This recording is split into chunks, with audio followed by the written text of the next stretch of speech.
Chapter 1551. Catching Everything in One NE, translated by Zephyr Z. Edited by Aelrianth. In addition to the snake and scorpion demons, the undead, mostly mummies, gradually showed up, too. Cairo was already struggling to fend off the snake and scorpion demons, and now the undead army that was so tough to kill with its overwhelming numbers was pressing forward, too. It was difficult to tell how long Cairo could defend itself. Cairo was in the worst situation possible. Half of the city had been taken by the undead. They had slowly reclaimed their land after holing up and waiting patiently for a long time. The deathlight of the Pyramid of Khafra reached even further away than it usually did. The deathlight covered the entire city and awakened the undead scattered across Giselle and the Bargo land. The longer the deathlight lasted, the more likely the mummies that were in deeper slumber would awaken. Even though Cairo's army was very experienced at defending the city, their defense would collapse without a doubt once a few pharaohs showed up. Thanks to the undead, the battle mages no longer had time to waste on Mofan and the others. There were a few patrol mags still chasing them. A few squads showed up to intercept them, too, but as long as it was not a troop full of intermediate mags, they had no chance of stopping the three advanced mags. Breaking into the city with force was a lot easier than they had imagined. That being said, they were not relieved at all, as their destination was obviously a lot more dangerous than just breaking into the city. They were going straight for the central military base. The base was the army's headquarters, so the people in it were at least officers. There were captains all over the place, too. Mofan, are you sure she's at the headquarters? Heidi asked him. I left some dark material on her, but it's very faint, Mofan replied. The trio managed to shake the soldiers chasing them off after crossing a district. They had successfully snuck into the city. Mofan did not want to waste even a second further, as he still might be able to save Apa's life. Fenna had brought them to the military base before. Mofan homed in along the trail left by the dark material. The base was exactly where the trail was leading them to, but the dark material was too faint.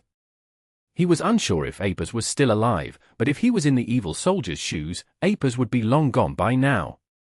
Let's go and save Zhao Manyang first, we'll be a lot safer with his help, Mofan said. Mofan had to struggle to cast powerful spells when he was surrounded by too many soldiers. However, if Zhao Manyang was around, he could easily blast the enemy with his spells without worrying about his safety. But we don't know where he is. Mu Bai protested. I do, Mofan said. Zhao Manyang always carried his national team emblem. The emblem was made of some special substance. Most warding spells could only shorten an emblem's signal, instead of completely blocking off the communication between them. Zhao Manyang should not be imprisoned too far away from Apis. Mofan believed the emblem would start glowing once he reached the place. He had to save the idiot first, to increase their odds of saving Apis. The fortress in the central base had an underground chamber used to lock up soldiers that had severely violated military law. However, many people were unaware of another level of cells beneath it, where some secret operations were going on. The issue of the European University Institute students was rather sensitive. Captain Sachs could not afford to let the others know about their existence, so they were all locked up in the secret prison. Every cell was covered by powerful magic, preventing the prisoners from casting any spells. Are my students all right? Vonnie asked worriedly. Don't worry, they are fine. We aren't a bunch of bandits, why would we do anything to them? Captain Sachs laughed. Humph, don't let me see that Mofan again, or I swear I'm going to skin him alive. Gangma grunted. Gangma had been greatly tortured by Mofan. The wound still hurt even now, but luckily, Vonnie had been smart enough to escort him here safely. Vonnie took a few steps forward, and saw his students sitting in the cells in low spirits. They seemed to be overwhelmed by fatigue, but apart from a little frostbite, they did not have any injuries. Vonnie let out a relieved sigh when he saw they were alive. It was fine as long as everyone was still alive. If any of them died, the European University Institute was definitely going to fire him. On top of that, these students were all from formidable backgrounds and factions. They would clearly hold him responsible, too. Even if he blamed it on the Egyptian army, they would not dare to trouble a country's army, meaning that he would still have to take the blame. Vonnie walked to the cells and called out, "That's great, you all are still alive. Mr. Vonnie, you came to save us. What did I tell you? If we placed our hope in Mo Fan, our hair would have turned grey by the time he showed up." Galba exclaimed. He was so full of himself. If he didn't provoke the giant snake, we wouldn't even be here in the first place. Ferrero sneered. Zhao Manyang looked up and stared at Gangma and Captain Sax behind Vonnie. Zhao Manyang might be trapped in ice, but he had clearly seen Mo Fan seizing Gangma as a hostage to guarantee their safety, yet the man had now returned. He could guess with his toes that Vonnie must have secretly brought him back here. They were in deep trouble. Mo Fan no longer had a bargaining chip. If the military was vicious enough, the soldiers might kill them all at any time. Zhao Manyang did not feel relieved at all. He noticed Gangma and Captain Sax whispering to one another. "What now? Should we release them?" Captain Sax asked softly. "Are you out of your mind? Of course we can't let them go. Lock this Vonnie up, too. We'll deal with them later. There are 3 others still on the loose. They are clearly no ordinary people, judging from their strength. We should get our hands on them first, then decide what to do about them." Gangma said coldly. If they were planning to silence them all, they had to catch everyone first. If they decided to kill the hostages now, the other 3 would immediately run away and sue them at the International Court of Justice. The Egyptian army might not be afraid of the International Court of Justice, but it would still be very troublesome for them.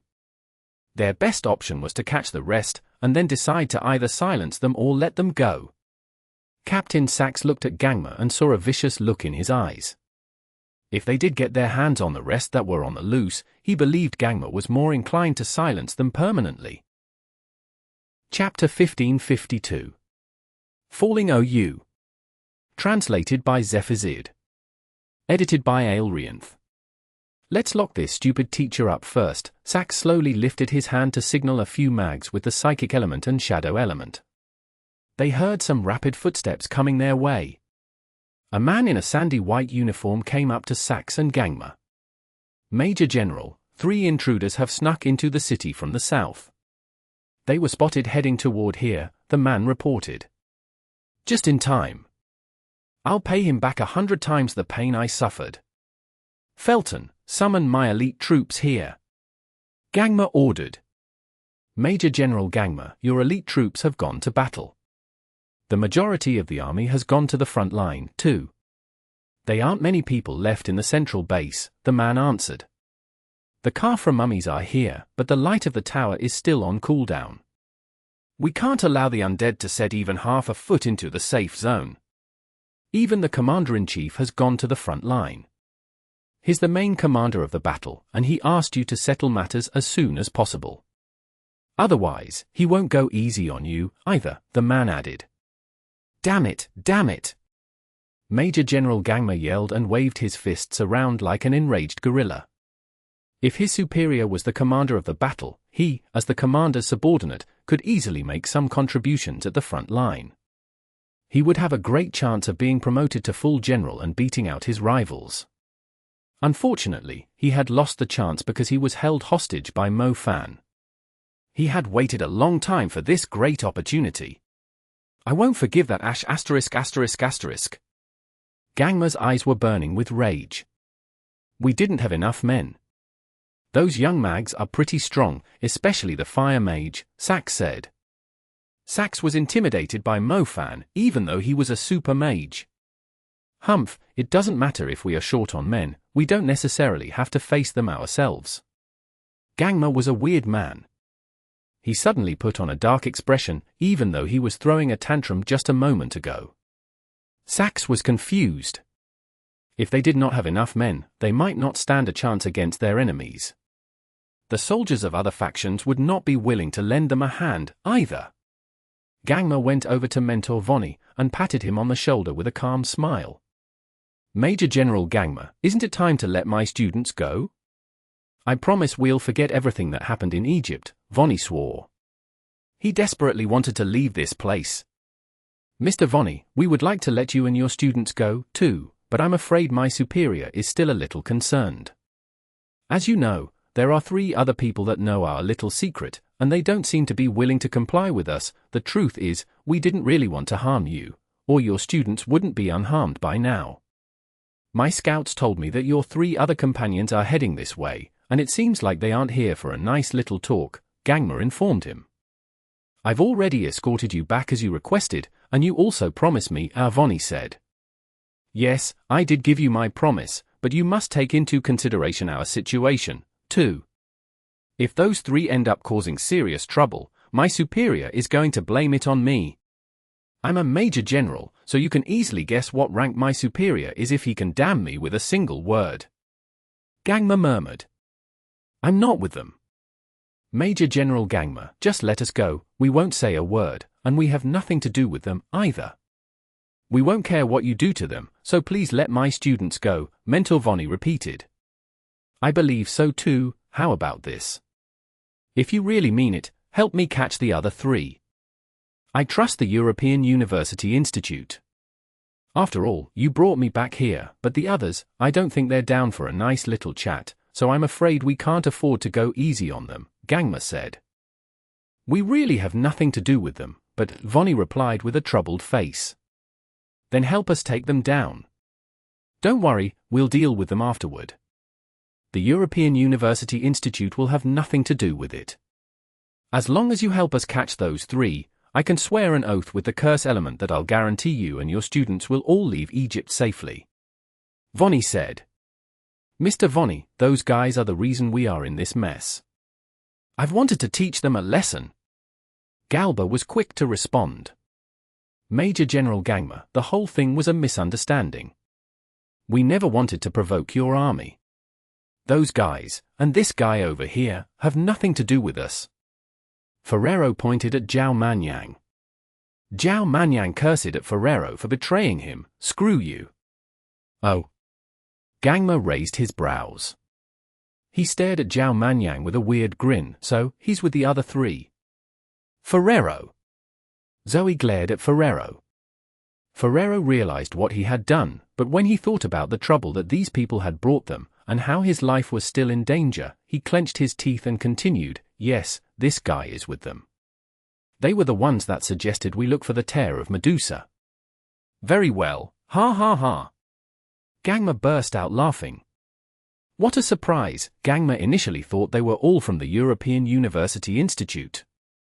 Lock him up in a different cell, and break all his bones. Gangma pointed at Zhao Manyang and said, do you have any idea how your friends treated me? You are still in pretty good shape, Zhao Manyang noticed. Don't worry, I'll make sure you look that way, too. Gangma smiled.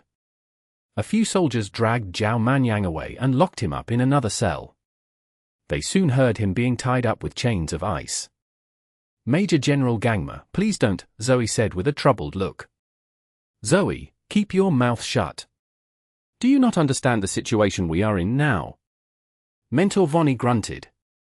Zoe was frightened by Vonnie's voice, and did not dare say a word. The prison fell silent for a moment before the sound of something smashing to pieces came from Zhao Manyang's cell. It was somewhat eerie, but they did not hear Zhao Manyang crying out in pain. Have you made up your mind? Gangma asked. We'll take the offer, but I hope the Major General will keep his promise, too. Vonnie nodded. They would rather face Mo Fan, Mu Bai, and Heidi than the entire Egyptian army, especially when their lives were still in the army's hands. Not a problem. Once you are done with them, I'll use the tear of Medusa to get rid of the curse of vengeful eyes for you, Gangma smiled. The curse, deal. Vonnie was more convinced of his decision at the mention of the curse. The curse of vengeful eyes was the real problem that was stopping them from leaving Cairo and the Bargo land. They had nothing to worry about now that Gangma had promised to set them free and help them deal with the curse. I've long found them to be an eyesore. Ferrero rose to his feet. Especially that Mo Fan, he's so cocky. We must let him know how good the European University Institute is, Galba said angrily. What about them too? Sax pointed at the old mercenary Chad and his brother Benz that were lying in the corner unconscious. They aren't our concern either, just treat them any way you please, Vonnie said. Very well. Most of the structures in the military base were sturdy fortresses. The steel buildings standing firmly in the night looked stern and imposing.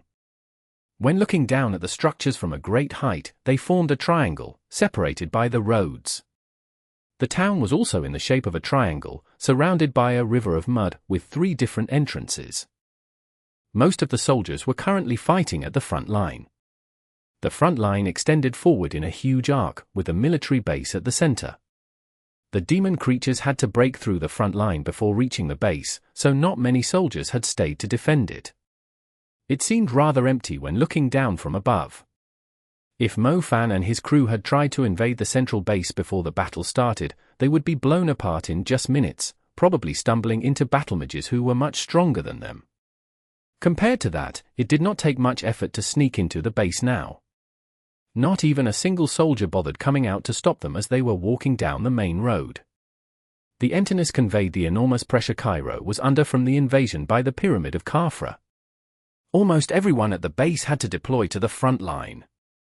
It really feels like there's no one around. Heidi was extremely surprised. Even though it was so empty, Heidi did not feel like they were walking right into a trap. There was no trap, there was simply no one around. The equipment, soldiers, and commanders had all been transferred to the war zone. The base was nothing but an empty shell. The commanders could only return to the town to rest up and decide what their next step was after the threat to the city was eliminated. Khafra is the second largest pyramid. The army is clearly under a lot of pressure, Mo-Fan deduced. Can you sense where they are? Heidi asked him. Right ahead, in that tall grey fortress, but I'm afraid we'll have to deal with a few scum first. Mo-Fan stared at a few figures standing on the fortress through the haze. Heidi finally saw the people Mo-Fan was referring to after they moved forward a little. Heidi initially thought they were Gangma and Sax men, but she was stunned when she saw Vonnie, Ferrero, Galba, Sophia, and Zoe. Did Gangma really release them? Heidi asked in a surprised voice. That's not possible. Can't you sense the aura they're emitting? Mo-Fan said. What aura? Heidi was confused. A hostile one, Mo-Fan said. Mo-Fan was particularly sensitive toward hostility, since killing and fighting were daily routines for him. Chapter 1553. Hillock Whale. Translated by Zephazid. Edited by Aelrianth. Vonnie, don't you know what's going to happen to Apis if she ends up in their hands? Heidi demanded angrily. Of course I know, but I also know that if we keep going against the military, my students and I will never leave Egypt alive. She's just a girl whose identity we can't even confirm. Why do I care what's going to happen to her? As for you, it's fine if you want to get yourself killed, but you shouldn't drag us into the mess with you. Vonnie grunted, pointing at Mo-Fan and Heidi. You call yourself a mentor of the European University Institute? Aren't you ashamed of trading an innocent girls for your own freedom? Heidi cursed at him. Enough talk, we are only in this mess because of you, it's time to put an end to it. Mentor Vonnie had fallen out with them completely. He stood at the junction, glaring at them with dark brown eyes. Heidi was about to use her magic when Mo-Fan took a step forward without turning his head. His eyes were brimming with murderous intent. Heidi was intimidated just looking at his back. I said that I'll snap his neck. I'll let you handle the rest of them, Mo-Fan told Heidi with an icy voice. Be careful, he's still a super mage. Heidi warned him. Mo-Fan did not speak any further. As soon as he saw Vonnie, he immediately recalled Apis' hope-filled eyes, despite the tough situation she had been through. The more he thought about it, the madder he was. Lightning tyrant. Lightning bolts rolled like dragons in the ocean in the dark sky. They rapidly gathered toward Mo-Fan, sparking in the air, condensing into the forms the shape of chains, claws, and petals. They were lighting up the sky like it was the middle of the day. The lightning intertwined all around Mo-Fan as an eerie shadow loomed over him. When the lightning came streaking in from different angles, his shadow was projected in different positions, too. Mo-Fan stood motionless, yet his shadows had different shapes and forms. Who do you think you are? Do you seriously think you can take on a super mage? You're just an advanced mage. I shall teach you how petty your strength is when compared to the super level. Vonnie knew he was going against his conscience, yet he would not admit his shortcomings now that he had made his decision. He had transformed all the negative emotions into anger directed at Mo-Fan. It was Mo-Fan who had started it all. The arrogant young man was seriously provoking his dignity as a super mage. No matter how impressive your cultivation is, it won't change the fact that you're worse than a dog. Mo-Fan spat back disdainfully. Some people might be weak in terms of cultivation, but they truly deserved Mo-Fan's respect. Old Chad was one of them. Meanwhile, some people might be a super mage, but they were worse than pigs and dogs in Mo-Fan's eyes. You! I swear I'm going to crush you. Mentor Vonnie was infuriated when Mo-Fan purposely poked him in his sore spot. His eyes darkened further. The spacious street started twisting eerily under his powerful will and domain. The surrounding structures were untouched, yet where Mo-Fan and Heidi were standing was experiencing strong quakes. They could not even stand properly. Hillock wail! At Vonnie's yell, something suddenly burst out from the ground.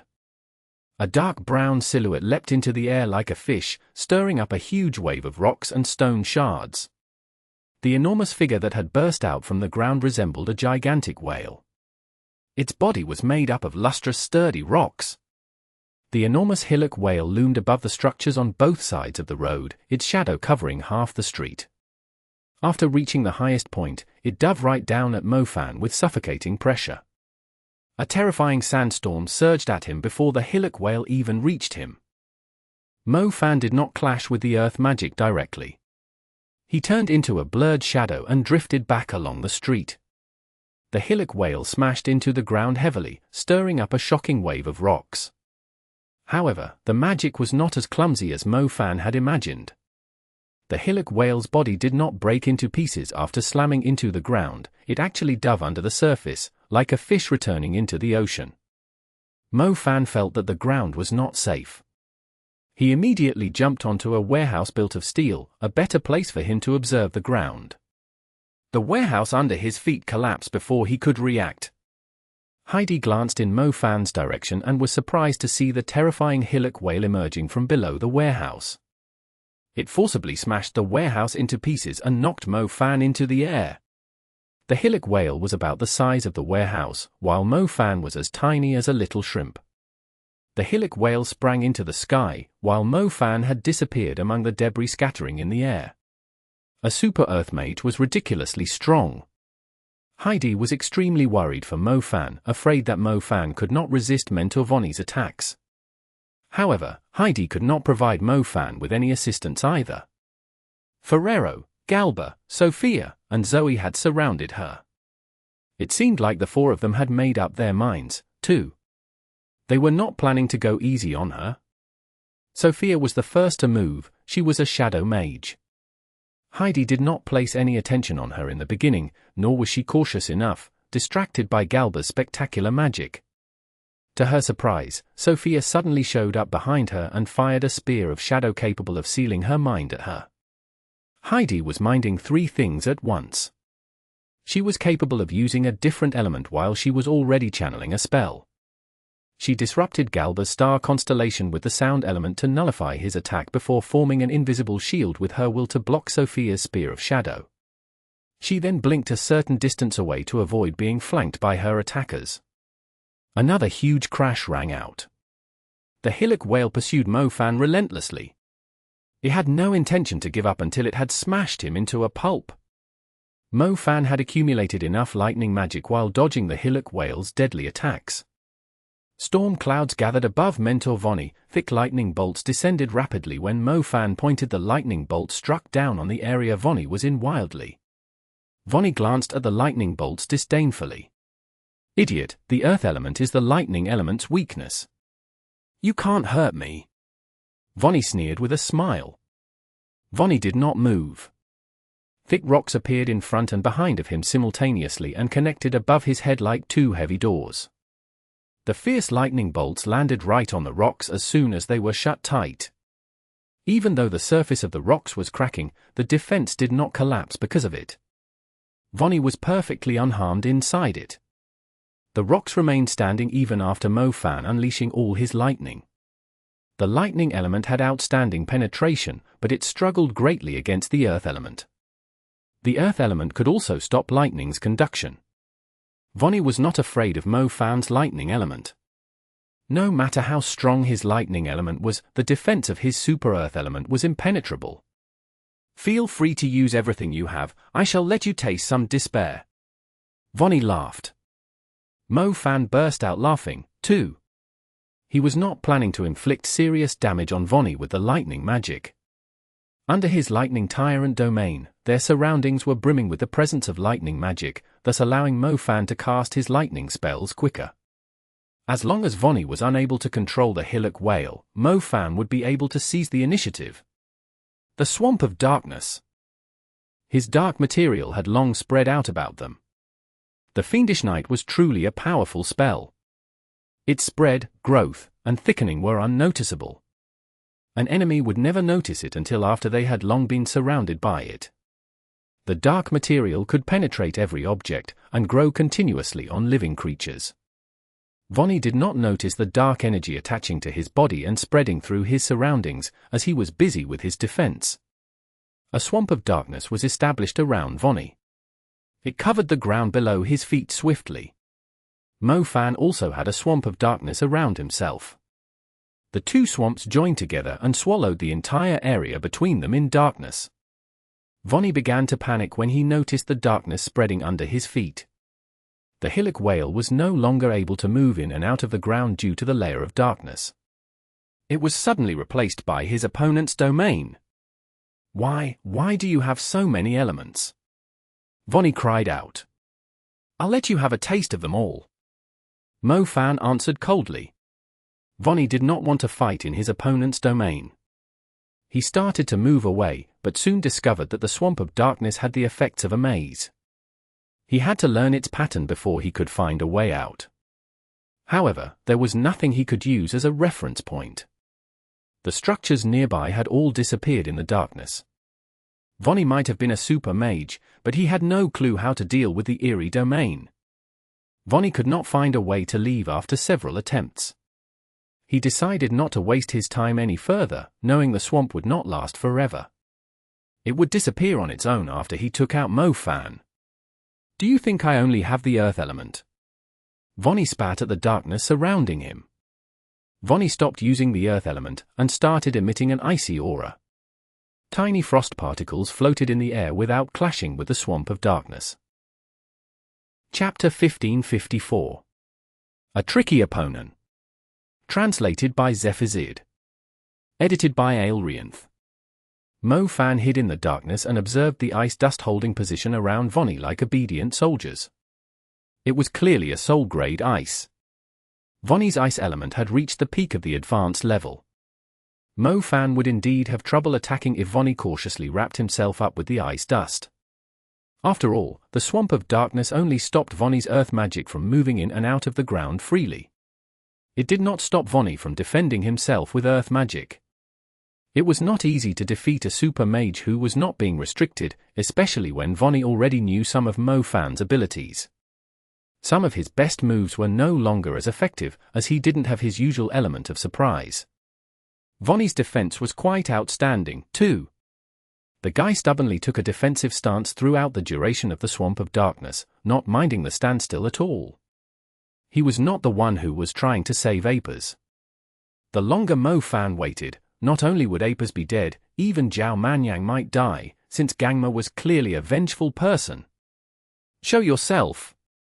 You can never defeat me, even if you use everything you have." Vonnie yelled out mockingly.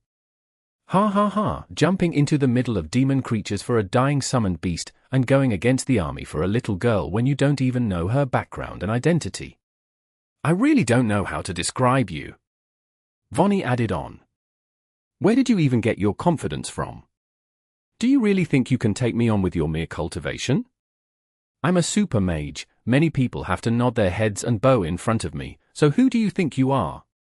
When this swamp disappears, it will be time for me to trample you under my feet. Vonnie yelled out. Vonnie kept searching for Mo Fan's presence while he was talking. He was able to sense someone breathing not far away after he finished the sentence. Humph, such a boring trick, time to face your death. Vonnie locked on Mo Fan's position, staring in the direction of the breathing. The ice dust suddenly spun at a terrifying speed. The ice dust was as deadly as bullets when they reached a certain speed. When the countless ice particles flew in Mo Fan's direction, it was like a volley from a Gatling gun. Even a mountain would be left riddled with holes. The ice dust sprang forward like a spray of bullets.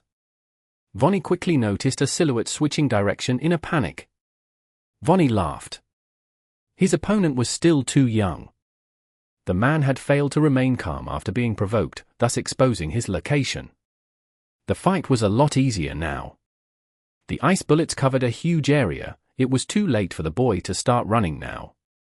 He would soon be riddled with holes like a beehive. Vonnie watched the direction the ice bullets were fired into. He saw a figure being hit and heard the sound of impact. Vonnie quickly went after it to see Mo Fan's bloody corpse. He was being extremely cautious. He had no intention to withdraw his ice magic until he was confident that the figure that was hit by the ice bullets was Mo Fan. He would cast a spell as soon as he detected any movement. Vonnie did not see any trace of blood when he reached the spot. The outcome did not surprise him. He quickly glanced around him. A faint candle wisp of fire suddenly approached him from behind. Vonnie was startled. The fire was as small as a candlelight. Did Mo Fan really pull off a series of tricks just for this? How could it possibly hurt him? Something isn't right. Vonnie rapidly realized that the candlelight was not as simple as it seemed. He noticed the tiny ice particles floating in the air were being compressed when the candlelight flew past them. Space element, fire element, Vonnie immediately linked the pieces together. He quickly finished his waiting spell without any hesitation. An experienced mage would finish a part of their star orbits and star patterns in advance, allowing them to complete the spell when necessary. It was a common move when casting defensive spells, since timing was the most important factor. A mage was able to control the star orbits, star patterns, and star constellations freely upon reaching the super level. They could even manipulate their drawing speed, connecting, and constructing their magic. Vonnie had already drawn 6 star patterns when he went forward to take a closer look at the corpse. He purposely slowed down the speed of the last star pattern, but when he realized something was not right, he immediately sped the process up to complete the star constellation. In other words, it only took Vonnie the time to draw a star pattern to cast his advanced spell. It basically meant his opponent would not have any chance to pull a sneak attack on him. The fire crystal bomb unleashed terrifying flames when the force holding it in place was withdrawn.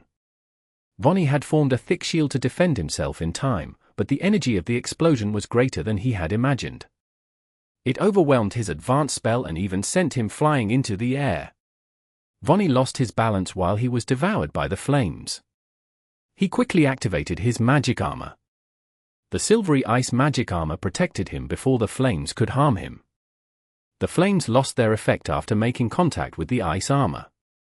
Vonnie was only hurt a little by the shock wave. Vonnie fell from the air and slammed into a pile of debris. He was enraged. To think that a super earth mage would end up in such a miserable state against an advanced mage. How did the guy even train himself?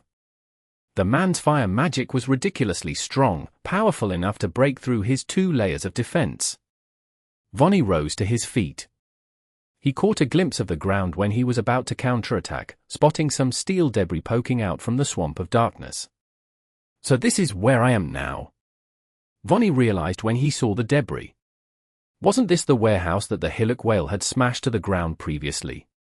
He would be able to find his way out of the swamp of darkness using it as a reference point. Awesome! That Ash **** was going to face his death sooner than he thought. The fire crystal bomb might be terrifying, but it still was not strong enough to endanger the life of a Super Earth mage. His priority was to find his way out of the swamp of darkness first. Vonnie immediately followed the debris of the warehouse. The fiery fists coming from behind him were blocked by the walls he built with his ice dust. Vonnie continued moving forward and finally saw the edge of the swamp of darkness. He was overjoyed. What chance did Mo-Fan stand against him without the swamp of darkness? Chapter 1555. Evil Flame Charge. Translated by Zephazid. Edited by Aelrianth. Vonnie let out a relieved sigh when he left the swamp of darkness. He was quite intimidated by Mo-Fan. He might actually lose to this advanced mage if he was careless. Now how are you going to take me on? Vonnie turned around and stared at Mo-Fan. The swamp of darkness had slowly dissipated and could no longer trap anyone.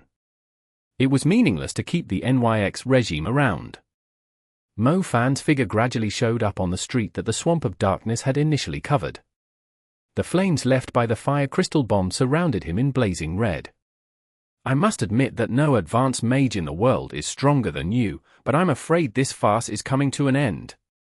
Vonnie's aura skyrocketed all of a sudden. The ground on both sides of his feet began to rise. 2 Hillock whales even bigger than the one before stirred up huge waves of rocks.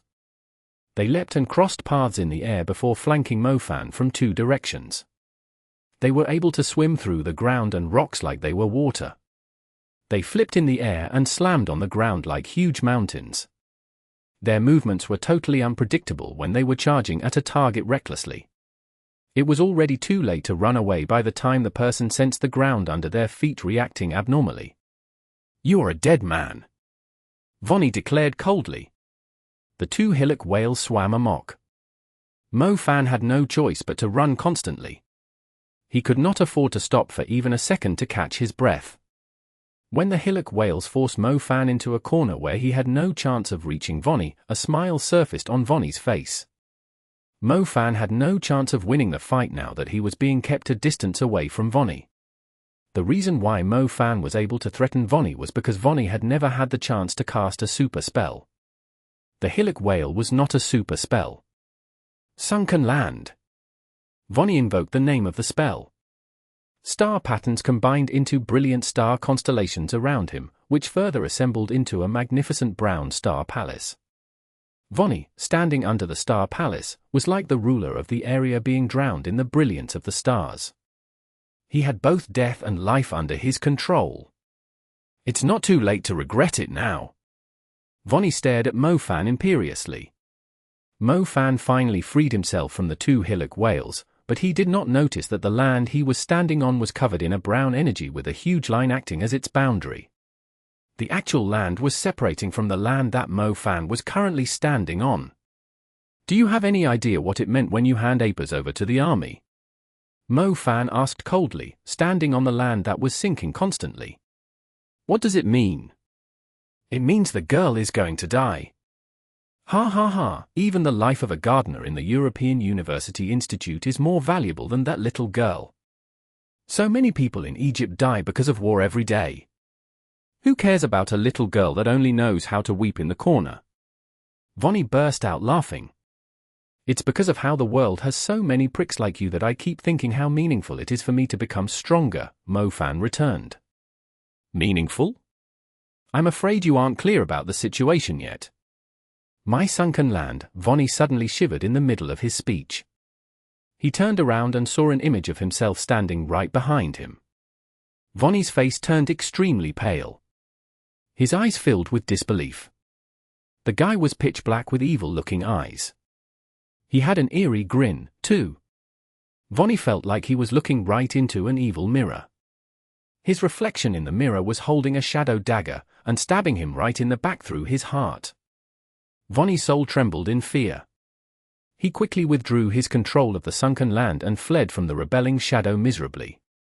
Vonnie had already used his defensive spells and magic armor.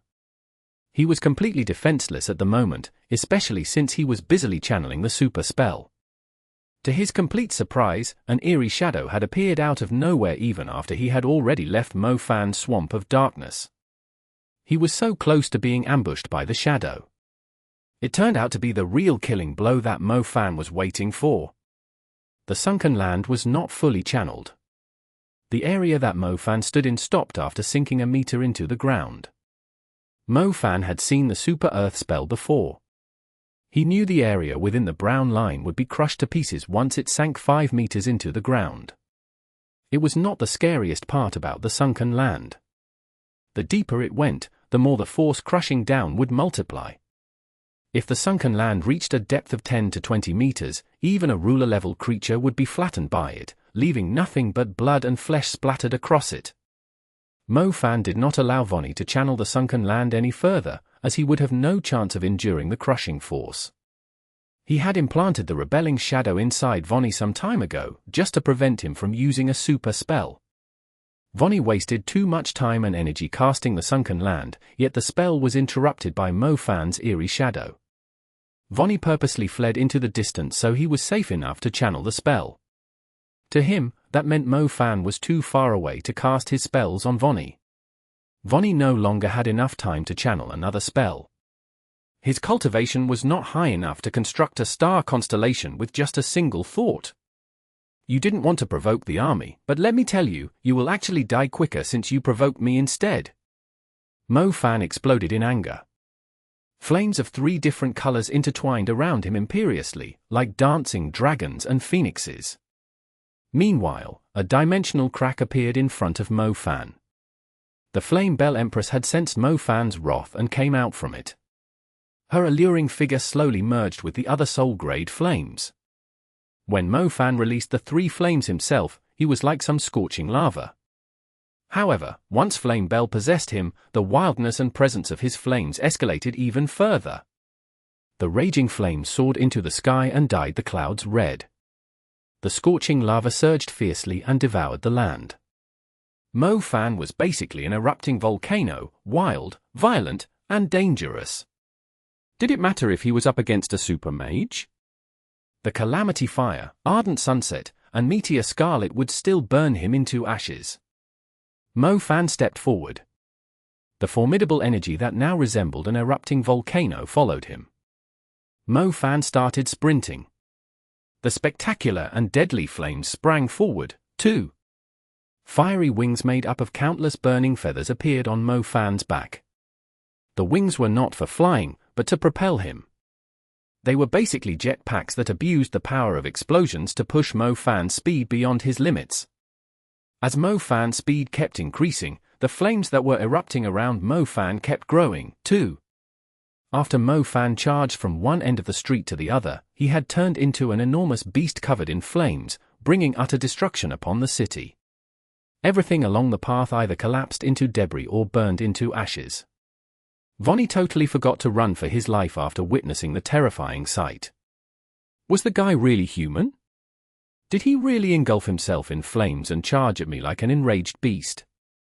Rock barrier. Vonnie cast the defensive spell in a panic, trying to defend himself from the terrifying force coming at him. However, a rock barrier the size of a small hill was like a mere bubble against Mo Fan's screaming fire dragon. It did not slow him down in the slightest. The Meteor Scarlet's area would increase significantly as it burned through the air.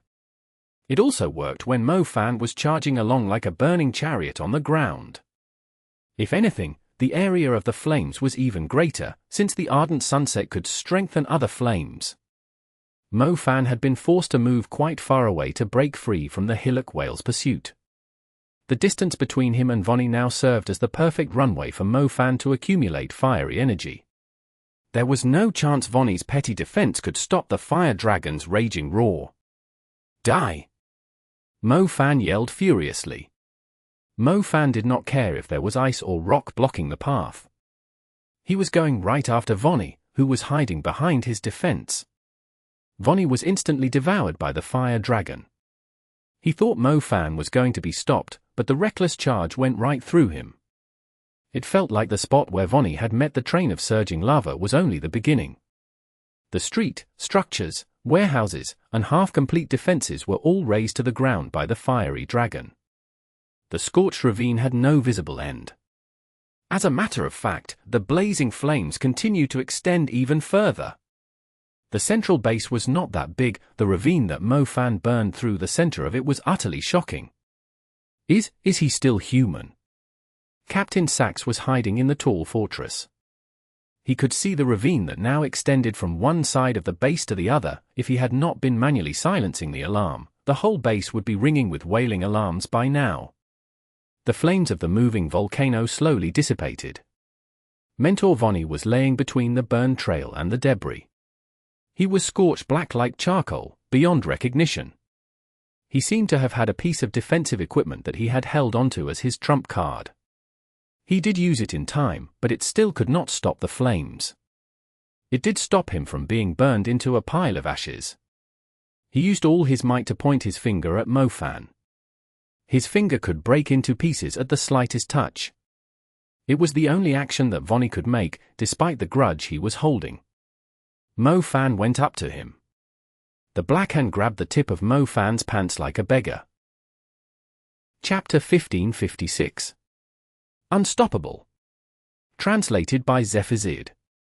Edited by Aelrianth. Please, spare. Mentor Vonnie had lost his lips. Only his teeth had survived the heat.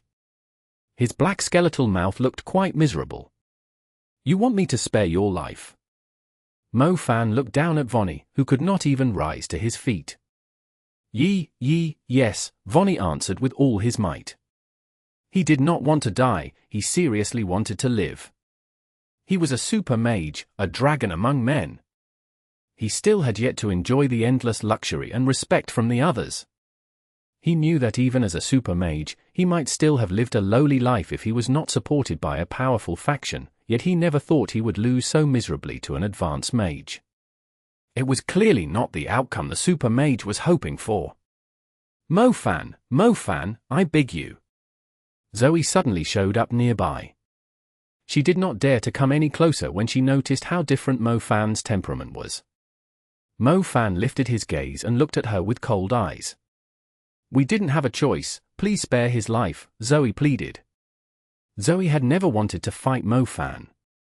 She had a very good impression of him along the journey, but when she witnessed the terrifying strength that was capable of crushing a super mage and his enraged appearance, she finally realized that he had only displayed his gentle side to them. You didn't have a choice. Mo Fan chuckled. He was trying to save us. He's an impressive and righteous man. Please remember that he's only concerned about our safety, Zoe said with a trembling voice. Her eyes were starting to tear up. It was only meant to be an evaluation to determine whether they could graduate, yet it somehow came to this. Zoe, Mo Fan looked at the girl that was begging him and said, You've misunderstood me. I'm not really the kind of person you think I am. I will never show any mercy to anyone that goes against my will and wants me dead, no matter who you are, or what reason you have. Zoe was stunned by his words. Mo Fan raised his leg and stomped on Vonnie's scorched body with all his might. The stomp even sent a ring of the calamity fire out. Vonnie was burned to ashes in an instant under Mo Fan's foot. Mo Fan's eyes did not have the slightest hint of mercy. When he lifted his gaze to look at Zoe again, she fell to the ground and was about to break down mentally. She burst into tears right away. She never thought her mentor would be trampled into dust by Mo Fan, nor did she expect Mo Fan to spurn her so coldly. Why did the man that was willing to risk his life to save a summoned beast from the snake demons and was bold enough to go against an army for a strange girl not spare Vonnie's life despite her pleas? Zoe was scared. Mo Fan had gone from a respectable and righteous man to a bloody devil in an instant. He was a truly terrifying man. You should leave, considering that we got along pretty well and the fact that you never crossed the line. Mo Fan walked past Zoe. He could not be bothered with her anymore. Mo Fan had taken Zoe as his enemy the moment she attacked Heidi. Mo Fan was a complete devil whenever he was facing his enemies. Mo Fan did not look at Zoe. He headed for the fortress by taking the long ravine he had burned open in the ground. The others no longer dared to fight after Mentor Vonnie's death, reacting similarly to Zoe. They did not dare cast any spells again, unsure if the maniac was going to take their lives too. "Gangma, get your ass out here right now. I've come to take your life," Mo Fan yelled from in front of the fortress. Captain Sax was still atop the fortress, where he had watched the whole fight from. He had planned to let Vonnie wear the enemy out first, while he waited for the perfect opportunity to take them down. To his surprise, the crazy kid ended up killing Vonnie right away. Vonnie was a super mage, Sax was not much stronger than he was. Sax began to regret his decision of not fighting Mo Fan together with Vonnie. No matter how strong Mo Fan was, there was no way he could take on two super mags at once. He now had to face Mo Fan alone. He even wondered if Mo Fan would end up killing him too. Damn it, why isn't there anyone reliable in this place? Gangma cursed. The man in the sandy white uniform only collected his thoughts after a long time. He had never seen such a terrifying fire mage. An advanced mage killing a super mage, that was clearly something impossible to achieve. There isn't anyone left, they already sent everyone to the front line. Even those on standby have moved to the bases closer to the battlefield. As for the others that are left here, I'm afraid they're just going to die if they try to stop him, the uniformed aide said. The base was not completely deserted, but could the people that stayed behind really stop the man? The aide was only an advanced mage. He assumed that someone like him could not last even a single round against Mo Fan. Mo Fan was able to kill a perfectly healthy commander-level creature with his lightning and its 12-fold damage amplification. He did not have to rely on his 3 soul-grade flames. Meanwhile, a squad of advanced mags could barely take on a commander-level creature. Therefore, a mage with a single element at the advanced level was nothing to Mo Fan. The aide was well aware of their difference in strength. Even if they were to summon everyone at the base, they would still have no chance of stopping him. Wouldn't they just be getting themselves killed, instead? Besides, the majority of the people that had stayed behind did not take orders from them. Those people were not blind, either. Anyone with the slightest sense would not bother to show up after seeing the shocking crevasse that had almost split the base in half. Sax, keep him busy, I'll go to the front line to ask for backup. Gangma began to panic. He never thought his life would be in danger after he returned to headquarters. This scary man had actually forced his way in. They were now at the headquarters of the Egyptian army. How ruthless was he? The situation is so urgent at the front line. Why would they bother helping us with our personal affairs? Sax replied. Of course I won't tell them the truth. I'll tell them that the Black Vatican has invaded the headquarters and asked them to send someone powerful to kill him. Gangma said. But they are not from the Black Vatican. They won't be able to speak when they're dead. Besides, the others in the base also saw him destroying the place and killing people. Gangma shouted. All right. Sax nodded. They had no other choice under the circumstances. They would rather be scolded by their commander than have things spin out of control. They seriously did not have anyone capable enough at the base. Chapter 1557. The Grave IV Built for You.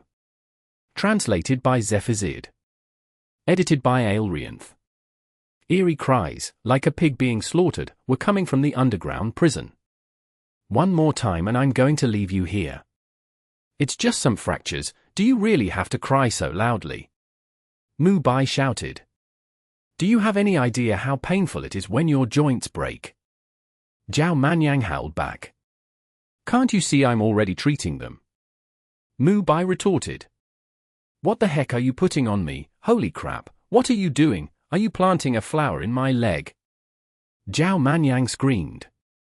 Zhao Manyang's joints had all been broken. Luckily, Mu Bai had come in time, or they would have broken more of his bones. The pain. Zhao Manyang did not want to experience it again, especially when the fractured bone went into his veins like glass splinters. What flower? It's the bone rebuilding wood. Its roots will grow into your joints and melt the broken pieces. Its roots will then connect with your bones and slowly replace the broken bones. It's a trick that only some experienced plant mags know. Mu Bai scoffed. Mu Bai's third element was the plant element. Even though he was still a rookie when it came to the plant element, he was very interested in it. This trick had saved his life once when he was in the wild, thus he was very familiar with it. However, it was still very painful. The roots would grow into a person's flesh and connect with their bones. The treatment was definitely a lot more painful than being bathed in a healer's soothing light, yet even more effective than ordinary healing spells. Screw you, are you turning me from a cripple to a human vegetable? Zhao Manyang yelled. Stand up. Mu Bai told him coldly. How do you expect me to stand up when my legs are broken? Zhao Manyang tried to stand and realized that he could already feel his legs again through the pain. He tried walking and jumping. His legs had been healed after enduring the tremendous pain. Oh my, that thing can really heal bones. Mu Bai, I didn't know you could mix stuff other than the aphrodisiac. Well done. Zhao Manyang exclaimed. Keep talking and I wouldn't mind breaking your bones and reconnecting them again. Mu Bai hissed. Don't, I'm just kidding, you saved my life. We are brothers from now on. Zhao Manyang declared. Enough with that, where's the girl? Did you see her? Mu Bai asked. I didn't see her, but I think they took the young Medusa to the front line. That Sax and Gangma are both subordinates of a commander of the Egyptian army. If I'm not mistaken, the person in charge of the battle tonight must be their superior. Zhao Manyang said. Sax and Gangma had both assumed Zhao Manyang was a dead man walking, so they had mentioned some crucial information when they were conversing. Zhao Manyang was able to figure out some useful information from their conversation. He had no idea who the person was, but he was deeply troubled, since a high general of the Egyptian army was involved. They clearly could not afford to mess around with a person like that. Let's get out of here first, Mo Fan and Heidi are still holding on. Mu Bai told him. Your bone rebuilding wood is pretty impressive, I feel like I've fully recovered. Zhao Manyang agreed quickly. The two came out of the fortress easily, as there were not any guards around. A lot of loud blasts were occurring outside. Zhao Manyang was stunned when he saw Mo Fan chasing after Sax. He asked in disbelief, you call that holding on? Mu Bai was also speechless after seeing that. How crazy was Mo Fan to be chasing after a super mage? Couldn't he leave some dignity for the man? Let's regroup with Heidi first, Mu Bai said softly. Mo Fan was a distance away from them. The fight was clearly beyond their level. It was not like they could provide him any assistance. Zhao Manyang immediately noticed Ferrero when they headed toward Heidi. He was enraged when he saw the man. Damn it, I'm not a man if I don't kill him today. Zhao Manyang yelled. He ran at Ferrero like a mad bull. Zhao Manyang, forget it, let them go, Heidi spoke up, after seeing Zhao Manyang's reaction. Their mentor Vonnie was already dead. The rest were left on their own, too. Their enemy was never the European University Institute, it was the people from the army. Forget it? Zhao Manyang dashed forward fiercely. How could he forget what the Ferrero had done to him? If Ferrero kept quiet, he would not have had to suffer at all. Besides, if Mu Bai had not arrived in time, those people might even have beat him to death in the cell. Gangma was clearly going to kill him after torturing him. Ferrero knew his words were going to get Zhao Manyang killed, yet he insisted on spilling the beans. Could he really forget it? What do you want? Our mentor is already dead. What else do you want? Sophia shouted angrily when she saw Zhao Manyang running at them. Move aside, Ferrero must die today. You can try and stop me, but I'm afraid you will die a tragic death too. Zhao Manyang snarled. Ferrero let out a hollow laugh when he saw Zhao Manyang running at him. Who do you think you are? Do you really think you can face me? Dueling ground of death. Zhao Manyang arrived right before Ferrero. He immediately set up the same perimeter he had used when he was fighting the violet ghost of the Black Vatican. If Zhao Manyang, who treated his life so preciously, was willing to go so far, it meant he was really mad. Sturdy rocks emerged and surrounded the area, forming a dueling ground. Even Sophia, who was trying to stop Zhao Manyang, was forced outside. "Killing you is as easy as drinking water, you piece of trash." Zhao Manyang stood inside the dueling ground. He was already wearing a suit of heavy rock armor. "How I wish you were dead. Since Gangma didn't kill you, I'll do it myself." Ferrero had totally lost his mind. He yelled and charged at Zhao Manyang too. Zhao Manyang's cultivation was not weak, but most of his spells were more suitable for defensive purposes. His way of fighting usually involved letting the enemy attack first. When the enemy was worn out and their energy was depleted, he would then use his limited attacks to defeat the enemy. However, since he had already established the dueling ground, he had no intention of backing away. He was going to break all of Ferrero's bones and let him die in agony. "This is the grave I've built for you." Zhao Manyang raised his hand.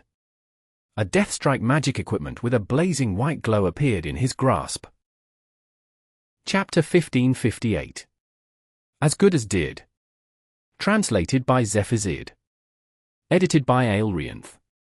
Rays of blazing white light slashed forward continuously, each increasing the damage of the Deathstrike magic equipment, like waves pushing the previous one to a greater height. The only requirement was to keep providing the Deathstrike magic equipment with energy. Zhao Manyang truly wanted Ferrero dead. He had poured half of his energy into the Deathstrike magic equipment right away. The blazing white light ended up splitting into more than 100 rays aimed at Ferrero. No matter where Ferrero was moving, the scorching light would slice the area in half.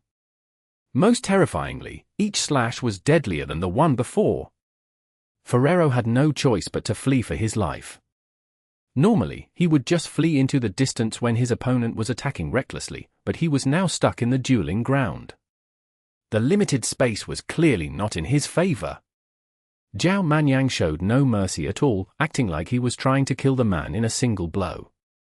When the scorching rays stacked up to 200, each attack was stronger than some third-tier advanced spells. Ferrero finally realized he was going to die at this rate.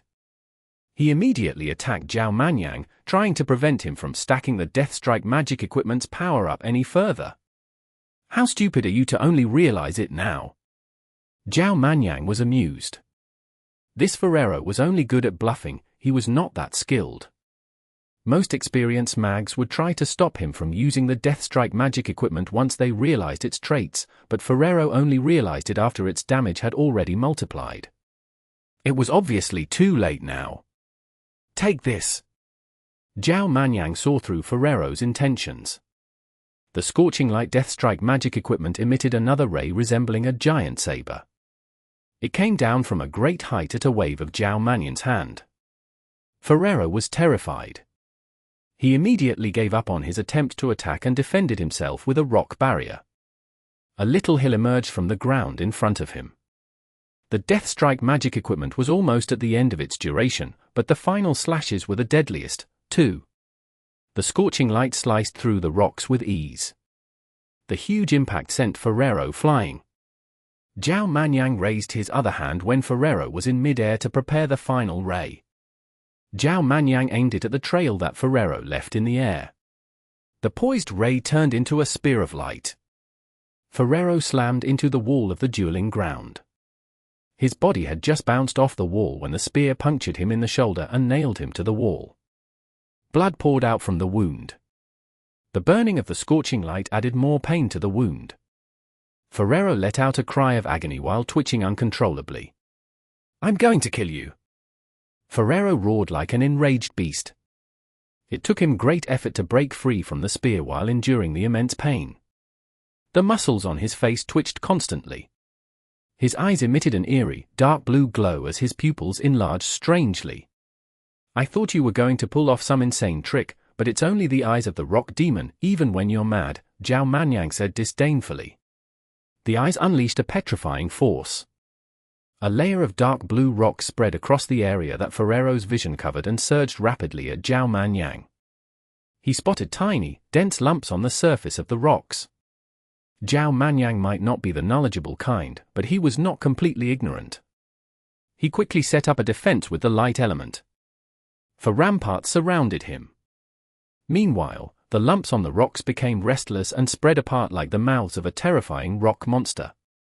Zhao Manyang could even see rows of fangs inside them.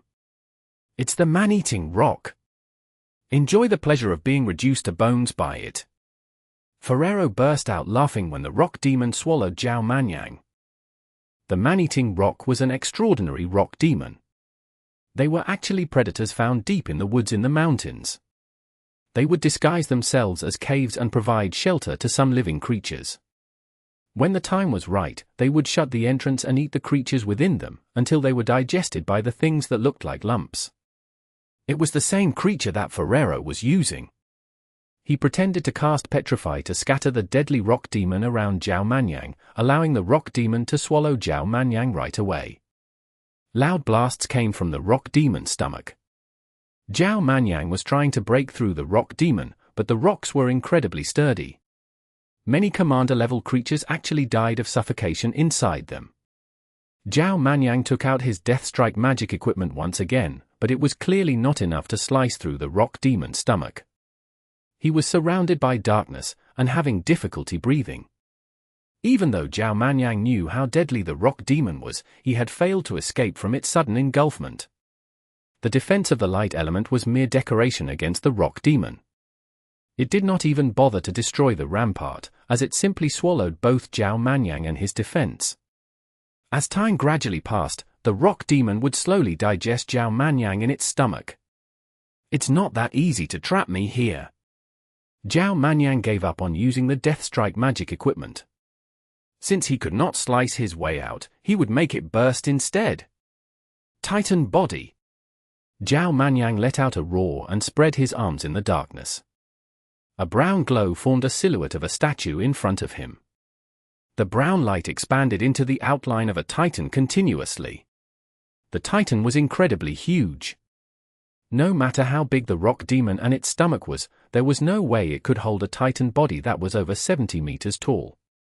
Most importantly, Zhao Manyang had strengthened the titan body with Bashia's seal, so it was only sturdier than the rock demon. The rock strengthened by Bashia's seal collided with the rock demon. In the end, a chunk of the titan body fell off while the rock demon's body burst open after a loud crash. Rocks scattered across the place and fell onto Ferrero. The man even forgot to dodge them, staring at the titan body in disbelief. The rock demon was Ferrero's trump card, yet it was destroyed so easily, before he could even celebrate. Stop struggling, just stand still and prepare to face death. Zhao Manyang came out of the stones. The ground was shaking as he charged in his heavy armor. Zhao Manyang had spent too much time around Mo Fan, and was being influenced by Mo Fan's violent fighting style. He sped himself up with the earth wave and rammed into Ferrero like a tank. Ferrero was knocked flying once again, his bones bent out of shape from the enormous impact. He spat out mouthfuls of blood when he landed on the ground. Plummeting rays. Light poured down like swords onto the area Ferrero had landed in. Ferrero tried to escape the dueling ground, but the light swords carrying Zhao Manyang's anger impaled him and left countless holes in his body. Ferrero was on the verge of dying. The dueling ground slowly sank back into the ground. Ferrero's back was severely burned. He was lying on the ground like a dying dog, trying to crawl away from Zhao Manyang.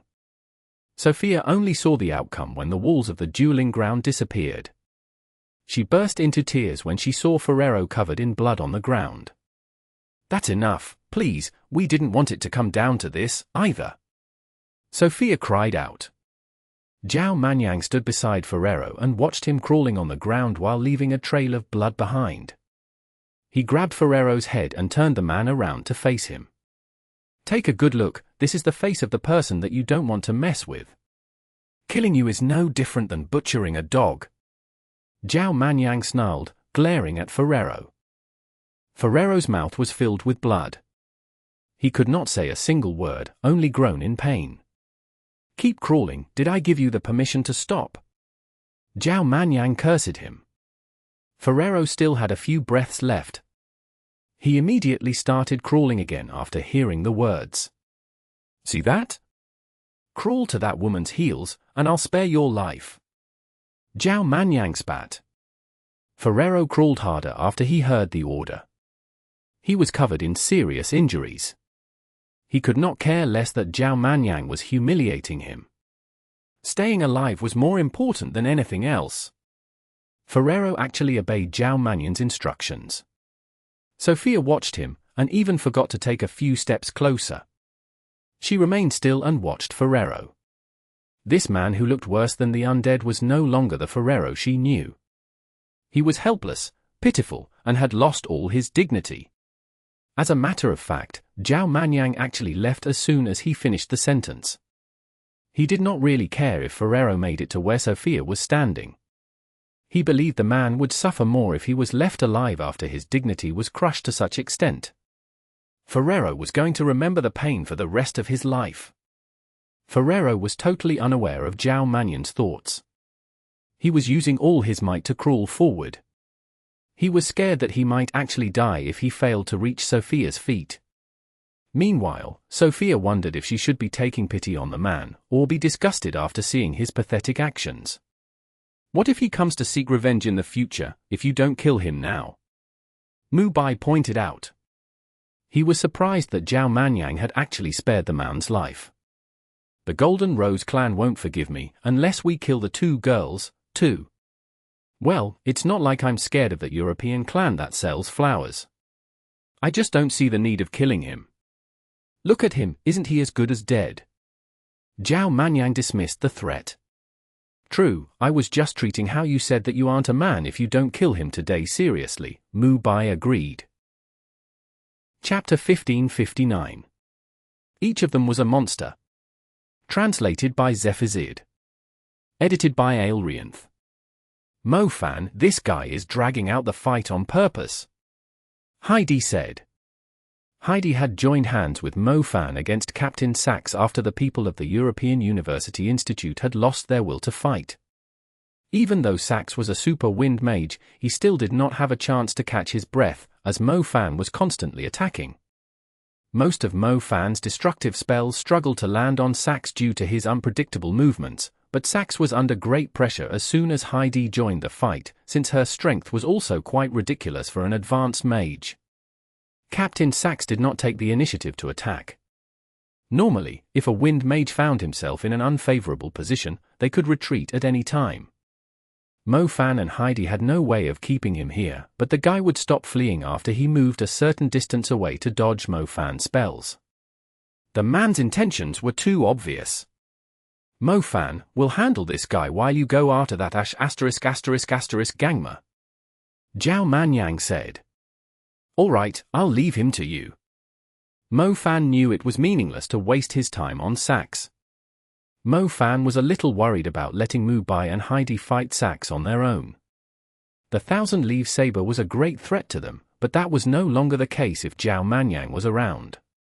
Zhao Manyang's defense was strong enough to endure the attacks of a ruler-level creature. He would have no problem tanking a few super spells. Mo Fan found an opportunity to withdraw from the fight. Sachs was extremely cunning. He immediately rose to a higher position where Heidi could not reach him when he noticed that Mo Fan had stopped attacking. A strong wind blew, visible blue gusts dancing wildly in the air, like the branches of willows over 1,000 years old. The gusts descended in a spiraling motion after obtaining enough energy, and went right for Mo Fan as he was planning to leave the base. Mo Fan cast Blink twice, traveling more than 700 meters into the distance. However, the super spell could reach over a few kilometers. The strong gusts whipped through the grassy area that Mo Fan was in ferociously. The wild slashes left several terrifying marks around Mo Fan's feet. His defense was clearly lacking when the gusts left a few cuts on him, too. Mo Fan, just go. Heidi's voice came from the distance. Sachs was trying to take hold of the opportunity to deal more damage to Mo Fan, but Heidi interrupted his channeling in time and prevented him from controlling the deadly wind blades after Mo Fan. Sachs' head was spinning after Heidi blasted him with her wool cannon. He had no choice but to direct the remaining wind blades at her. Heidi, Keep going, I'll protect you, Zhao Manyang said in a tone similar to Heidi's. Got it. Heidi nodded. Her will accumulated rapidly. She floated in the air and faced her palms at Sax. A powerful force suddenly surged forward, lifting Heidi's clothes and hair. Will Cannon, level 3. Heidi was able to mind 3 things at once, meaning that she could cast 3 spells simultaneously. It was clearly an insane innate talent. Heidi had used all her focus on strengthening her will. Her mental strength was already outstanding, meaning that a single blast of her will cannon could easily inflict serious damage on a super mage, let alone 3 stacks of it. Sax beat his wings, moving up and down in the air. The first blast was around 100 meters above him. He managed to dodge it. The second blast landed on Sax's back. He immediately expended the wind wings to defend himself. The third blast struck him accurately, but he had a layer of light magic protecting him. The golden light still dissipated after it was struck by the will cannon. Sax fell from the sky and slammed heavily into a water tank. Water splashed out onto the street. Sax was drenched when he climbed out of the tank, more than a little annoyed. He directed the wind blade still circling in the air at Heidi. There were at least a few hundred of them left yet, and they sliced at Heidi from different angles. Heidi was hovering in the air, and quickly dove to the ground to dodge some of the blades that were approaching her at sharp angles. Don't worry, I'm here, Zhao Manyang called out from nearby. A light star constellation lit up at the same time. Glowing scales flew toward Heidi and formed a glowing suit of armor on her. The number of scales was shocking. The rest of the scales circled Heidi like little guardian spirits in golden armor. That might not be enough, Mu Bai commented. Don't worry, there are more coming. Water curtain, barrier. Zhao Manyang immediately cast a water spell after the light spell, obviously prepared to chaincast the 2 spells at any time, and was done channeling both spells in no time. The water curtain was pouring down around Heidi like a huge umbrella before the wind blades could arrive. Zhao Manyang had strengthened the 2 defensive spells with Bashia's seal. In addition to that, the 2 elements were enchanted by soul-grade seeds that provided them with extra resistance, absorption, and immunity. The 2 spells would have no problem resisting a super spell. Zhao Manyang was not afraid even if Sax cast a stronger super spell. He still had a trump card available, the defense of his earth element. His earth element was strengthened by the blessing of the god seal. Together with Bashia's seal and his soul-grade seed, he was quite confident that Sax's super spell would never be able to hurt Heidi. Damn it, these guys are monsters too. Sax grumbled anxiously. Not only was Mo Fan able to kill a super mage, this woman with pure dimensional magic was a tough opponent too. Sax had no clue what to do against her outstanding mental strength, and had to keep dodging her attacks. To Sax's surprise, Zhao Manyang, whom they had locked up before, was a maniac too. The man could even nullify his super wind spell. Unfortunately, Sax's super wind spell was only in the first tier. If he could strengthen the 1,000-leaf saber into the slaughtering wind slash, these kids would have stood no chance against him. Sax suddenly felt a great chill coming down from above while he was grumbling to himself. He looked up and saw an enormous icebound coffin diving at him rapidly. Sax quickly ran away with a wind track. The icebound coffin's frost spread at a terrifying pace as soon as it touched the ground. The water that had poured out from the water tank froze instantly, actually speeding up the spread of the frost. The drenched Sax could already feel his body stiffening. Chapter 1560. Fortress Cairo. Translated by Zephazid. Edited by Aelrianth.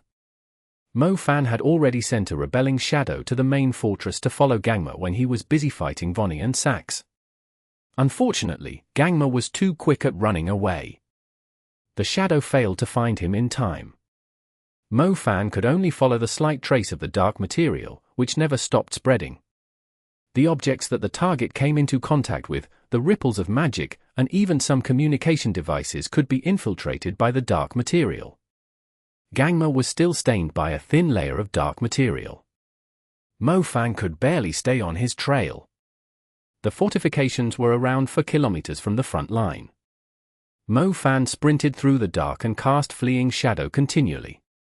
He was not slow, he could already hear the deafening noises from the fighting at the front line after traveling for more than 10 minutes in the form of a shadow bird. Mo Fan was quite familiar with those noises. It was the same for every battle, the magic blasts, the energy explosions, the roars of demon creatures, and the cries of agony from the wounded. After crossing a reserve trench, Fortress Cairo, built from soil and sand, showed up in front of Mo Fan. Every continent had quite a number of reputable fortresses. The East Maritime fortress that Mo Fan had visited in Japan was the most frequently involved in battles there.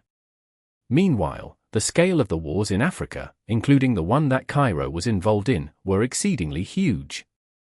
The war between humans and the undead had lasted for thousands of years, and was still going on today.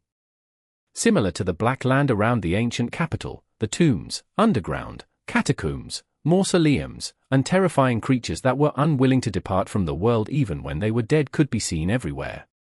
He already went inside, damn it! Mo Fan grumbled, staring at the fortress. There were a lot of Egyptian soldiers inside the fortress. There was no way Mo Fan could fight them all by himself. However, Mo Fan was not willing to let Gangma escape just like that. Ooh? He used magic. Mo Fan saw a black fly approaching him from the distance. The black fly was the feedback from the dark material. Gangma had underestimated Mo Fan's tracking ability. He did not even bother asking a light mage to purify him and his communication devices. Not only would the dark material not dissipate, it would continue to spread inside his body. The spread might be slow, but once the dark material reached a certain level, Mo Fan could trigger the dark wither when Gangma was in deep sleep and murder him, just like Bei Jiang had murdered Lung Qing without alerting anyone. Mo Fan had the same ability too, but the conditions were stricter. One of them was the need for a commander-level soul essence. A commander-level soul essence was extremely valuable. Mo Fan could summon an extra commander-level summoned beast if he offered it to the magic medium ring that Brianka had given him. Damn it, that son of a B***** ch is going to harm more little girls if I let him live. I can always collect more commander-level soul essences, but Gangma has to die. Mo Fan clenched his teeth, deciding to take out Gangma. Gangma had already fled into the crowded fortress, but it also meant the man had most likely let his guard down. Bei Jiang was able to kill someone more than 1,000 li away. Mo Fan believed it was his turn to give it a try. I'll sneak into the fortress and spread as much dark material as I can, Mo Fan said to himself. The fortress was currently fending off the undead army. It was unlikely that anyone would put too much attention on Mo Fan. If he stumbled into some old generals with impressive cultivation, he would still be able to escape with the Dark Noble mantle, so he was bold enough to give it a go. He entered the fortress from the rear. The fortress was largely built of soil and sand. Only some of the important structures were built with sturdy rock, those structures were usually located on higher ground. The terrain in the fortress was complicated and odd. There were sand dunes, twisting barriers that consisted of hard piles of soil, and interconnected buildings. The whole fortress resembled an enormous maze made of thick sand. The terrain was favorable to mags when they were fighting against the undead.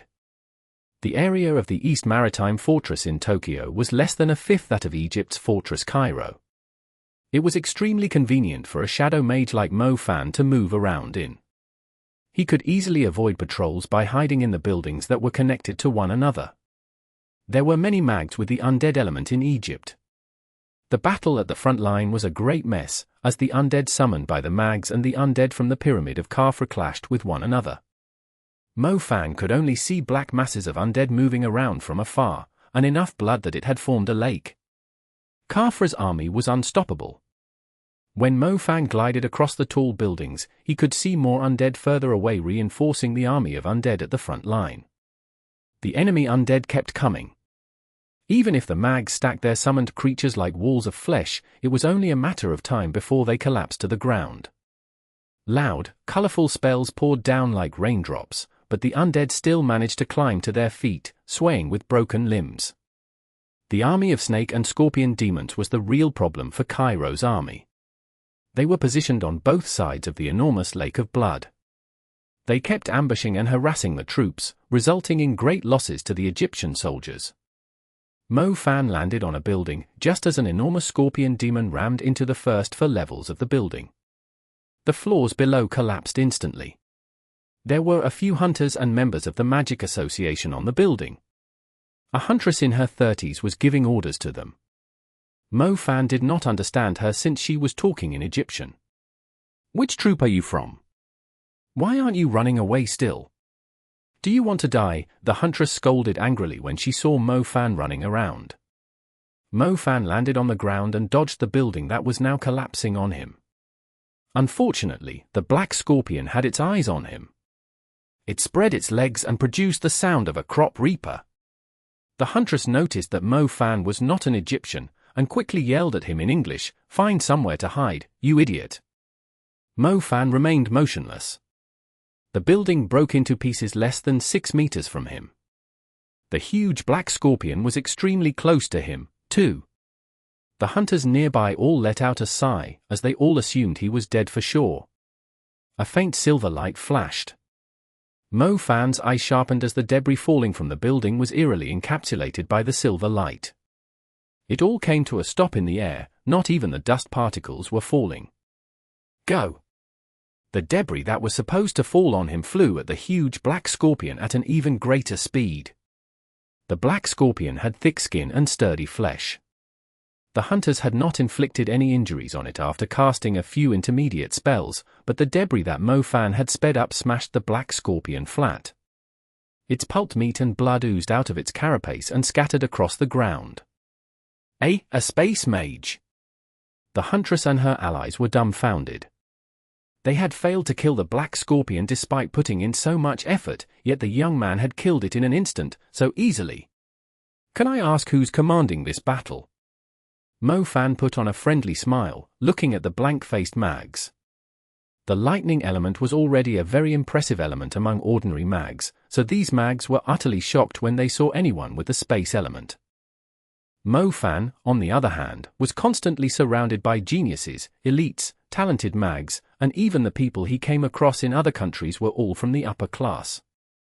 Therefore, elements like space, lightning, and summoning were not that special to them.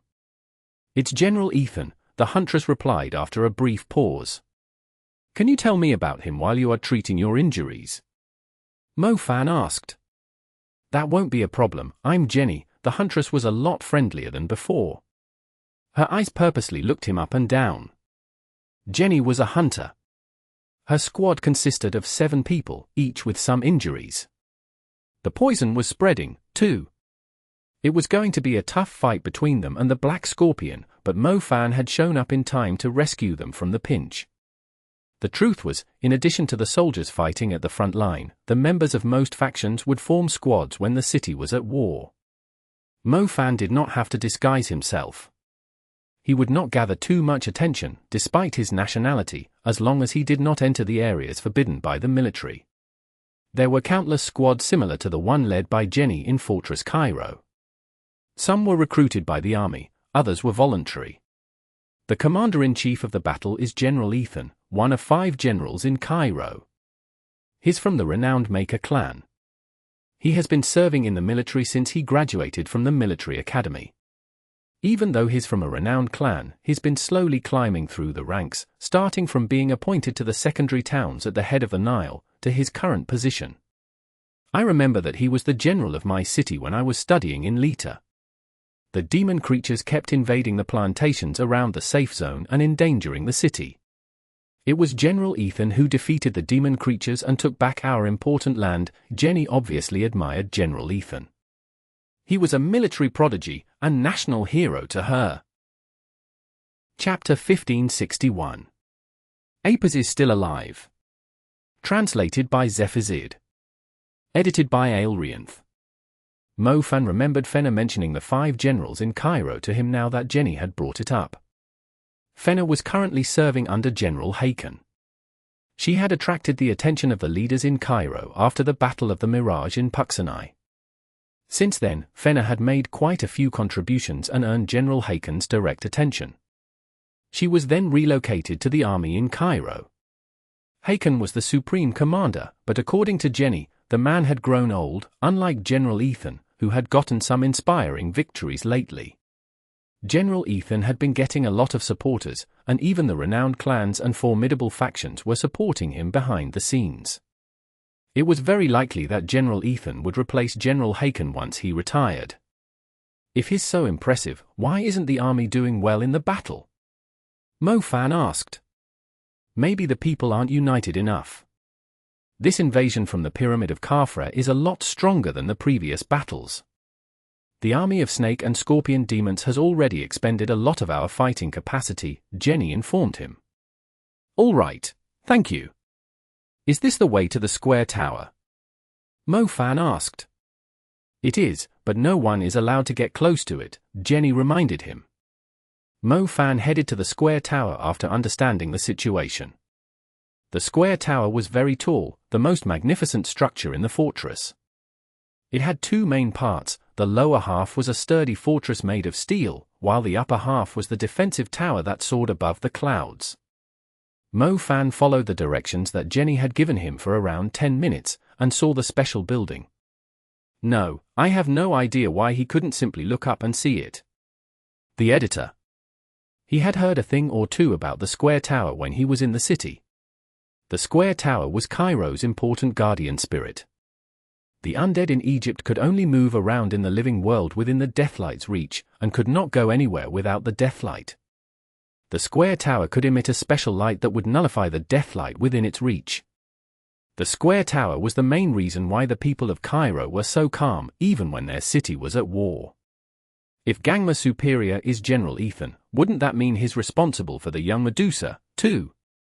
Mo Fan was a little confused.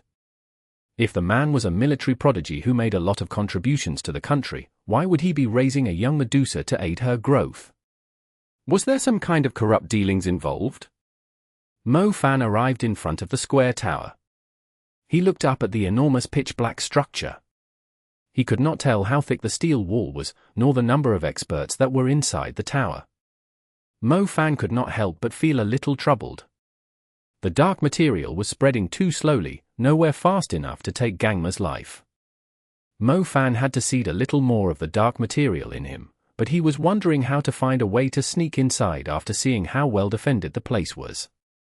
Ooh? That guy looks so familiar. Mo Fan suddenly noticed a man with golden brown hair when he was roaming nearby. He almost failed to recognize the man, since he was now wearing a military outfit. The man was followed by two women soldiers with alluring figures. He must be enjoying himself, having such special treatment even when a battle was going on. Mo Fan crept closer and saw the man standing by a corner in front of the tower. He seemed to be waiting for someone. I'll use him to sneak inside. It seems his rank isn't low at all, Mo Fan mumbled to himself. Mo Fan released the dark material along the ground. It was difficult to notice the black substance spreading under one's feet when it was dark. Sate had poor awareness. He was chatting with the two female soldiers excitedly, occasionally grinning proudly. Sate had been a member of Egypt's national team.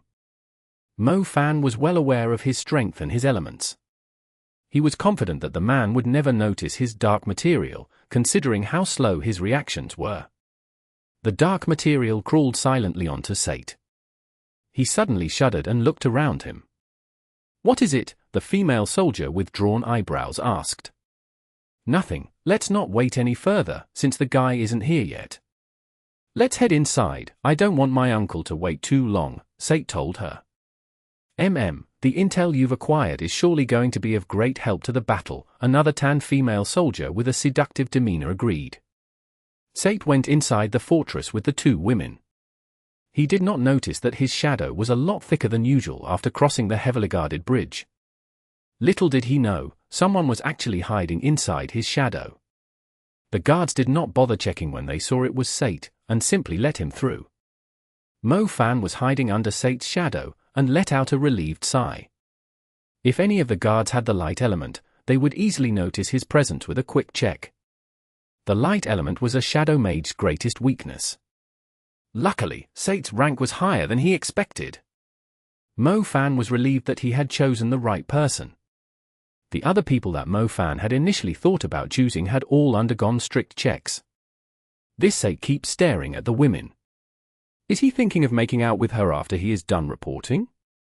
No wonder he seemed to be in poor health during the World College tournament. He must have overworked himself. Mo Fan murmured after observing Sate carefully. A shadow fly. Mo Fan suddenly noticed a tiny fly coming toward him.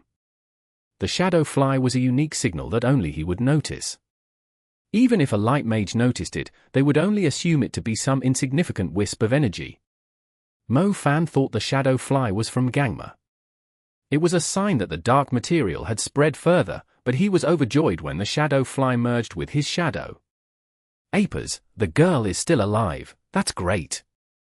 The shadow fly had come from Apers, and the extremely faint dark material on her. Mo Fan had lost all hope for her. He had thought Apers was already dead, since he could not locate her.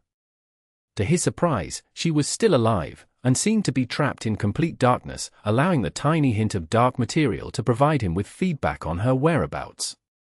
It was so fortunate Bei Jiang from the Hall of Assassins had given him the extremely useful dark material, the Fiendish Knight.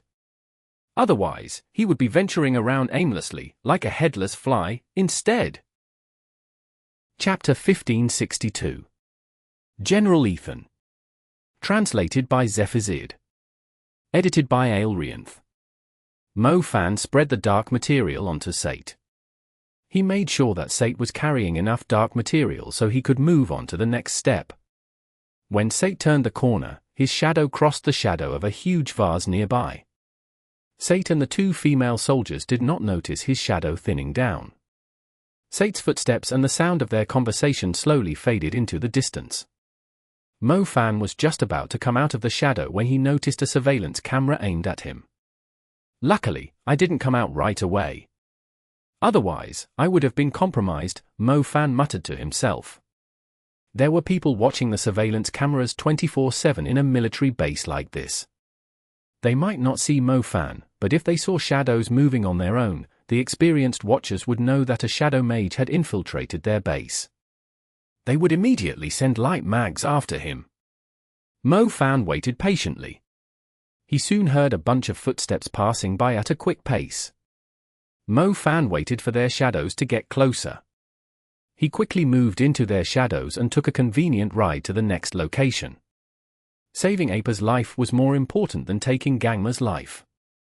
Mo Fan decided to put Gangma aside for now.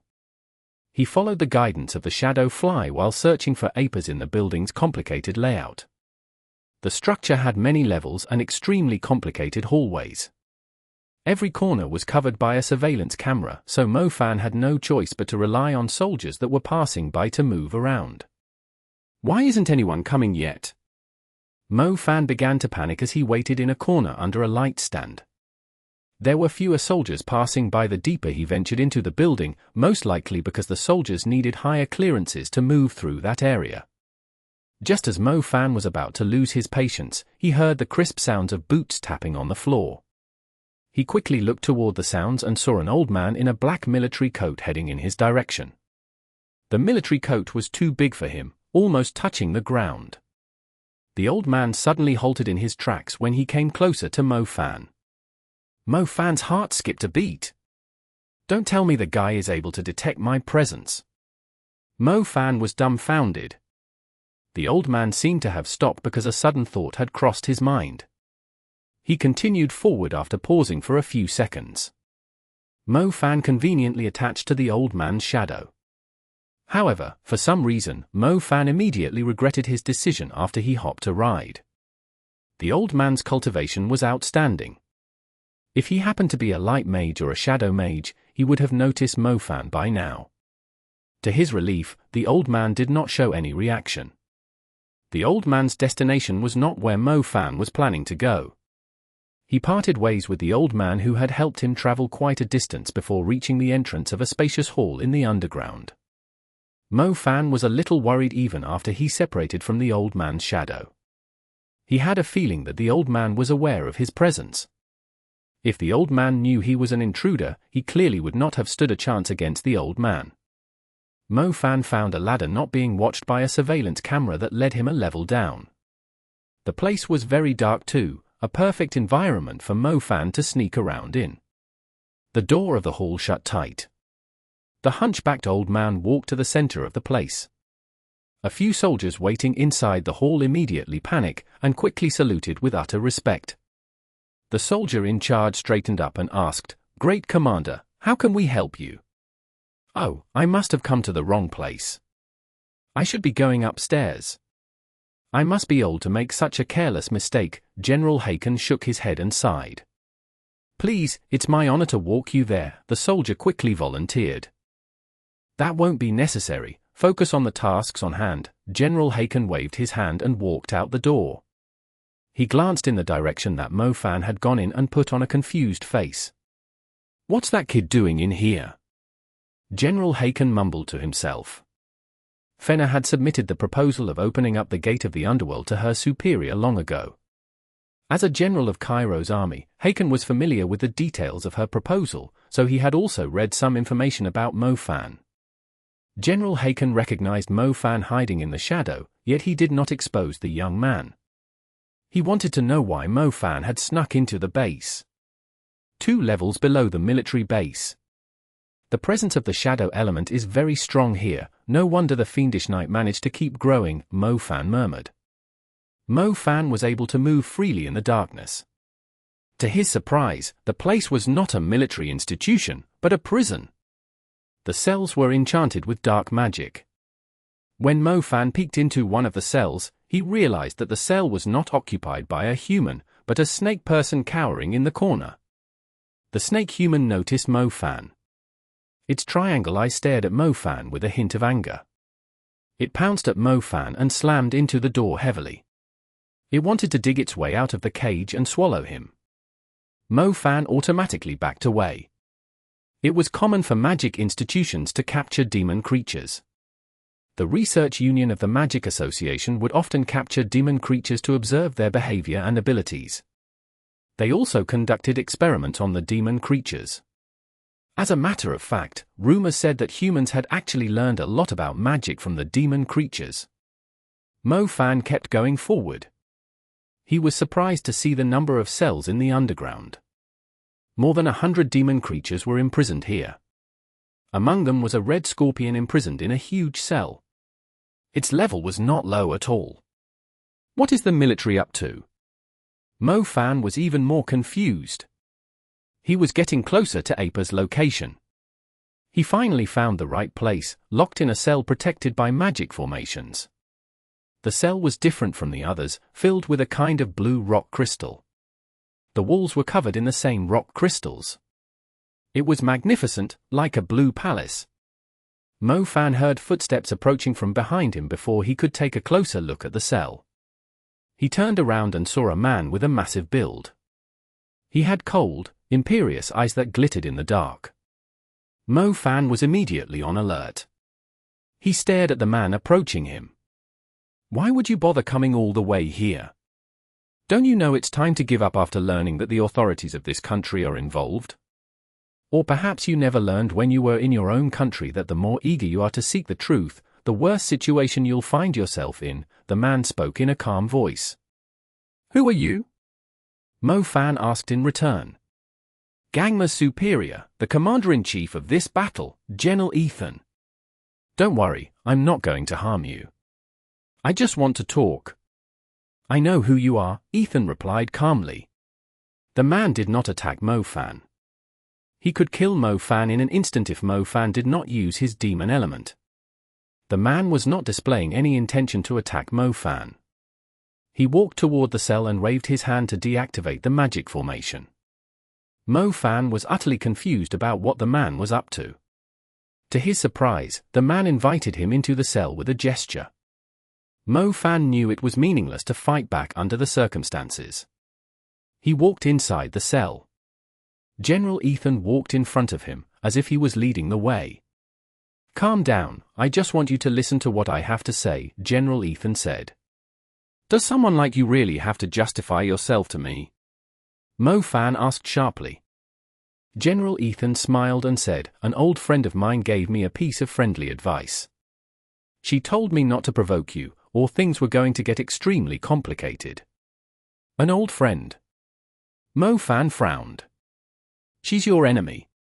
I know how extraordinary you are. I don't want you to bring me any trouble. I hate troubles. The Pyramid of Khafra is already a huge pain in the ass for me. General Ethan kept going forward. They walked past a dozen huge pillars and arrived at a place covered in white goose feathers. The goose feathers were scattered on the ground like a luxurious bed, but a princess of Egypt was not lying on it. It was a Medusa, her face and upper body covered by her hair, her lower body covered in glittering red scales. It was the young Medusa that Mo Fan had stumbled into before. He clearly remembered her blue face. The young Medusa picked up Mo Fan's scent and extended out angrily. Her body was very flexible. She slowly moved forward while using her tail to support her long body. Her sticky hair looked very disgusting. Her blue face and body resembled a woman, yet they were far from beautiful. The young Medusa moved closer to Mo Fan and stuck her tongue out. It gently touched Mo Fan's face while he remained motionless. Mo Fan had even beaten up a scorpion Lord Medusa, who might even be the young Medusa's grandmother. Why would he be afraid of the young Medusa? Even if the young Medusa grew up, she might only be a red scorpion gorgon, an average ruler-level creature. Chapter 1563. Treating Everything with Contemp, translated by Zephazid. Edited by Aelrianth. The young Medusa suddenly opened her mouth, as if she was going to tear Mo Fan's head off with a snap of her jaws. Her mouth could spread hugely, wider than half of her face. The poisonous fangs swept past Mo Fan's face and left a cut on it. Mo Fan did not react, nor did the young Medusa really bite at him. She suddenly laughed like a giggling woman. I don't know how you found this place, but the girl you are looking for is already dead, or should I say, she has already merged with the young Medusa and became a part of her body or face, General Ethan said. Mo Fan looked at the young Medusa without expression. Mo Fan had already sensed it when he was outside. The shadow fly did not come from Apers, it actually came from the young Medusa. The young Medusa had eaten Apers. Her face and body resembled the little girl's. Mo Fan's heart was filled with rage, yet who was he supposed to vent it on? The cruel demon creature that ate people, or the man who was an authority in the military? Must you really rely on such an inhumane way? Mo Fan asked. Mo Fan, I was like you when I was at your age. I once led my men and fought the scorpion demons for 3 days and nights straight just to save a merchant's pregnant wife in the wild. After saving her, I had to bury my own men in the sand. When Karmu city was threatened by a mirage, the military gave up on the small city because they were busy fending off the creatures from the Sahara Desert. My men and I were there and fought our way out when we were surrounded by the undead. I have done things like that many times. General Ethan lit up a cigarette that he had taken out from his front pocket.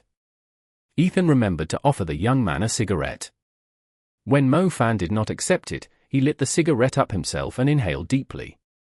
There are many ways to win a war, but most people think it's most effective to fight the demon creatures and drive them out of our territory. By using that method, Mags would die even if we won the war, but if we lost, the civilians are the ones to suffer.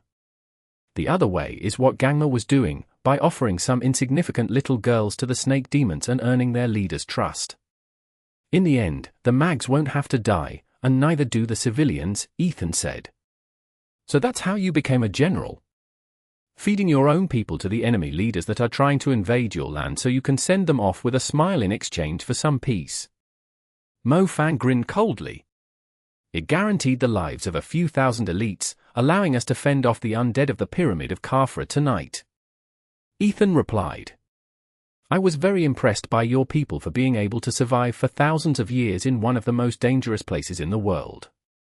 They must have some impressive traits flowing in their blood, but it turns out that you're only relying on such a filthy method. Why did your people even bother overthrowing the pharaohs? Isn't it better to be ruled over by the powerful pharaohs and continue to live as worthless slaves? Mo Fan grunted at Ethan. Mo Fan initially thought the reason was much more complicated, but it turned out to be so simple and straightforward. It was just to make the fighting easier for them. The army would offer little girls like Apis to the snake demons and scorpion demons to enlighten them, so they would withdraw in advance. To think that the army was using such a method in exchange for some ugly peace. Mo Fan was overwhelmed by sorrow and rage at the same time. We can never kill them all, those things just keep coming. It's been the same for thousands of years. The lives of a few girls or a few thousand mags, it's a very easy choice to make. I believe in another 10 years, after you're overwhelmed by a sense of helplessness multiple times and have witnessed the corpses of your men piling up because of your failures, you too will shred your pride and dignity and push a few girls down the cliff into the nest of snake demons. I won't deny that I'm a devil, I deserve to go to hell, but you can't deny the peace I've brought to the city, either. As a matter of fact, when death is grabbing people by their throats, they will want these girls pushed down the cliff more than anyone else. The people despise cruel, inhumane **** like me, yet they still hope someone will do the same as I did, so they can lie on their sofas comfortably and share how detestable people like me are to the others in a park. Ethan continued while staring at the young Medusa. He was wearing a strange smile as he spoke. It's actually easier to get along with the demon creatures than us humans. They will just leave if we treat them well. Meanwhile, humans might push you off the edge of the cliff, even after you've served them well. Ethan shared a lot, highlighting the tough times he had been through despite his calm tone. It's time for me to leave. The people are still hoping that I will blow the horn of victory for them, even though many lives are going to be lost. If we win, a lot of my men are still going to die. If we lose, many of the civilians behind the army are also going to die. Feel free to expose my crime. It's meaningless, even if you have some solid evidence. Cairo needs me, since I can bring them victory and peace. When they cry as their lives are threatened by the demon creatures, they will think lightly of the crimes I've committed. By the way, I remember that your country normally won't kill a ruler-level creature. They will spare the lives of the ruler-level creatures that they catch, too. Otherwise, not only would it topple the balance between different species, it might infuriate the creature's parents. Say, is there really any difference between our countries? Ethan flicked the cigarette to the ground and headed toward the exit. He completely ignored Mo Fan's existence. General Ethan's footsteps faded into the distance. Mo Fan stood inside the cell, while the young Medusa moved back and forth, showing off the appearance of the little girl whose death Mo Fan was grieving about. The creature was observing her prey like a starving woman. Mo Fan was utterly disgusted by the sight of her. However, Mo Fan was actually angrier at General Ethan. Behind his brilliance as Cairo's military prodigy were piles of dead little girls like Apis. He might be spilling the beans about how brutal the truth was, yet it did not conceal his pride and arrogance as he treated the little girls' lives with contempt. It was more than disheartening. Chapter 1564. Tearing the Medusa apart in rage. Translated by Zephazid. Edited by Aelrianth. It was power, true power that could take away the value of human lives. Mo Fan's chest heaved heavily as he stood there in this place built like a palace, specifically for a demon creature. The deeper he dug to find out the truth, the bloodier it was.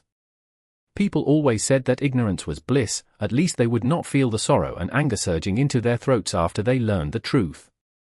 It was suffocating, and he was clueless about how to vent it all out. Mo Fan, a worried voice said from the dark. Mo Fan did not hear it. General Ethan's words were still echoing in his mind. He was unable to calm himself down. Mo Fan, why are you here? Fenna came up to Mo Fan. She was even more worried when she saw the blank look on his face. Ethan's men had told Fenna that Mo Fan was 2 levels under the base. Fenna just happened to have withdrawn from the front line to take a rest. She immediately came here without treating her injuries. Fenna, let me ask you something. Mo Fan slowly lifted his gaze and stared at Fenna. Fenna was startled. She could sense the chill in Mo Fan's eyes. It was like he was looking at a stranger whom he should be cautious around. "What is it?" Fenna replied. "Did you know the military was raising a young Medusa?" Mo Fan asked in a heavy voice, pointing at the creature lying contentedly on her bed of goose feathers. The young Medusa did not attack Mo Fan and Fenna. She was inspecting them, as if she knew the humans would not dare to harm her. She even knew the humans would continue to deliver little girls to help nurture her.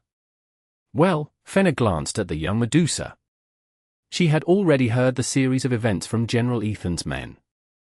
She was avoiding Mo Fan's gaze. She finally said after some time, "I only heard rumors about it, but you have to believe me that General Haken and I aren't involved in it." "But you guys are still turning a blind eye to it." Mo Fan let out a self-mocking laugh. Fenna was left speechless. "We are weak and have lost our integrity, like a bunch of livestock raised in a herd." Another voice appeared, followed by footsteps approaching them slowly. Mo Fan followed the voice and saw the old man in a black military coat from before. He had a hunchback, yet his eyes were alert and lively. "General!"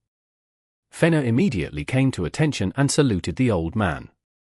General Haken waved his hand and said in a self-mocking tone, "Saluting is a way to pay respect, but you no longer have to salute me after tonight. I'm clearly not worthy of you and your friends' respect." First General Ethan, who's currently in the limelight, and now the highest-ranked general. "The Egyptian army is really treating me quite seriously," Mo Fan scoffed. "I have heard of your achievements at Beijiang in China. A leader of your country told me about you. You do have the right to look down on us useless soldiers, considering what you've done," General Haken replied. Mo Fan knew what General Haken was referring to, the Great Pyramid of Giza.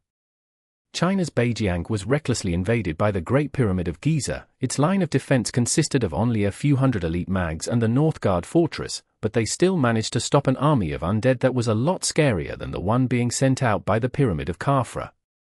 Not a single civilian was hurt. In Haken's eyes, it was definitely a miracle. After fighting endless battles in Egypt for dozens of years, he was more familiar than anyone else about how great a disaster the deathlight of the Great Pyramid of Giza could bring to a nation.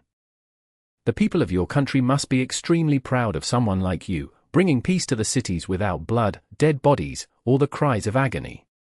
As a matter of fact, our country has a reliable expert too, but unfortunately, he isn't the aged old man that has nothing but an empty shell left standing in front of you. He is younger, bolder, has more power, and knows how to win battles better than me. General Ethan is Egypt's Mo Fan, loved and respected by the people. Of course, you are only representing yourself. You don't shout out to the people everything you've done, but regardless of what the people think, the gratitude that the people feel from surviving the disasters will forever be imprinted in their hearts," General Haken said. "What are you trying to tell me? Are you asking me to mind my own business, too?" Mo Fan asked impatiently. He was in a terrible mood. His heart felt a stabbing pain whenever he recalled the vulnerable little girl apers turning into a pile of bones for the sake of this war. "I just want you to understand that the war never ends. General Ethan will forever stand at the highest point in Cairo, like the ruler of a pyramid. He will never be punished for his sins. Even the International Military Tribunal would not dare put him on trial. The Holy Judgment Court won't judge a person with a high rank in the military, either," General Haken said. It was sad yet infuriating. Mo Fan was disgusted by both the International Military Tribunal and the Holy Court Mags who had absolute jurisdiction over Magadom. They insisted on judging certain people to death if it would benefit themselves, yet when someone was still useful and valuable, they would pretend like there was nothing they could do, regardless of how serious the crimes the person had committed were. Power and status? Mo Fan now had a clearer understanding of what Zhao Manyang had told him about before. Perhaps the Cold Prince and Salon's beliefs were not completely wrong, after all. These authorities were actually no different from them. They believed the deaths of some insignificant people were necessary to achieve their ambitions. However, Mo Fan found the idea unbearable, something that he had an urge to tear into pieces with his own hands. Insignificant? Is there anyone that is insignificant in this world? Is there anyone that is really worthless? Even the most insignificant person is worth everything to their family. Did they forget that General Ethan was once hiding under the wings of someone else? If it weren't for the experts that respected every person's life and swore to fight the demon creatures to the end, he would have died long ago to the merciless demon creatures, before he even learned magic. Mo Fan had always been grateful. He was so weak in Bo City. He only survived because of people like Headmaster Zhu and Zhong Kong, who insisted on protecting the city. It was the reason he had been willing to do his best to save the ancient capital institute, and for his brilliance during the World College tournament, and why he was unwilling to retreat even when he was facing the Great Pyramid of Giza. One was allowed to choose between saving a little girl or a few thousand mags, if they really had to make a choice for the sake of the big picture. However, it did not necessarily mean it was acceptable to push a little girl who was supposed to live a normal life into a nest of snakes to ensure a few thousand mags could survive. It was not a choice that had to be made, but a morbid state of mind that happened when humans compromised from helplessness. That morbid state of mind was contagious. Mo Fan had no idea how many people were already in the same state, yet he would never let himself fall to that level. He would not let Apers die just like that. He would never give up. Mo Fan's gaze suddenly sharpened. His eyes emitted silver rays, stabbing at the young Medusa like swords. The young Medusa was tidying her hair casually, hoping that her hair would turn into snakes as soon as possible. She did not panic even when she saw the murderous look in Mo Fan's eyes. She was very intelligent. She knew the humans would not dare to harm her. The silver energy of telekinesis grabbed the young Medusa by her throat. It dragged the young Medusa who was combing her hair so indifferently toward Mo Fan. The young Medusa did not resist. She was right in front of Mo Fan, yet she still provoked Mo Fan by hissing at his enraged face. "You're quite pleased with yourself, aren't you?" Mo Fan asked with a cold smirk, staring at the young Medusa's stolen face. The young Medusa hissed again, as if she just had an enjoyable meal. The young Medusa knew it was Mo Fan that had saved Apers the first time. She was trying to tell Mo Fan how delicious the little girl was. Most importantly, she was saying, "I ate the person that you desperately tried to protect, yet what can you possibly do about it? Perhaps most people in this world wouldn't dare to touch you, including some forbidden mags. However, scum like you isn't allowed to eat anyone that I'm looking after as you please." Mo Fan screamed angrily. Mo Fan poured the energy of telekinesis into his hands. He grabbed the young Medusa's body and waist as if he was trying to vent all his anger on her. This creature was not meant to have Apers' appearance. Mo Fan used his hands to tear the young Medusa apart with pure brute force. Fresh blood poured across the blue crystals and white goose feathers. The young Medusa let out a pained cry. The proud expression she was bearing had vanished. Her face was filled with fear, pain, and disbelief. Scorching blood scattered onto Mo Fan's hair. The viscous liquid oozed slowly down his face and landed on his shoulders and body. He turned blazing red in no time, yet his eyes were filled with extremely cold rage. The young Medusa was covered in blood. She kept writhing back and forth on the ground. Her upper body was twisting about, and she let out a piercing screech of pain. Her cry echoed through the tower. Chapter 1565. The Living Human in the Stomach. Translated by Zephazid. Edited by Aelrianth. Fenna was dumbfounded. She stared at Mo Fan as white steam rose into the air from the scorching blood of the young Medusa. She felt like she could see his passionate heart pounding heavily right before her. General Haken was startled, too. He could sense an unyielding spirit from the young man the moment he tore the young Medusa apart. The young man's fearlessness was something he had never seen before. Even if an entire formidable species and a military prodigy that was currently ruling over a city were against him, he had still decided to tear his enemy apart with his own hands. The two sections of the young Medusa's body kept writhing, trying to connect with one another, yet before they could come together, the young Medusa began to stiffen. A moment later, the two sections started to turn into stone from the inside out. The young Medusa was thoroughly dead. In the end, the petrified body of the young Medusa crumbled into dust and disappeared on its own. He discovered something covered by a bright red membrane amid the dust. The membrane was a little transparent, revealing a petite figure curled up inside it. Mo Fan initially thought it was an enormous egg from the young Medusa, but he was overjoyed when he took a closer look. It was Apis. The person inside the membrane was actually Apis. The young Medusa had clearly swallowed Apis alive. She was slowly digesting her in a special way to obtain the little girl's beauty. She's not dead yet. Fenna stared at the membrane that had fallen out of the young Medusa's body in astonishment and horror. It was difficult for her to imagine General Ethan actually feeding a living girl to the young Medusa. Apis' breathing was extremely weak, but it was there. It meant that the fiendish knight did not make a mistake. Apis was not dead. She was only swallowed alive by the young Medusa, and was right inside the young Medusa's body. Most snakes would not tear their prey apart. They would paralyze their prey with poison or constriction, and swallow them once they lost consciousness to digest slowly. Even if the prey was still alive during the process, they would have no chance to resist. It was exactly what Apis was going through. She had been swallowed alive. Her body had shrunk to an unbelievable size and was trapped inside a cocoon in the creature's stomach. When Mo Fan saw the young Medusa, he had sensed the faint presence of the dark material inside her. Therefore, Mo Fan did not doubt General Ethan when he told him that Apis was already dead. To his surprise, Apis was swallowed alive. Mo Fan was both infuriated and overjoyed at the same time. She was alive, she was still alive. Mo Fan quickly tore the membrane to pieces and dragged Apis, whose clothes and skin had already fused to it, out. Apis was covered in the young Medusa's gastric fluids. Some of her bones had obviously fractured, considering the shape her body had been forced into. Her delicate face was damaged, too. It was difficult to imagine that she was once a beautiful little girl. Fenna's breathing intensified after seeing her injuries. She quickly cast a water spell to wash the viscous digestive fluids off the little girl. "I'll go get a healer," Fenna said.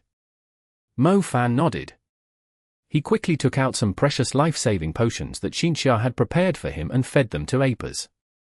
Apis' nose and mouth were filled with the acids that could digest her, making it impossible for her to drink the potions. If he used telekinesis, he might crush her weak respiratory systems.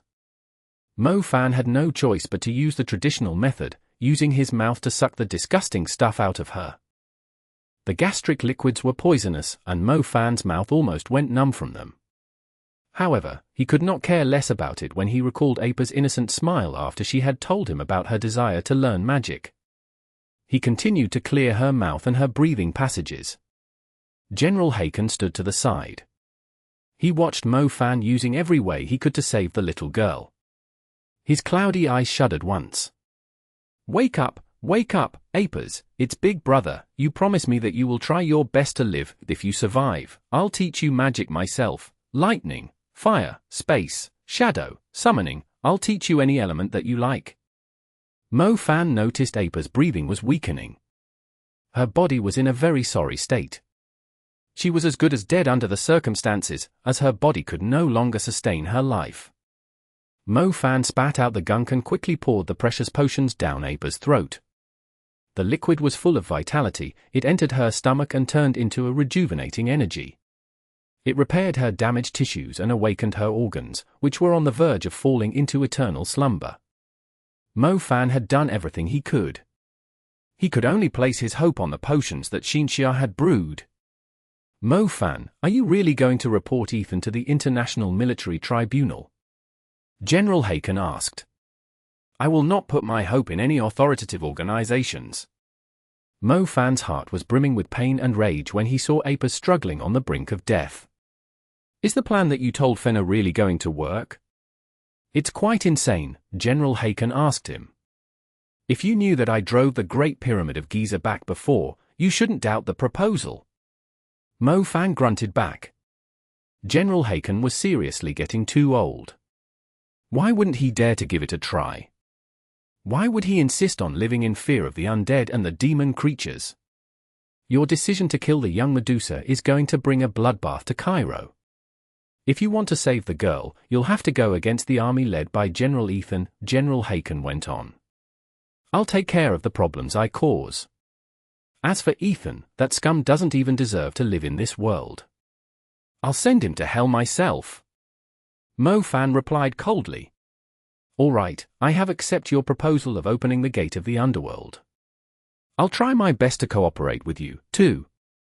Even though winning the war might not be enough to arrest Ethan for his crimes, it's an important step to take him down. General Haken said. General Haken saw Mo Fan let out a cold harumph. He knew Mo Fan was displeased and infuriated by his stubbornness. He shook his head with a wry smile and glanced at Apis. She should be able to make it. Bring her to my men. She will slowly recover there. Chapter 1566. Going Against the World. Translated by Zephazid. Edited by Aelrianth. General Ethan was in the glass corridor outside the command hall in the square tower. The whole battlefield was filled with destructive spells. A strong wind with a unique smell to it blew across the battlefield. It was only the first day. The army at the front line would not have any problems holding their ground if the troops stuck to his arrangements. The battle had only just begun, and many generals were currently at the front line. He just needed to choose one that he was not that fond of to be in charge at the front line. Gangma, yours is the only face the snake demons recognize. Rest up for now, and as soon as the sun rises tomorrow morning, return the young Medusa to the Sunset Shrine. That will get rid of the threat the snake demons pose to us. It's time for us to teach these undead some lessons. Ethan said. Gangma quickly saluted acknowledgement of the order. He asked in a mocking tone, what happened to the guy? Killing isn't the only way to get rid of a person. Some people are like sparrows. When the eagle displays its wings and sharp claws, the sparrow that knows its place will stop hopping between the branches and hanging around in the eagle's territory. No young man can get himself together after learning about the country and the person I am. Ethan declared firmly. Commander is impressive as usual, you've perfectly dealt with the problem without sacrificing a single soldier. Gangma fawned upon his superior. I know his kind too well. I was like him when I was younger. A person like him has a great weakness, in that they always struggle to accept the brutal truth. When I revealed the beliefs of the majority and compare them to his naive thoughts, he's only going to crush his own beliefs. After all, even people with heroic ambitions are weak in their hearts. They might seem to be strong and determined, but it's only because they haven't encountered a natural storm that forced even the eagles to flee for their lives without any hesitation, Ethan stated confidently. Ethan did not threaten Mo Fan with his power and strength, nor did he drive the young man away with force. He simply told Mo Fan the truth and showed him the tip of the iceberg, the calm before the storm that was about to descend upon Egypt. It was as simple as that. The self-realization of how insignificant he was enough to crush him. The young man had no idea of his own place.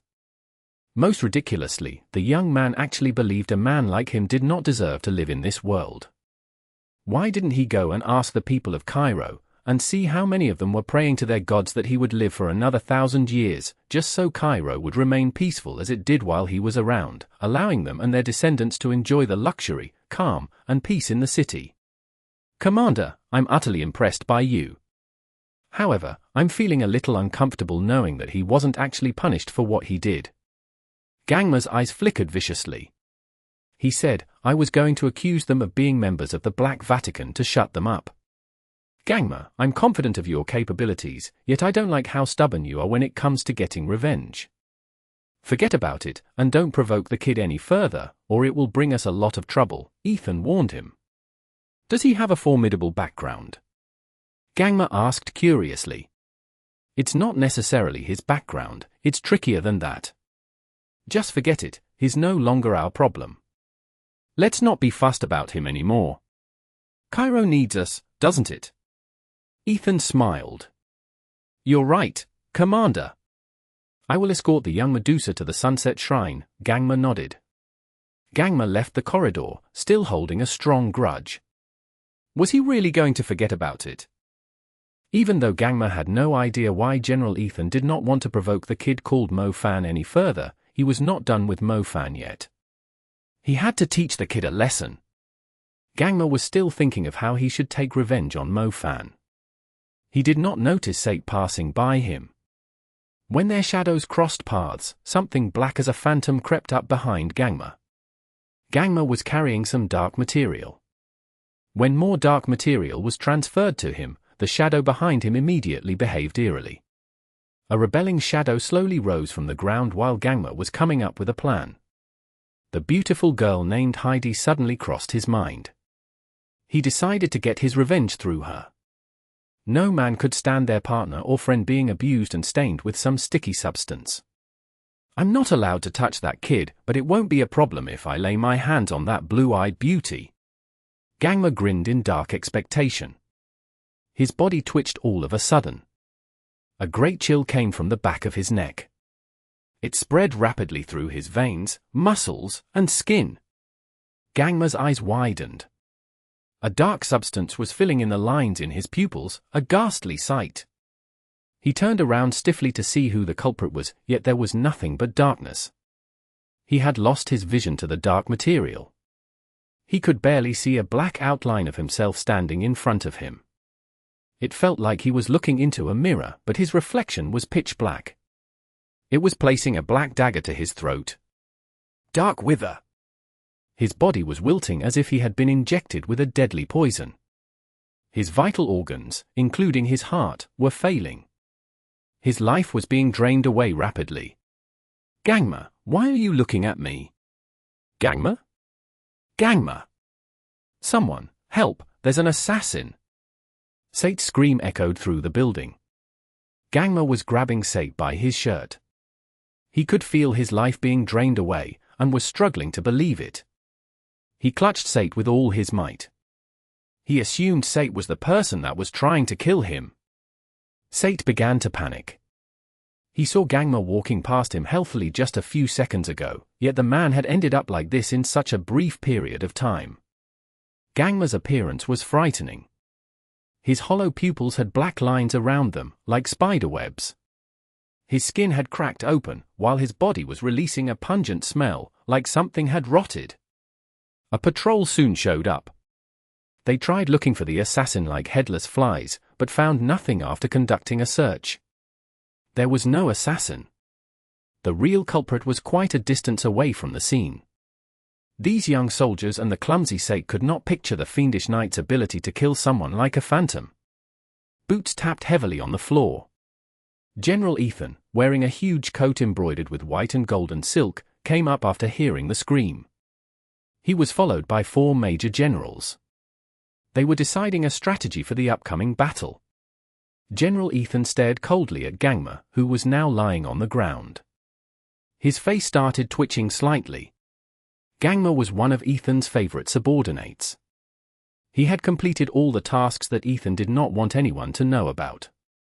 He had to admit that Gangma was a maniac, yet he needed someone like Gangma serving him in order to win the war. Gangma seemed to know that Ethan was around. He tried his best to utter, "Help, help me." Ethan did not step forward. He simply stared at the man on the ground.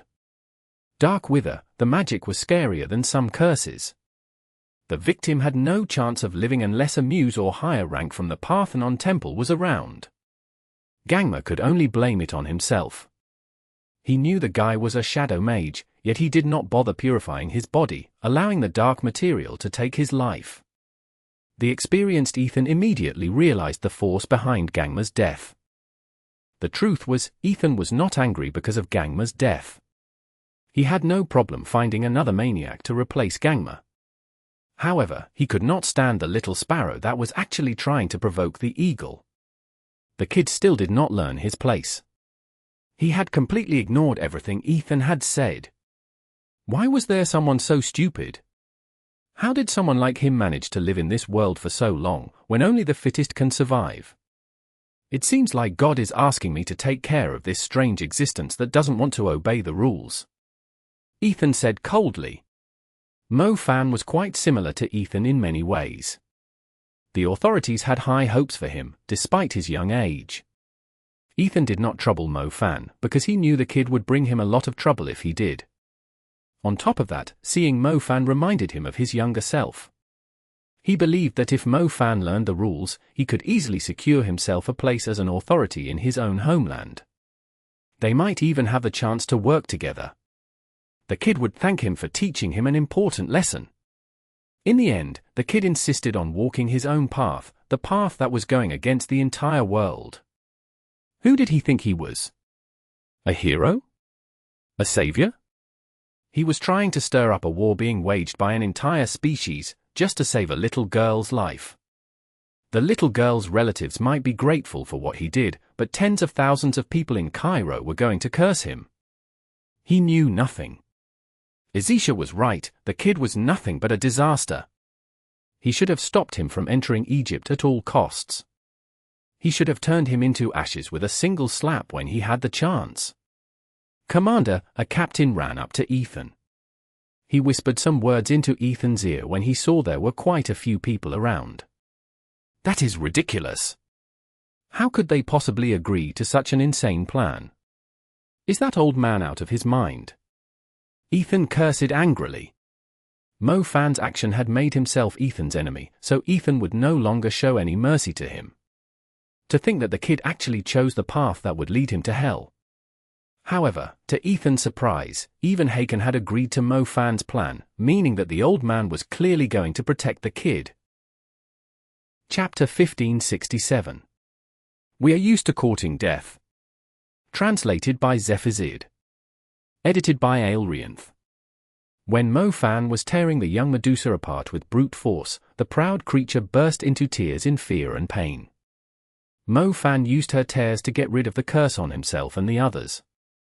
Heidi took pity on Zoe, Sophia, and the others. She ended up sharing the tears with them so they could get rid of the curse, too.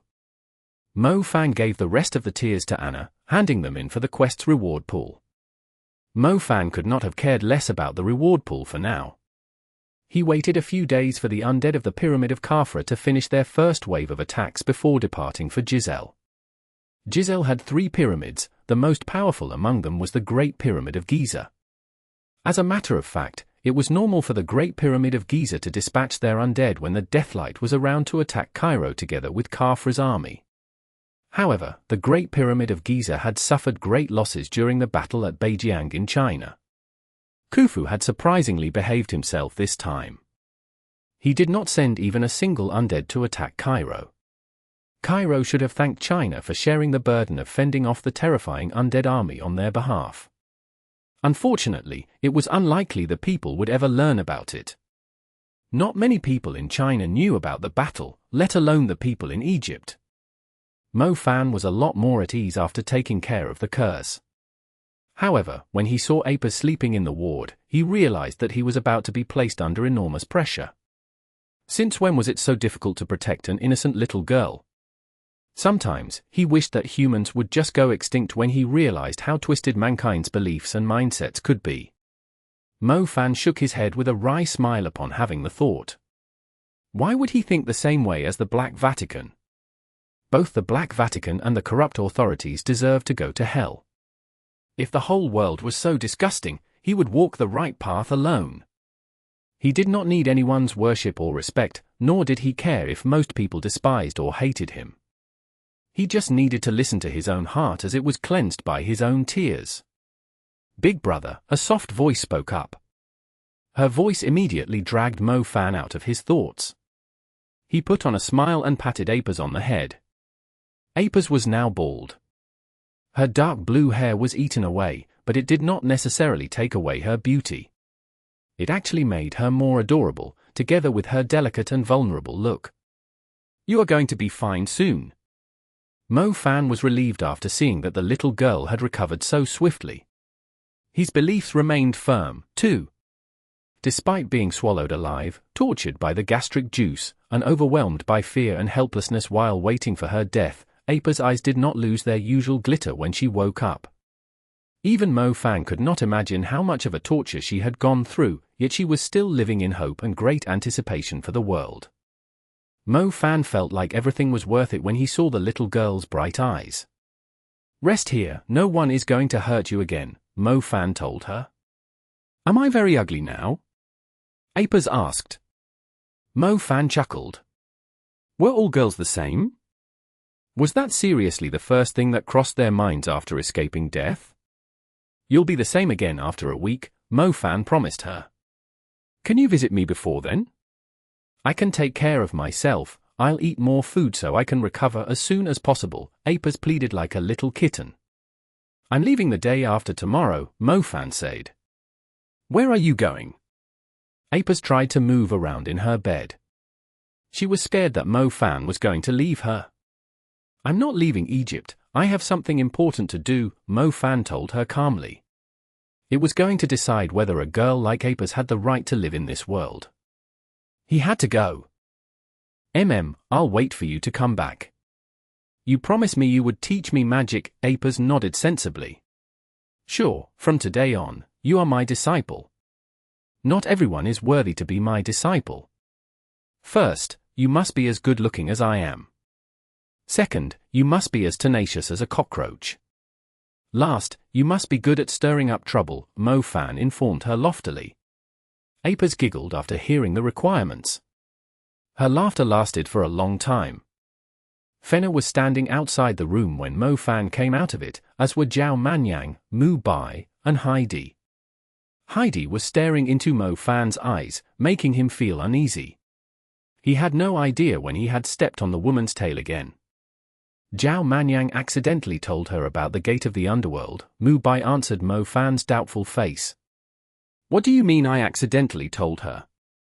I was having a serious conversation with you, yet you kept raising your brows at me instead of telling me she was behind us. I thought you were interested in my handsome face. Zhao Manyang protested. Mo-Fan was left speechless. He did not mind bringing Heidi along when they went to get the tears of Medusa. They were all pretty good at running away, so their lives were not necessarily in danger. As for opening the gate of the underworld, they were planning to invade the Great Pyramid of Giza. They were going into the pyramid. They had no clue what it was like inside the pyramid. It was not exaggerating to say they only had a 10% chance of survival. Heidi, you are still young, you haven't tasted a man before. It's really not worth it for you to follow us to a place crawling with the dead, Mo-Fan advised her. What are you talking about? What does it have anything to do with you filthy men? Heidi blurted out scornfully. What I meant was, life is so precious and valuable, you don't have to court death with us. We are already used to it, so it's easier for us to turn misfortunes into blessings. However, it's more likely for a rookie like you to die. You wouldn't want to turn into a female mummy either, right? It would be bad if you become a problem for Fenna and her army. After all, a woman with an alluring figure wrapped in bandages is seriously going to be a distraction for the men, Mo-Fan rambled on. I don't care what you say, I've made up my mind. Heidi declared. How about this? I'll give Miss Brianka a call and ask her to take you back to school. Aren't you strange? You kept saying that you didn't like following us around in the beginning, but you're the one that doesn't want to let go now. Mo-Fan challenged her. Don't you dare. I'll tell Miss Brianka everything. She will most likely go with you all, since she's going to be so worried. Heidi shot back. Excuse me. I don't think there's a need to argue any further, since we do need someone with the chaos element inside the pyramid, Fenna interrupted them. Ah? Is that so? Mu Bai, isn't your third element the chaos element? Mo-Fan asked absently. Mu Bai looked at Mo-Fan like he was an idiot. Give me a day, I'll see if I can break through to the super level.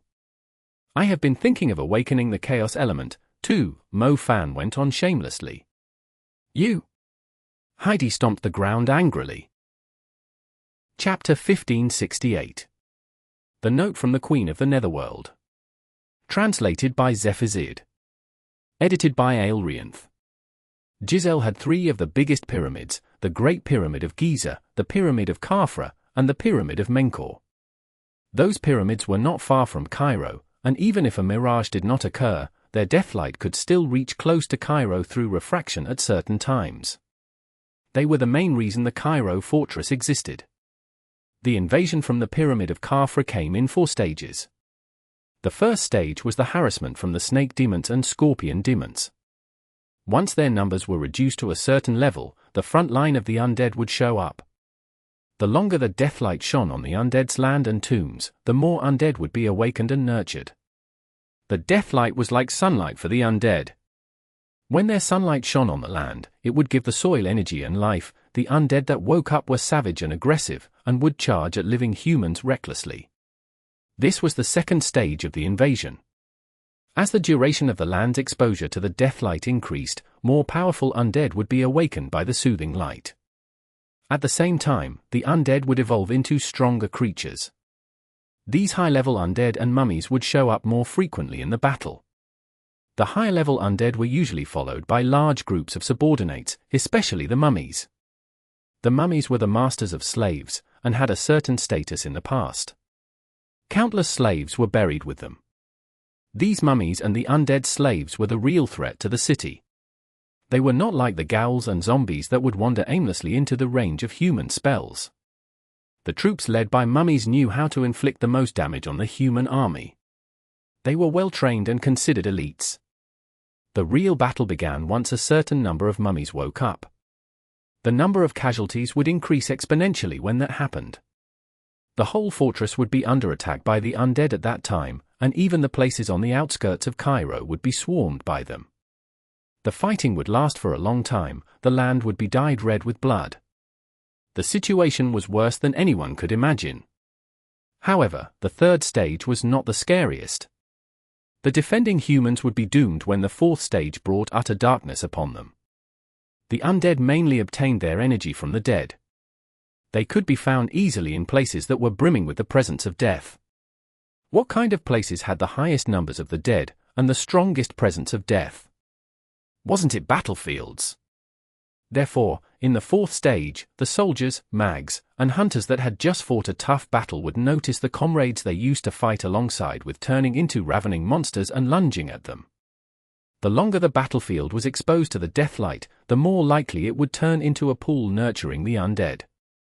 If the dead were not dealt with in time, and were exposed for just one night, they would join the army of undead and attack the city the following day. If they were not prepared for the fourth stage, an entire city might fall to the undead. Mo Fan knew killing the young Medusa would bring a great disaster upon the fortress. Once the news of the young Medusa's death reached the snake and scorpion demons, they would return and attack together with the undead that had been awakened in the second stage.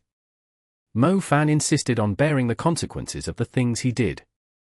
Ethan might be scum, but he could not put the army, the hunters, and the rest of the mags in danger because of him. He had to force the snake and scorpion demons to retreat. Mo Fan decided to use the demon element. The only way to drive an entire species back was by beating the crap out of them. The young Medusa's death would only lead to something along the line of a Scorpion Lord Medusa attacking them at most. If Mo Fan could eliminate the Scorpion Lord Medusa, the rest of the demon creatures would collapse like a sheet of loose sand. That being said, Mo Fan did not expect to have to use the demon element so quickly. He did not have the chance to fill the essence orb yet. If the essence orb was not filled, not only might the demon element go out of control, the side effects of using it would be quite serious. He might fail to open the gate of the underworld in the end. However, Mo Fan did not have any other choice. He could only take this one step at a time. I think we should let Haken worry about the demon creatures. Seriously, he can't just do nothing if he's one of the commanders, right?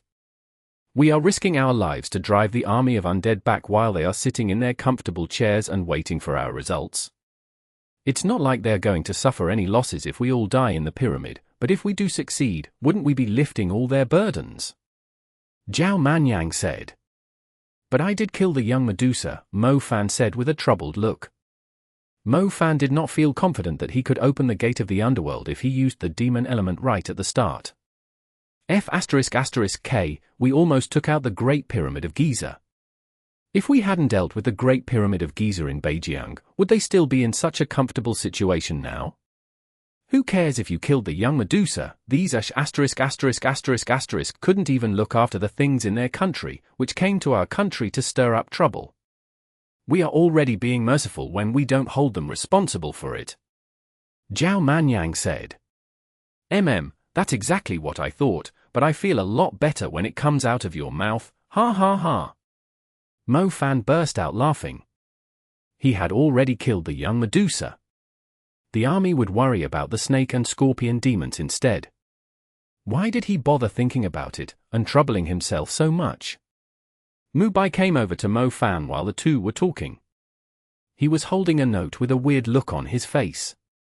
Mo Fan, a woman asked me to give this to you. Mu Bai handed the note to him. I can't read Egyptian, holy crap, why is it written in our ancient language? Mo Fan was dumbfounded. The note was written in ancient Chinese. Even though the characters differed a lot, it was still possible to guess what the words meant. I'll help you settle the mess, but you better focus and get your ass into the pyramid soon. If you don't open the gate of the underworld, don't blame me for warning you that my people might go and empty your cities. Zhao Manyang tried his best to identify the words and interpret them in modern Chinese. Mo Fan was a little dumbfounded. Does she mean she's going to deal with the snake demons? Zhao Manyang and Mu Bai asked. I believe so, Mo Fan said. Who is she? Is she like a top agent that our country sent here? Isn't the young Medusa's mother at least a great ruler-level creature? Can she really deal with it? Zhao Manyang said. If it's her, I believe so, Mo Fan said. The only person that would leave him a note in the old Chinese language was the Queen of the Netherworld. The 8 undead rulers of the ancient capital's kingdom of undead were the strongest ruler-level creatures he had ever seen. He had witnessed their terrifying strength when they fought the Sphinx in front of the Great Pyramid of Giza. The Queen of the Netherworld had the ability to possess someone. She was also completely untraceable. Mo Fan thought she was not going to show up, but she had stepped forward in time to clean up his mess. He was quite touched by it. Mo Fan, we're talking about a ruler-level Medusa, your friend should treat it more seriously, Fenna said cautiously. Don't worry, if she says she can deal with it, we just need to focus on our plan of sneaking into the pyramid, Mo Fan replied confidently. The Queen of the Netherworld's strength was only second to the mountain zombie, while the Snake Lord Medusa was just a great ruler-level creature. If a fight broke out between them, the Snake Lord Medusa was going to be beaten up badly. It was such a relief knowing that there was some reliable female ghost he could rely on after stirring up such a huge mess. He would have borrowed one of the 8 undead rulers from John Kong if he could have. He might not be able to borrow the mountain zombie, but it would be a splendid idea if he could borrow the red skeleton ruler to be his fighter. Speaking of which, if the Queen of the Netherworld is busy dealing with the snake and scorpion demons, won't that mean we'll have to rely on ourselves inside the pyramid?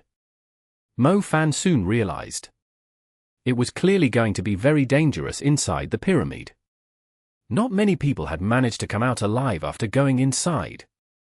The underworld monarch frogs, dark pharaoh of serpents, dark swordmasters, goat-horned generals, scorpion lord Medusi, snake lord Medusi, red scorpion gorgons, red snake gorgons, a single one of them was more than enough to wipe out Mo Fan and his crew. Luckily, Mo Fan still had the demon element as his trump card. If anything went wrong, he would have no trouble using the demon element to flee for his life. Your group isn't strong, but it also gives you a great advantage. It's easier for you to go through the magic formations that are impassable to us. Most of the formations have greater resistance to mags with stronger cultivation. There are many formations inside the Great Pyramid of Giza, so we wouldn't be able to sneak inside the pyramid, even when the Deathlight is not around, Fenna told the 4 of them. The restrictive formations in the pyramid were similar to the ones at the Parthenon Temple. They were mostly formations of the Chaos element, and were more effective against stronger mags. The higher the cultivation of the invaders, the stronger the resistance would be. They basically prevented any forbidden mags from sneaking into the pyramid. Even super mags would struggle to utilize their full strength in the magic formations. Those formations once again proved that there were some ties between the ancient civilizations in Egypt and Greek. It was the same reason Fenna said that they would need a person with the Chaos element to sneak into the pyramid. Without a Chaos Mage, they would easily trigger traps when they tried to go through the formations. Most of the tombs of ancient emperors had insane traps and mechanisms to protect them. Mo Fan still remembered everything that happened when he went to the ancient king's tomb, especially the 9 bridges of death and 1 bridge of life, it seriously did not give him any chance to live. He would long have been a pile of bones if it wasn't for the demon element. Chapter 1569.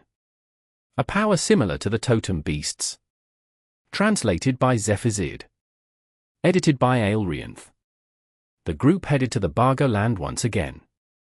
They went around the Sunset Valley, avoiding the snake demons before the Queen of the Netherworld was done with them. They arrived at the Land of Gold in Giselle after passing by Sunset Valley. Apparently, the sand in Giselle was made from the ashes that countless dead bodies eventually turned into after they were exposed to deathlight and sunlight for a long time. When Mo Fan saw the spectacular glimmering sand, he could not help but feel a great chill running down his spine. The Land of Gold was so huge. How many lives did it take to form such sparkling land? The ancient pharaohs were truly extravagant. They believe that the only way to display their noble status is to build their tombs on a land like this. It shows that they are the true rulers of all things in the universe, Mio said somberly. Zhao Manyang glanced at the tanned Mios with a proud face.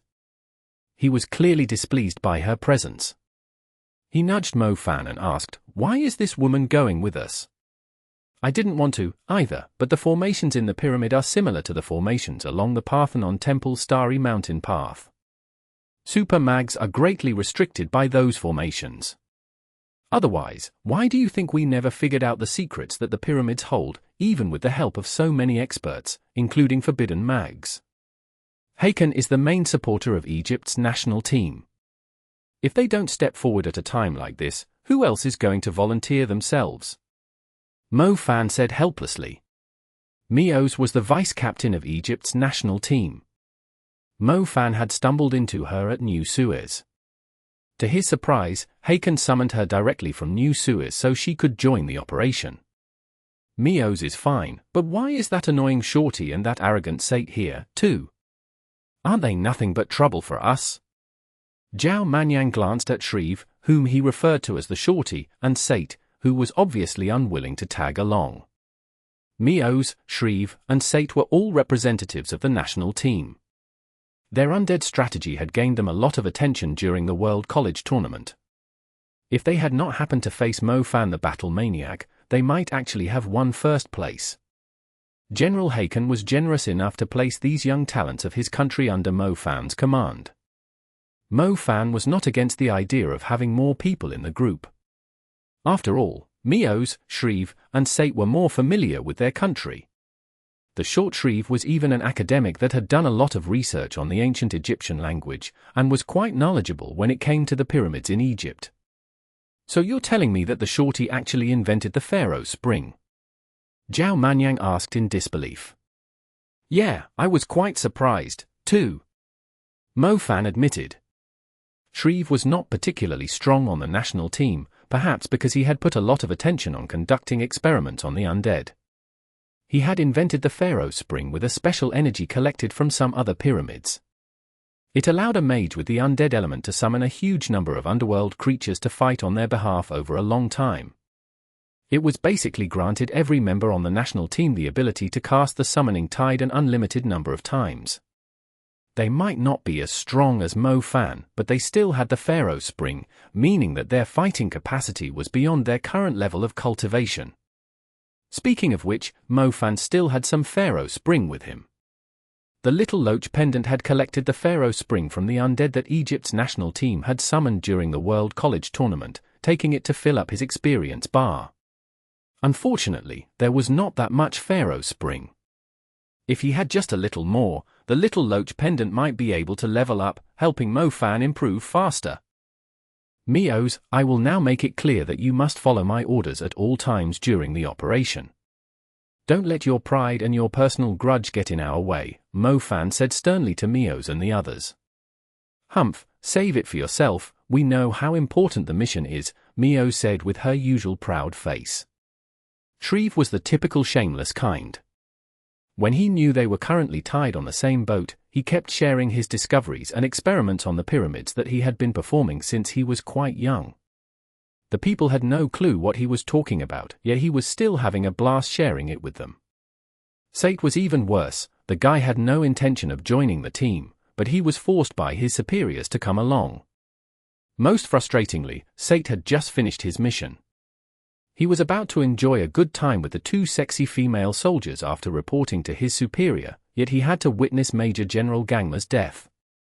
That being said, Sate had no idea that it was Mo Fan who had killed Gangma, and had actually used him to bring the dark material in. If he knew the truth, he would most likely have fought Mo Fan to the death on the spot. He was so not willing to come. He did not have the slightest interest in learning what it was like inside the pyramid, nor was he interested in being the hero that put an end to the war. His thoughts were all on the two women that had plucked the strings in his heart. The only relief for him was that there was a beauty with blue eyes on the team. Sate's face was extremely pale after wasting too much energy on different kinds of women, yet he had never won the affection of a blue-eyed Swedish woman. There were many lineages with blue eyes in Europe, but most of them only had a slight hint of blue. They were nowhere as attractive as Heidi's.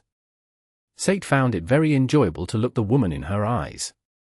He could not imagine why a woman that was as beautiful as an angel would want to hang around with a filthy and shameless man like Mo Fan. Where was I? Oh, right, the rulers of all creation, the pharaohs, want to live and rule forever, so the closer it is to the pyramids, the thicker the golden sand is. You might see that the sky above the three pyramids in Giselle is always clear and blue, but you have no idea how strong the hatred lingering around them is. The hatred will occasionally turn into a fierce storm that turns every creature nearby into bones and ashes. It's the first thing we should keep an eye out for. We must stay away from those storms of hatred. Shreve kept mentioning the storms. Mo Fan remembered Khufu mentioning dyeing the land red with blood when the army of the Great Pyramid of Giza was advancing. It sounded similar to how Shreve was describing the pharaoh's intention to rule over all creation. Shreve, are you sure you know what's inside the pyramid? Zhao Manyang asked doubtfully. I have never been inside the Great Pyramid of Giza, but I have been to some low-level pyramids. I noticed certain similarities between them, so I believe the Great Pyramid of Giza will share those similarities too, Shreve clarified quickly. Speaking of which, the undead strategy that your team was using, did you really get the Pharaoh Spring from the other pyramids? Mo Fan asked. Of course. The pyramids have many undiscovered secrets. I only managed to dig up the Pharaoh Spring, yet we almost defeated every country during the World College Tournament. If we could obtain other powerful treasure inside the pyramids, our country would be ruling over the world in no time. All the so-called superpowers are going to be our appendages instead, Shreve said. You can bluff as much as you want in front of other countries, but you should really control yourself when you're with Mo Fan and I. Zhao Manyang smiled at him. We just happened to lose to you guys. I'm telling you, the Pharaoh Spring is definitely not the most precious treasure inside the pyramids. The Great Pyramid of Giza surely has something that can easily shock the entire world. I have long wanted to explore the pyramid, but I never got permission, Shreve replied, his eyes glittering. Shreve definitely did not come to sacrifice his life for the sake of his country. He was just a die-hard fan of the pyramids. It was not a bad thing, at least they would not be wandering aimlessly like headless flies inside it. Treasure, TSK, that's great, that's good to hear. Zhao Manyang became restless as soon as he heard the keyword. If Zhao Manyang was asked to serve his country for free, he would react the same way as Sate. However, it was a completely different story if there were some benefits involved.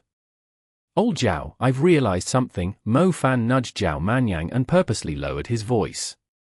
What is it? Tell me. Zhao Manyang immediately focused. He knew Mo Fan was up to something whenever he started talking in such a way. Zhao Manyang had no idea why he was so excited all of a sudden.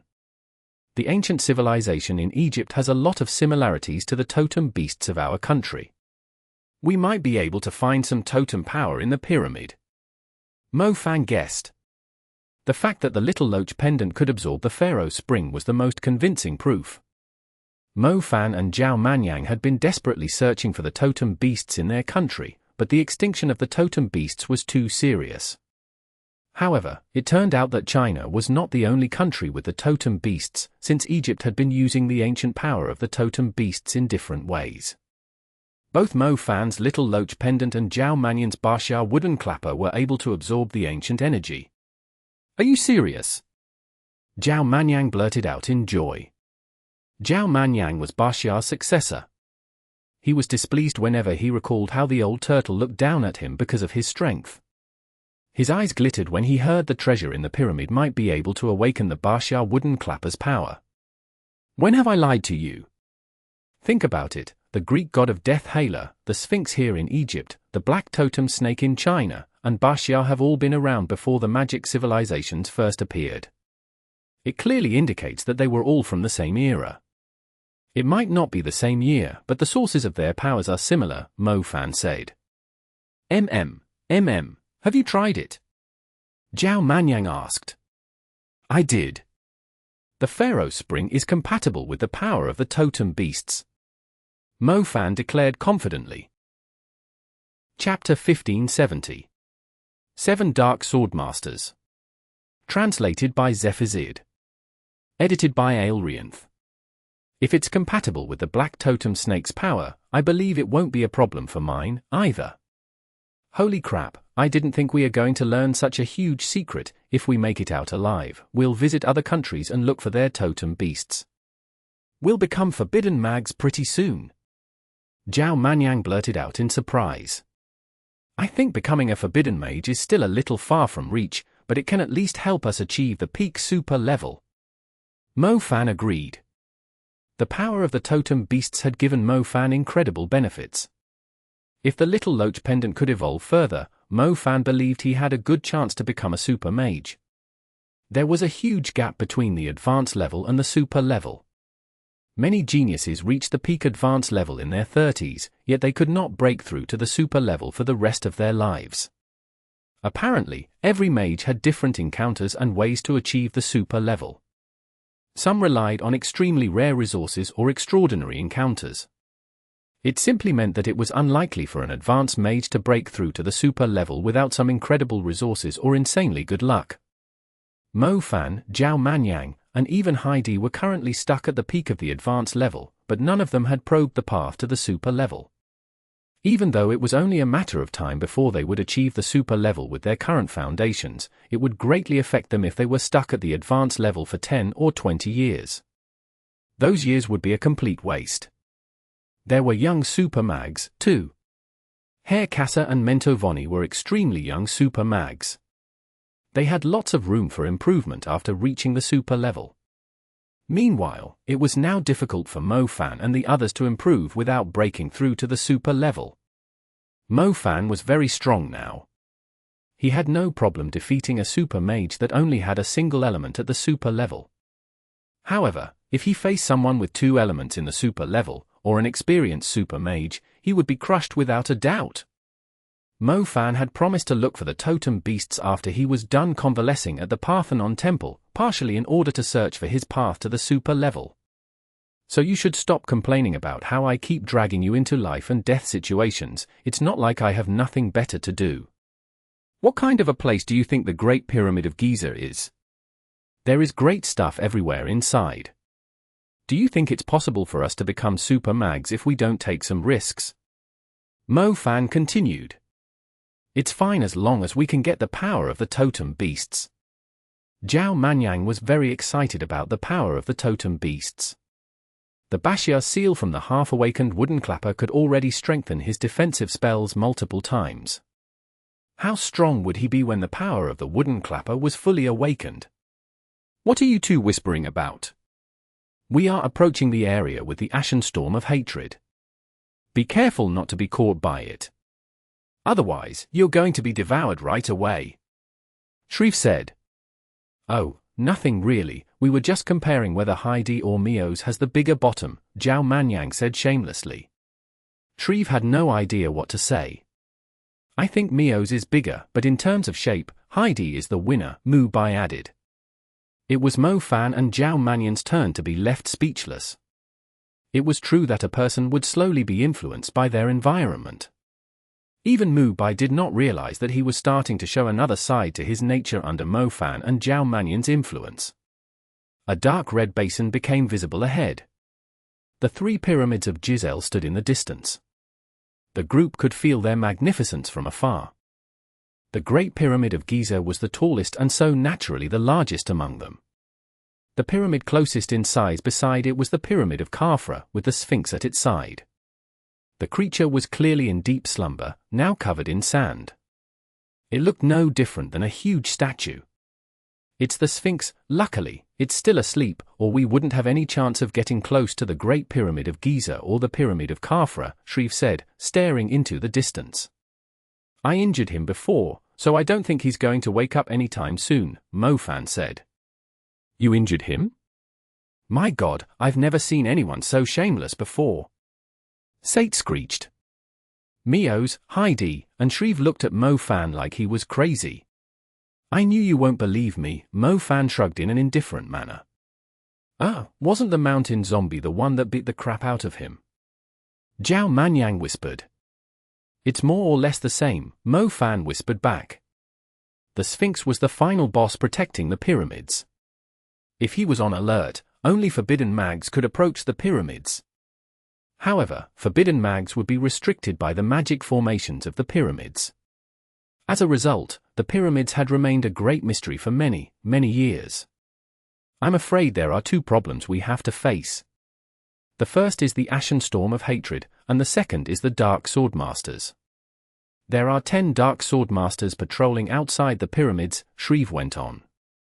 7, Mofan corrected him. Keep quiet if you don't know anything. Do you think you are more familiar with the Great Pyramid of Giza than us? Mios grumbled. Apart from the Sphinx beside the Pyramid of Khafra, there were 10 Dark Swordmasters protecting the Great Pyramid of Giza too. Many Egyptians would have heard about the legend before. Why would Mofan say there were only 7 of them? 3 of them are dead, Mofan said. Mofan clearly remembered that 3 of the Dark Swordmasters were killed in the battle at Beijiang. One was killed by the Netherbone dragon, while the other 2 were knocked to the ground by the flesh-mound corpse officials that the mountain zombie tossed out, and the zombies and skeletons devoured them. It was unlikely that creatures of their level could be replaced right away. Even Khufu was unlikely to recruit new Dark Swordmasters within the next century. Those Dark Swordmasters are ruler-level creatures. A single one of them is enough to crush us into pieces. I think we should just go back instead of dying for no reason here. Sate said. Don't worry, we'll find a way to deal with them, now that we are already here. I still have some Pharaoh Spring. I'll use it when we reach the Pyramid of Menkaure. It will trigger infighting between the mummies in the Pyramid of Menkaure.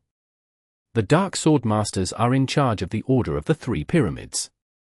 The fight at the Pyramid of Menkaure is going to lure them over. When that happens, you just have to climb to that certain spot on the pyramids and take the ghost train provided by the Ashen Storm of Hatred to enter the pyramids, Shreve said. Didn't you keep mentioning how terrifying the Ashen Storm of Hatred is? Heidi asked with a confused face. Chapter 1571. Ashen Storm of Hatred. Translated by Zephazid. Edited by Aelrianth. Yeah, you kept reminding us not to be caught by the Ashen Storm of Hatred, and now you're telling us to ride it into the pyramids. Are you fooling with us now? Zhao Manyang pinched Shreve's goatee. Shreve had purposely grown a goatee despite his young age. Together with his height, his appearance was only going to scare the crap out of little girls. Let go, it hurts, just listen to me. Shreve blurted out. Zhao Manyang loosened his grip. Shreve looked pitifully at a few strands of his facial hair on the ground. He explained, the pyramids are the pharaoh's mausoleums. Therefore, they won't allow anyone to break into the pyramids. They hired the best architects to design their tombs not only because they wanted their descendants to worship them and pay them respect, but to prevent them from interfering with their ruling of the dead. Can't you cut the crap and go straight to the main point? Mofan said impatiently. Anyway, the living can never go inside the pyramids. The whole structure is sealed tightly and protected by magic formations, not to mention the 10 Dark Swordmasters and the Sphinx standing guard. Their security is more impressive than our military bases nowadays. There's only one way to enter the pyramids, and it's only possible when the pyramids are taking in the hatred of the dead from the outside world. The places that we live in require air ventilation. Even the sturdiest military base needs air.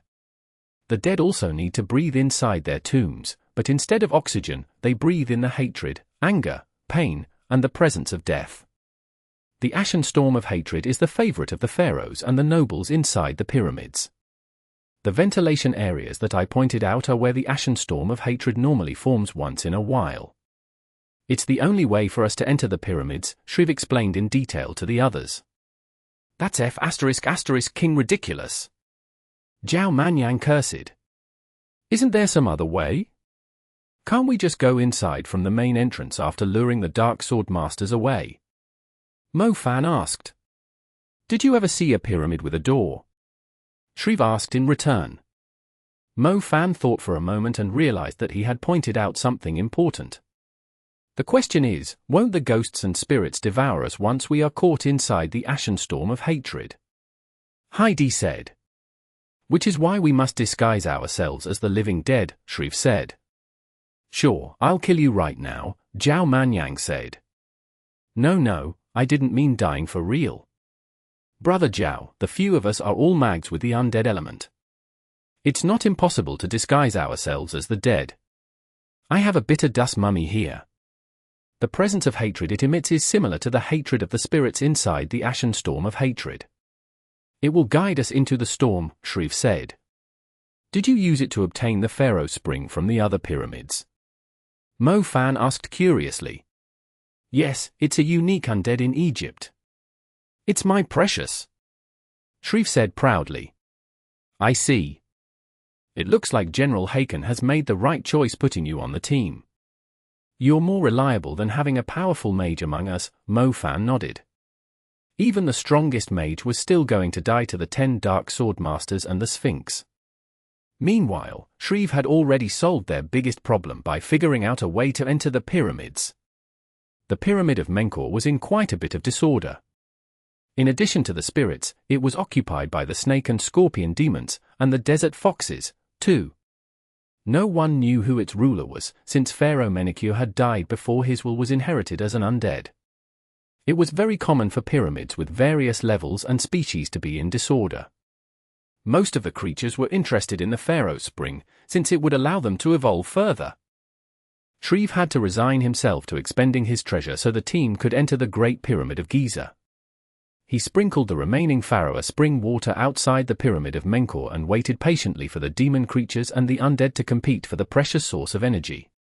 The first step was a great success, mainly because the ones with the undead element on the team could easily summon an expendable undead to bring the Pharaoh Spring to the Pyramid of Menkor and open the bottle. The rest of them just had to wait outside the Great Pyramid of Giza.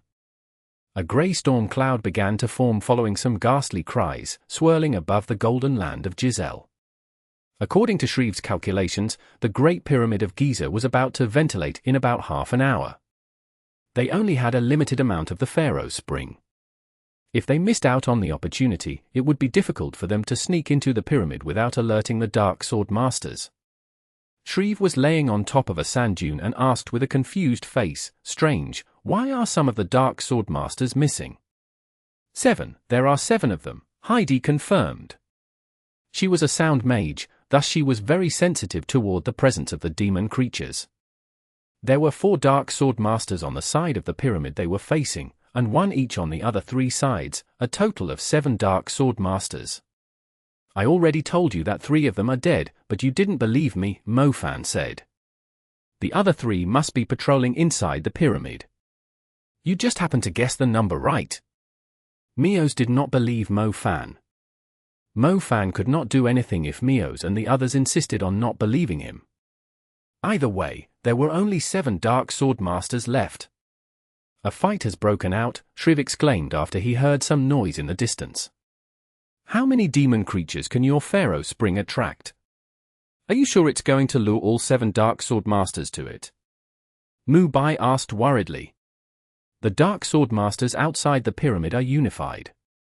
Besides, do you really think those loyal servants aren't interested in the Pharaoh Spring? Shriv scoffed. The Pharaoh Spring was the best thing to make the undead stronger. The Dark Swordmasters were not the strongest of the ruler-level creatures. They were also hoping for a chance to become stronger. They really going away? Heidi said. The dark swordmasters around the Great Pyramid of Giza started moving. They seemed to have picked up the scent of the Pharaoh spring. Come, let's go under the ashen storm of hatred. We have to be quick, Shreve said. Shreve led the way as he ran, casting undead spells. Words written with blood showed up in a few spots in front of him. The words drifted in the air and formed a page of words written with blood on both sides of him. Chapter 1572. Going into the Pyramid. Translated by Zephazid. Edited by Aelrianth. The bloody page flipped on its own, and a mummy with an overwhelming presence appeared from it. It emanated a strong hatred, just as Shreve had mentioned. The others were almost knocked unconscious by it. Come into my undead's belly, Shreve said. The bitter dust mummy suddenly placed its hands on its midriff and tore it open ruthlessly, revealing the disgusting sight within. Shreve entered the creature's belly right away, ignoring what the others were feeling. The rest of the team remained still. They did not expect their disguise would turn out like this. Quick, what are you waiting for? Come inside. Shreve poked his bloody head out of the belly when he did not see anyone following him, yelling at the others. The rest of the team was further disgusted by the sight. A grey storm was forming above them, seemingly made up of thousands of demon birds circling in the sky. Their bodies did not touch one another, and it was even possible to move right through them. They were like phantoms with long bodies. 2/3 of their figures resembled an enormous demon, yet the rest of it gradually led to nothing but a thin wadding. Their ghastly cries kept ringing out. The screeches penetrated their minds and deafened them. It was impossible to tell how many tormented souls were inside the storm. The spirits had the urge to tear every creature that was living more comfortably than them into pieces, just so others could feel the torture they were going through, too. Come inside, or we'll become one of them. Mo Fan dove into the bitter dust mummy's belly when he sensed something was not right. The bitter dust mummy was around the size of a wooden hut. Its belly was just big enough to contain all of them. They held their breaths, trying not to inhale the rotten air inside the undead's belly. Mo Fan felt like there was still some space inside the undead's stomach when he first went inside, but when the rest of the team came in, everyone was basically stuck close together. Luckily, the bitter dust mummy's guts were a little elastic. It bloated up slightly to free up some space for the group. Try not to breathe too much, I'm going to seal the wound, Shreve told the others. F***K me, what do you mean by trying not to breathe too much? Was it even possible to control their oxygen intake? Shreve cast a spell to seal the gash in his servant before the others could complain, closing the wound on the bitter dust mummy's belly. The tormented souls dove down from the sky. It felt like the grey clouds in the sky had suddenly collapsed to the ground. The ghastly cries and screeches resounded in their ears like sirens. They felt like their heads were about to explode. The tormented souls had obviously picked up the scent of living humans. It had been many years since a living creature had set foot in the vicinity of the pyramids of Giselle. The tormented souls had not had a chance to vent their hatred for some time. They all dove at the ground recklessly. However, the scent of living humans disappeared as soon as the bitter dust mummy's belly was sealed. Living humans had a unique scent. In addition to that, the air they exhaled was different from the undead, too. The undead and tormented souls used these differences to locate living creatures, since their vision was not that reliable. Some did not even have eyes. An enormous tormented soul stuck its face close to the bitter dust mummy, trying to sniff out the scent of the living humans that had briefly appeared.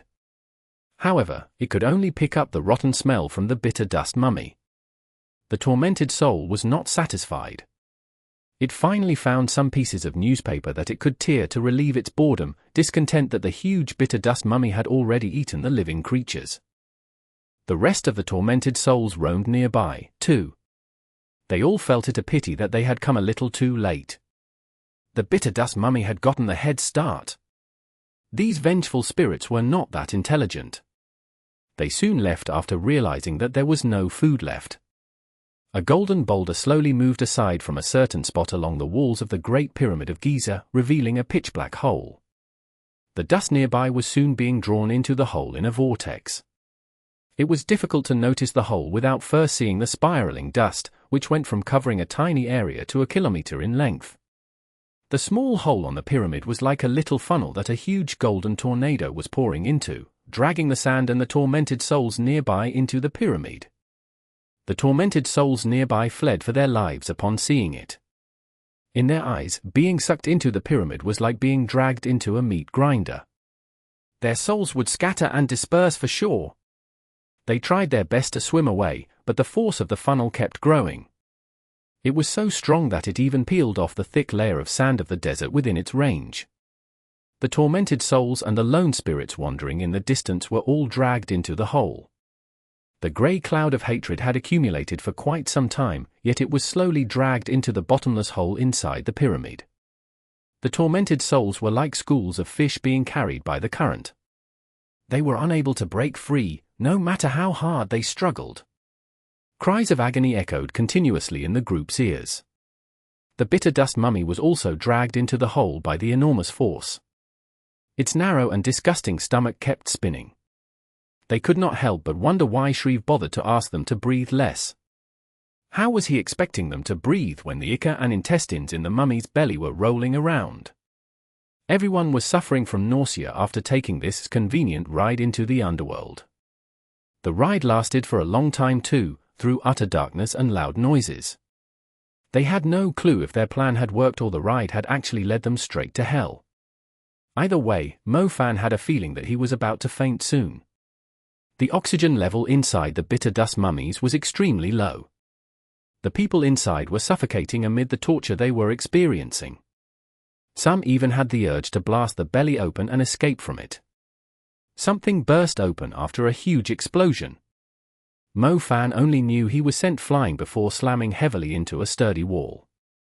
His head was spinning, and could not even get his directions. His vision finally recovered after a few minutes, and he began to put the pieces back together. Mo Fan knew the inside of the pyramid was full of danger. He quickly checked his surroundings, and found himself in a square hidden chamber. He was surrounded by sturdy walls with perfect edges. The gaps between the rocks that made up the walls were smaller than the width of a strand of hair. The square stone chamber was around 1,000 meters long, while its height remained unknown. It was quite spacious for a hidden chamber. It looked even bigger than the pyramid itself, but Mo Fan knew the space inside the pyramid was at least a few hundred times bigger than its size on the outside. Some said the space inside was compressed and enlarged, while the others argued that the pyramid was a portal leading to another plane. It was an entrance to the underworld. "Hello, where is everyone?" Mo Fan yelled. "I'm under your foot," Zhao Manyan's voice came from below him. Mo Fan quickly stepped aside and saw Zhao Manyang lying on the ground. He was covered in stinking goo. The man looked as if he had lost his will to live. "Old Zhao, hurry up and cast a water spell to give me a wash, it feels horrible," Mo Fan chided him. "I feel like I'm suffering from severe bone fractures, and you're treating me like a shower." Zhao Manyang cursed. Despite the grumbling, Zhao Manyang still cast water barrier. The water flowed past them like ribbons and rinsed them clean. They felt a lot better after the sticky goo was washed from their bodies. Zhao Manyang murmured, "Don't you feel like we were in a vehicle carrying manure that fell off a cliff?" "We'll talk later, let's find the others." "If they're dead, we'll have to find a way out," Mo Fan said. "It's too dark, light a fire," Zhao Manyang said. "You're AF*** King Light Mage." "Oh, right." Zhao Manyang tossed a brilliant light into the air. It shone over the area and filled the dark and icy-cold chamber. The light swept over their surroundings and revealed some eerily shaped, skinny creatures with hollow eyes, holding bloody hooks and axes. These strange creatures lifted their heads slightly and stared at the light in the air, most likely because they had never seen such before. The creatures soon turned toward Mo Fan and Zhao Manyang, who had cast the spells. An icy murderous intent and hatred converged on them immediately from all directions, like two plump hairs falling right into the middle of a bunch of starving meat-eating demons. Crap, we've fallen into a pit full of monsters. Zhao Manyang jumped up in fright. Wasn't this supposed to be a ventilation hole? Why were there so many demon creatures here? It's the tomb torturers, they are responsible for catching the lone spirits, Mo Fan murmured. The tomb torturers were not commonly seen in the outside world. They spent most of their time living in huge tombs and working for their masters. An ambitious ruler of the undead not only needed to kill living creatures to increase the size of his army, he also needed to drag weaker undead into his tomb to help refine the strength of his army. Chapter 1573. The Island of Oblivion. Translated by Zephazid. Edited by Aelrianth. Mo Fan, Mo Fan. Shreve's voice came from behind them. Zhao Manyang and Mo Fan were prepared to start an epic battle when the man stopped them. Don't attack them, these tomb torturers are not interested in living humans, Shreve said. Are you sure? Why are they staring at us like that? Zhao Manyang said. They don't have eyes. They are just facing us because they have never seen anything alive. These tomb torturers aren't that intelligent. They are the lowest level creatures in the pyramid, even worse than slaves, Shreve said. Stay away from me when you talk. You really stink, Mo Fan said. Where are the others? Over here. The others soon regrouped. They all noticed that the tomb torturers did not take the initiative to attack them. They were just a bunch of ghastly-looking monsters trying to scare the humans away from their territory. The tormented souls that were dragged into the pyramid were still circling above them. A dozen tomb torturers suddenly jumped into the air and dragged a group of the vengeful spirits to the ground with their hooks. The tomb torturers turned into brutal chefs after they landed on the ground. Their axes were very effective against the tormented souls. They severed the limbs of the enormous tormented souls in no time. They eventually turned into wisps of essence, like a drop of green dew, falling into the pool at the center of the chamber. They are slaying the tormented souls to retrieve their essence. It will flow through a channel that was specifically designed for them to another pool that is constantly boiled by the flames of the Hellhounds, which will refine it into the essence of the dead. It is constantly being fed to the pharaohs' coffins where the pharaohs are in deep slumber.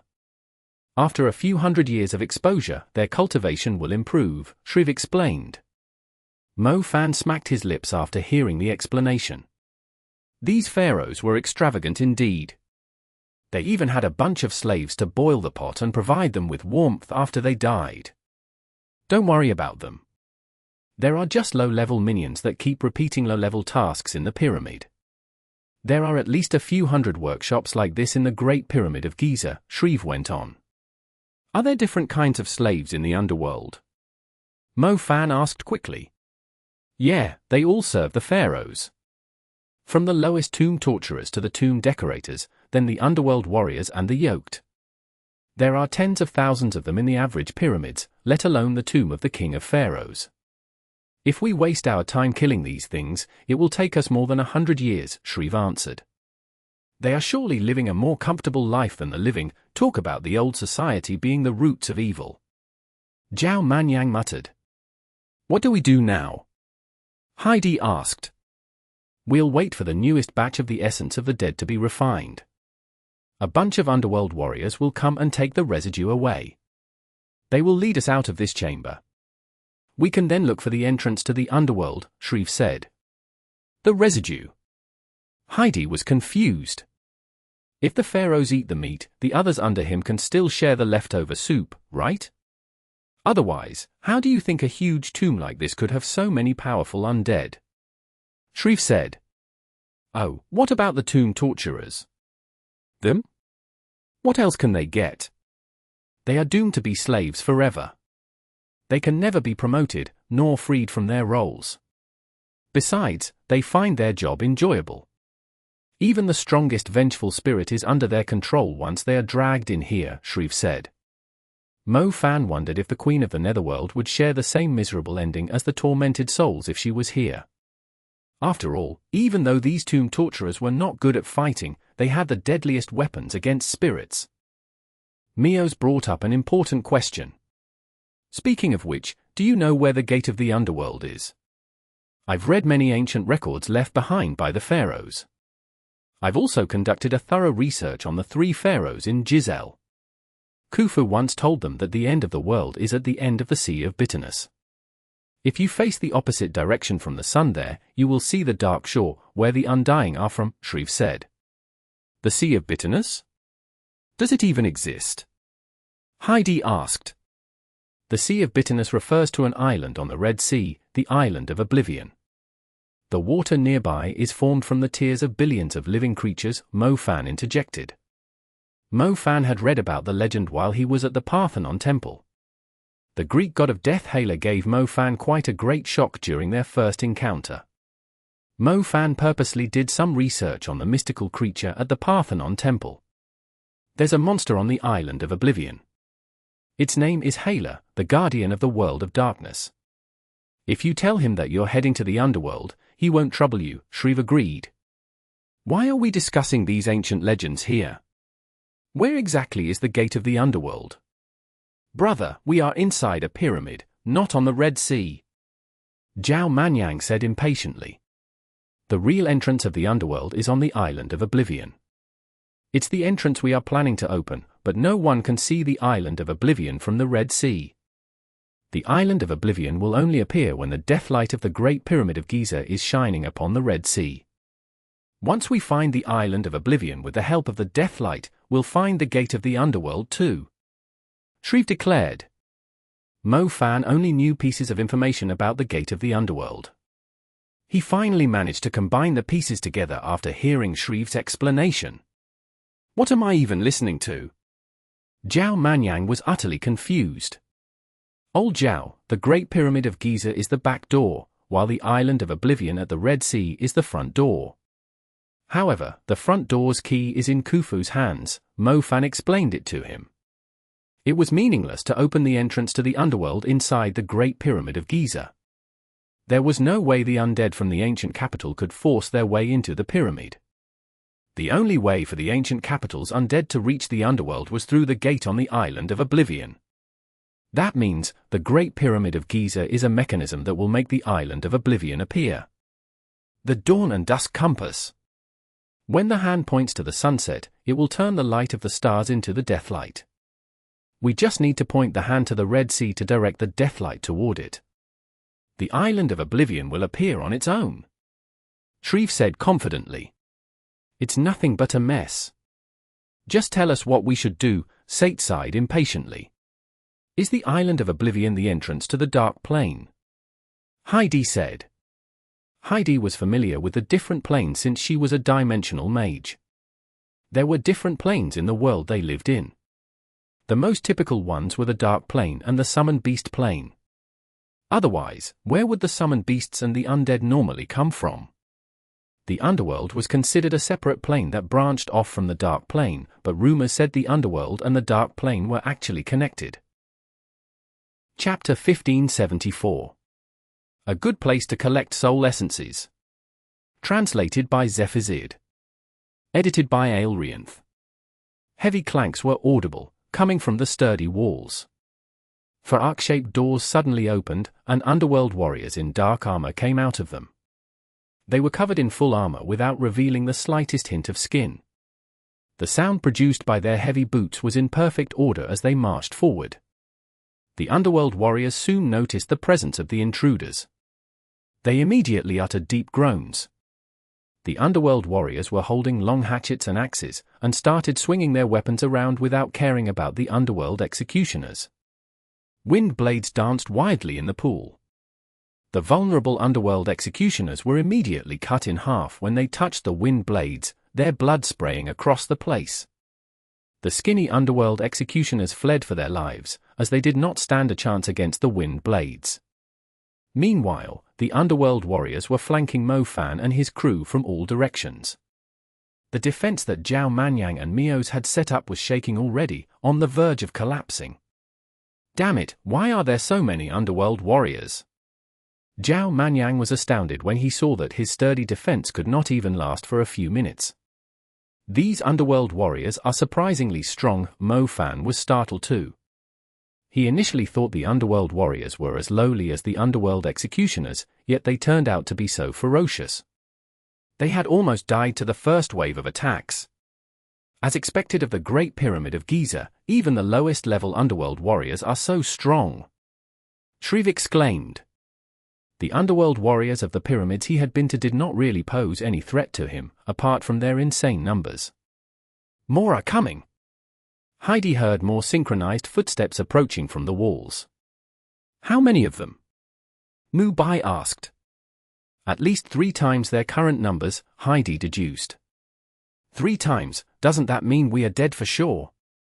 Zhao Manyang yelled. Damn it, why do I have to come to this shitty place with you guys? Sate cried out in pain after a wind blade cut his arm. We have to choose a door and clear a path. We can't stay here, or they're going to surround us. Shreve said. Which way? Who cares? They should all lead us to the higher levels. They were going to be sliced into pieces by the wind blades if they held their positions. Heidi suddenly appeared close to a troop of underworld warriors with Mio's help. She quickly cast a chaotic vortex. It absorbed the evil energy and used it against the wind blades. Reverse! Heidi spun the vortex in the opposite direction. It began to move counterclockwise. After some time, the chaotic vortex turned the wind blades into even longer wind blades. The wind blades sliced back at the underworld warriors. The underworld warriors only had skeletal frames. They collapsed to the ground when the bones supporting them were cloven. This way! Mo Fan quickly channeled the star constellation of the summoning element when he saw Heidi had managed to clear a path. Summoning Gate, Beast Tide. More than 100 wolves poured out of the summoning gate. They sprang forward like a ferocious tide, trampling on the underworld warriors. Keep going. More are coming from behind. Mu Bai blurted out. The beast tide continued to clear the path ahead. The wolves were unstoppable, and even the underworld warriors had no chance of stopping them, despite their numbers. Bones went flying across the place. Their wind blades could not hit anyone since the underworld warriors were unable to focus on their enemy. Frosty howl! Ice crystals drifted around Mu Bai and gradually formed a frosty tornado. It spread further away at Mu Bai's command and swallowed the underworld warriors that were approaching them, immediately dealing with the threats nearby. Leave this side to me! Mio's exclaimed. The undead magic flickered under her feet. A bulky blood-red mummy rose up on one side of the group.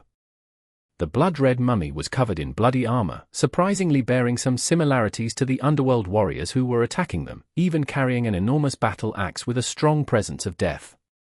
The blood-armored mummy let out a ferocious cry and gathered the evil energy nearby to its axe. The axe swung past fiercely while emitting a deadly glow. It swept forward in a crescent around the height of the underworld warriors' necks. A few dozen heads flew into the air, some even collided with one another before falling to the ground like coconuts. Mio's was not the only one who could summon powerful undead. Shreve and Sate immediately summoned their undead, too. Shreve summoned a creature with a pair of antennae. The creature resembled a centipede, and actually fed on the undead. It opened its mouth and swallowed the underworld warriors like it was drinking water. It doubled in size after only a few moments. Sate summoned his Death Saber mummy as usual, but his Death Saber mummy also had a bloody glow. It was most likely on par with the mummy that Mio's had summoned. Its Death Saber was as deadly as the other's axe. The underworld warriors struggled to come any closer with the two great fighters guarding both sides of the team. As a matter of fact, their mummies had actually evolved from the underworld warriors. Once these underworld warriors reached the commander level, they would turn into mummies with a greater lifespan and more power. As such, the evil axe mummy and the Death Saber mummy were quite familiar with how to deal with the underworld warriors. Keep it up, into the door! Mo Fan ordered his wolves. The underworld warriors had appeared from a passage around 10 meters tall and wide. Shreve believed that the passage would lead them to the higher levels of the pyramid, so they just needed to head in the direction the underworld warriors were coming from. An enormous white wolf was the first to reach the entrance of the passage. It was too big for the passage, so it simply sat there to stop more underworld warriors from coming out of it. The underworld warriors had terrifying numbers. Only 4 troops of them had shown up in the pool chamber at the beginning. They were merely patrols, but the rest of them came pouring into the chamber like a black tide in no time. The time it took for them to show up and their numbers were shocking. The enormous White Wolf strategy was very effective. It actually stopped more than 100 underworld warriors from coming out of the passage before the group arrived. However, Mo Fan felt uneasy when he realized that they would have to fight their way through the passage. Is there another way up? I feel like we are swimming against the current. Zhao Manyang asked. There's no other way. The lower levels of the pyramid have countless numbers of these creatures. Otherwise, why would it be called a kingdom? The passage shouldn't be too long. Fighting our way through is better than being flanked from all directions inside the chamber. The underworld warriors could fill up the whole chamber with their numbers. Shreve said. Big Wolf, move aside. Mo Fan told the enormous white wolf that was blocking the passage. The Flying Creek Snow Wolf was the commander of the wolves. Mo Fan normally referred to it as Old Wolf. The biggest one among the 43 enormous white wolves was the one closest to the commander level. Mo Fan normally called him the Big Wolf. He would then call the second largest wolf Second Wolf, the third largest wolf Third Wolf, and so on. The first 3 enormous white wolves had the potential of reaching the commander level, but since they were not Mo Fan's contract beasts or summoned beasts, he could not help them evolve like he was helping the Flying Creek Snow Wolf. They could only evolve by fighting continuously in the summoned beast plane. Big Wolf had a wild temper, yet he was extremely obedient when taking orders from Mo Fan. He quickly rolled aside and revealed the passage when he saw Mo Fan's right hand engulfed in fire. The passage was full of underworld warriors, and the sheen of their dark armor. They looked like cockroaches bundled up together, dense enough to give someone goosebumps. Fiery Fist! 3 soul-grade flames erupted simultaneously as the punch was thrown. Fiery dragons of 3 different colors sprang forward and combined into a fiercer dragon along the way. It dove right into the pitch-black passage with a deafening roar. The undead were scared of fire, while the 3 different soul-grade flames strengthened Mo Fan's fire element multiple times. The underworld warriors could not endure the destructive heat. Even their thick armor was instantly burned into ashes. The fiery dragon surged through the tunnel and cleared a long path. Soul remnants in the form of fireflies flew into Mo Fan's pendant-like beams of light. The underworld warriors in the pyramids were a lot stronger than the ones outside. It also meant their soul remnants were more valuable. The warrior-level soul remnants entered the nether river inside the Little Loach pendant and were rapidly refined into warrior-level soul essences to increase the capacity of Mo Fan's beast tide.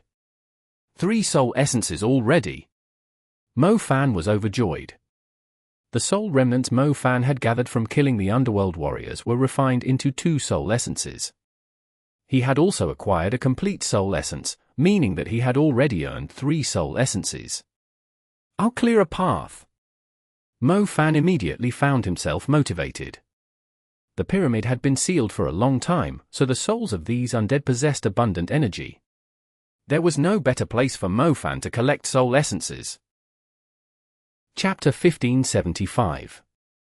The Long and Tedious Passage. Translated by Zephazid. Edited by Aelrianth. The passage was quite long. The fiery dragon could not push the underworld warriors back any further after traveling 50 meters into the passage. The group was flanked from all sides when they were in a spacious area, making it extremely difficult to fend off their enemies. However, after they entered the passage, the underworld warriors struggled to attack the group due to the limited space and Zhao Manyan's defenses. The situation was much more favorable for Mo Fan and his crew. The 7 of them moved through the passage quickly. There were walls on both sides and a sturdy ceiling above them. They only needed to take care of the limited number of enemies coming from the front and the back. It greatly reduced the burden on their shoulders. I'll take care of the rear, Mu Bai declared. Mu Bai did not need to kill anyone. He could just freeze the underworld warriors and use them to block off the rest of their kind. He could easily guard their back trail on his own. We'll take turns clearing the path. The passage won't be short. Make sure you don't expend all your energy here, Shreve reminded him. Mo Fan led the way, not paying much attention to Shreve. His eyes were fixed on the delicious soul essences. Little Flame Bell, let's clear a path together. Mo Fan summoned Little Flame Bell. It took time to channel spells. Mo Fan had no idea how long it would take him to kill so many underworld warriors in the long passage. He decided to let Little Flame Bell engage the enemy on her own while he relied on the lightning element, shadow element, and space element. It was quicker killing the undead with the two of them. The underworld warriors were average warrior-level creatures. It was more effective for them to split up. It had been a long time since Little Flame Bell had an enjoyable fight. She recalled the flame charge that Mo Fan had used against Mentor Vonnie. She mimicked Mo Fan and engulfed herself in huge flames. The energy of her flame filled the entire passage. With an excited cry, Little Flame Bell charged forward and killed every underworld warrior over a distance of a few dozen meters, like flames devouring some wild shrubs. Mo Fan could also collect the soul remnants and soul essences of the creatures that Little Flame Bell killed. Once again, soul remnants in the form of fireflies were drawn into the Little Loach Pendant's nether river. Mo Fan quickly caught up with Little Flame Bell, seeing another bunch of underworld warriors approaching them. These creatures did not travel only on the ground, many of them were moving along the walls and the ceiling. Lightning arcs burst out of Mo Fan's fingers, surging forward rapidly. The current was not too strong, as Mo Fan was not trying to kill the warrior-level creatures with a basic lightning strike. However, because of the lightning tyrant special effects, every underworld warrior that was caught by the lightning arcs was marked with the lightning tyrant scar. The lightning arc surged back and forth between the underworld warriors. The lightning failed to paralyze the undead since they did not have any flesh, but the lightning tyrant scars on them gradually became brighter. Tyrant Call! Mo Fan activated the spell when he saw it was the right time to do so. Thick lightning arcs erupted in the narrow space and intertwined with one another. A single lightning tyrant scar could trigger a lightning bolt comparable to a thunderbolt. Mo Fan's thunderbolt had reached the 5th tier. Not only was it strong enough to kill a warrior-level creature instantly, it would also form a huge lightning web on the ground or other surfaces it landed on. When 100 of them landed on the same surface, the lightning web would keep stacking up, allowing the lightning arcs to keep conducting continuously. The explosions triggered by the lightning bolts and the electric shock disintegrated the underworld warriors in no time. The evil presence ahead of the group vanished. It felt unreal how empty the passage was so suddenly. "Quick, keep up with us," Mo Fan told the others. "He's seriously a monster." Mios could not help but curse in amazement. Mios noticed that Mo Fan's strength was a lot scarier than before. It had not even been that long since they had last met. These underworld warriors were warrior-level creatures, yet were weaker than servant-class creatures when facing Little Flame Bell's flame and Mo Fan's lightning. It made sense that the undead strategy did not work against him. He could kill as many undead as he pleased if he had the chance to use his magic. The others quickly caught up with Mo Fan. He had burned a path over 100 meters long. Normally, a group of mags would just force a little opening before organizing a strong push to clear the path and advance. However, with Mo Fan leading the way, the group never stopped moving forward. The warrior-level creatures in the passage were not putting much pressure on him at all. The passage was longer than anyone had expected. They had traveled for a full kilometer, yet the passage was perfectly still straight. The underworld warriors from the other end were still charging at them, as if they were coming from a bottomless abyss.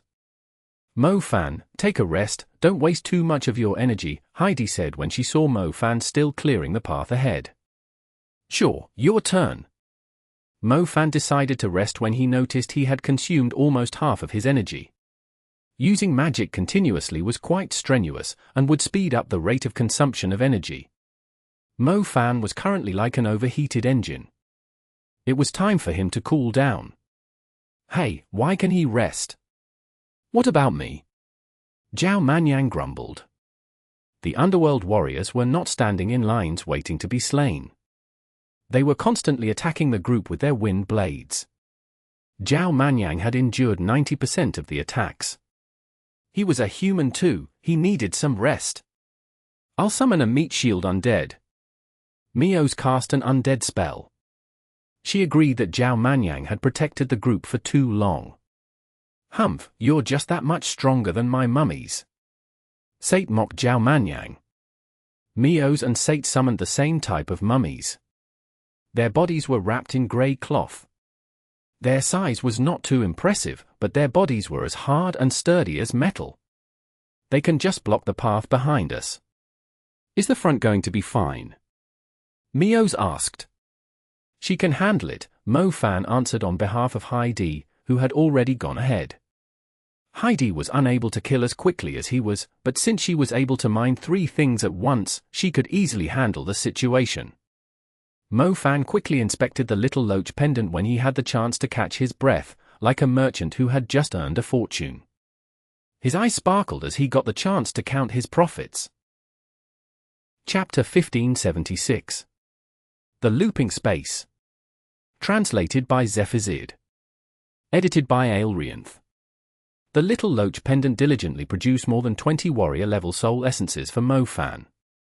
If he could sell them, he would easily become the richest man in his country.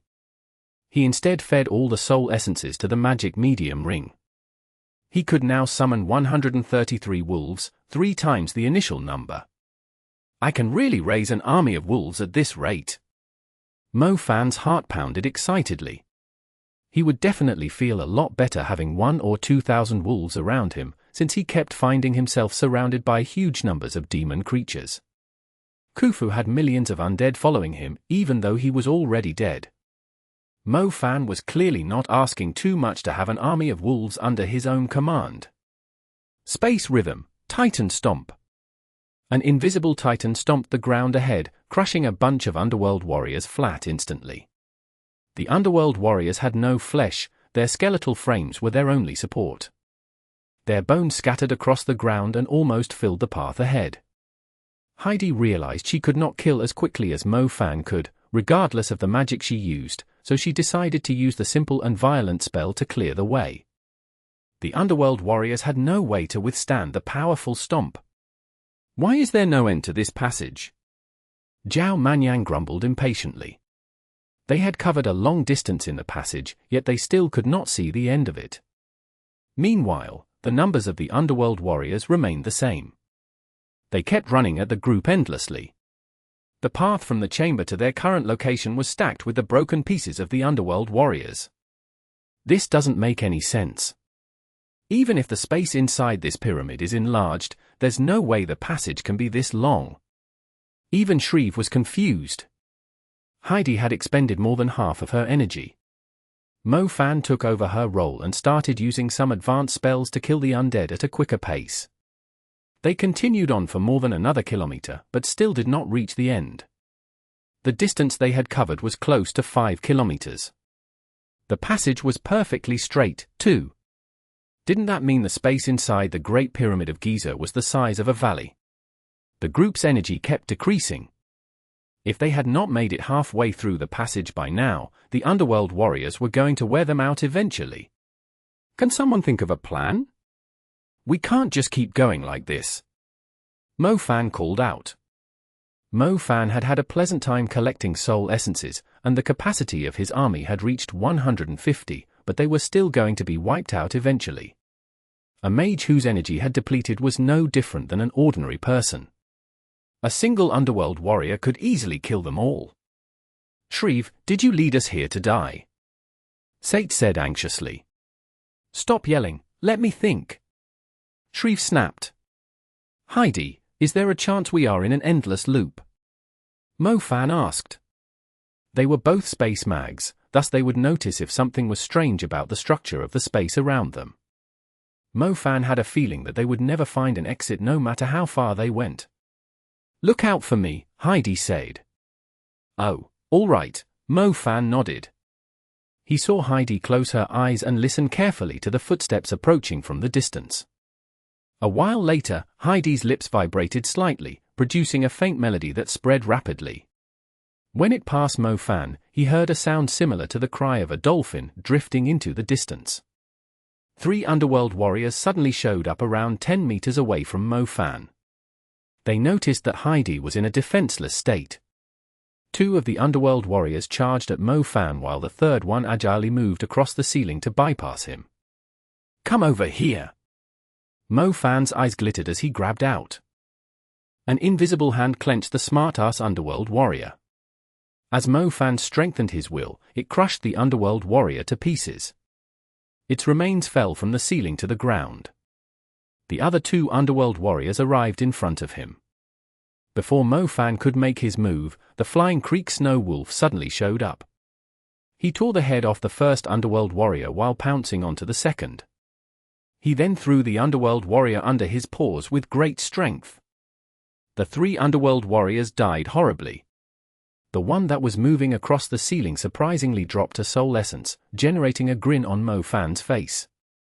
That underworld warrior most likely had a stronger cultivation, so had higher odds of dropping a soul essence. Mo Fan suddenly heard the dolphin cry passing by again. He turned to Heidi with a confused look. Heidi's eyes were open. She was staring at Mo Fan with her dazzling blue eyes. "It's a looping space," Heidi declared firmly. "What does that mean?" Mo Fan asked. He was not familiar with the term. The space element had several branches. Some impressive builders could use the space element to create an enormous space in a narrow, confined area. The 3-step tower at the Pearl Institute was one example, but Mo Fan had no clue how it worked. "We are currently in a lopping space. I just made a sound that shouldn't be reflected, but the sound returned in less than a few seconds.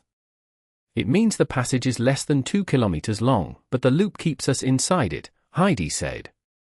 She used her will to draw a simple diagram as she was explaining. She drew 4 thick lines across for different connections. "But we are moving in a straight line," Mio said. "We were busy fighting the undead, so we didn't notice the 4 connection points. The passage is split into 4 segments. Whenever we pass by a connection point, we actually turn 90 degrees, so after passing 4 connection points, we return to our starting point," Heidi stated. "Just tell us how we can leave this place," Zhao Manyang interrupted. 2 of the connection points are just simple turns. As for the other 2, one will lead us to the chamber where we entered the passage, and the other is the exit we are looking for. "Keep moving, I'll let you know when we reach the connection point," Heidi said. "Got it." Killing the undead with their heads lowered was not as effective as actively looking for the way out. Luckily, the group did not wait until it was too late before wising up. They would be in deep trouble if they went searching for the connection point after their energy was depleted. Mo Fan continued forward. The underworld warriors blocking his path all turned into little loach dinner, their souls sent soaking in the Nether River. After traveling for another 600 meters, Heidi suddenly told everyone to stop.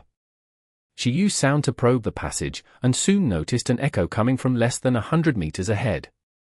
An echo came less than 100 meters ahead. "It means there's a connection point there, it might be our exit," Heidi blurted out in joy. "Well done." 100 meters was not far. The group stopped at the spot that Heidi mentioned after taking care of the next wave of underworld warriors. Mo Fan would not have noticed anything strange about the spot if he was in the middle of a fight. However, if he stood still and paid full attention to his surroundings, he could easily sense the space being twisted. It was indeed a 90-degree turn, as Heidi had mentioned. "Break!" Mo Fan used his will to shatter the connection point that was misdirecting the group with brute force, not waiting for Heidi to do it. The connection point was quite fragile, since an area was only stable if the space was connected properly. Even super spells could not influence the stability of space, so it would be extremely fragile after it was manipulated. The never-ending passage broke into pieces like a mirror, vanishing into thin air. "There's really an exit here." Mio's glanced ahead with joy. In front of them was a huge wall with an arc-shaped entrance, leading them to a spacious hall lit up with flames. They could even see an engraved altar in there.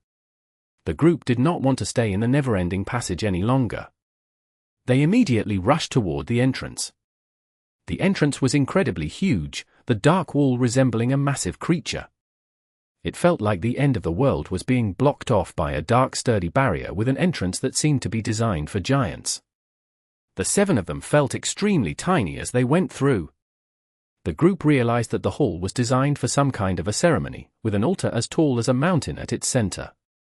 They could barely see a statue on the altar when they raised their heads.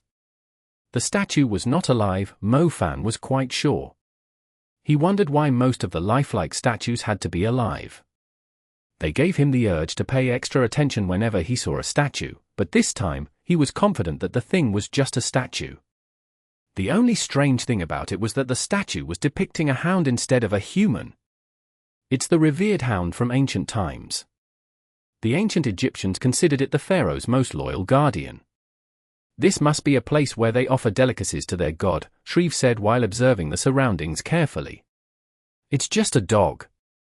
Did they really treat it as their god? Zhao Manyang sniffed disdainfully. Some demon hounds are indeed quite strong. Mo-Fan recalled the battle against the dreadful curse Cerberus.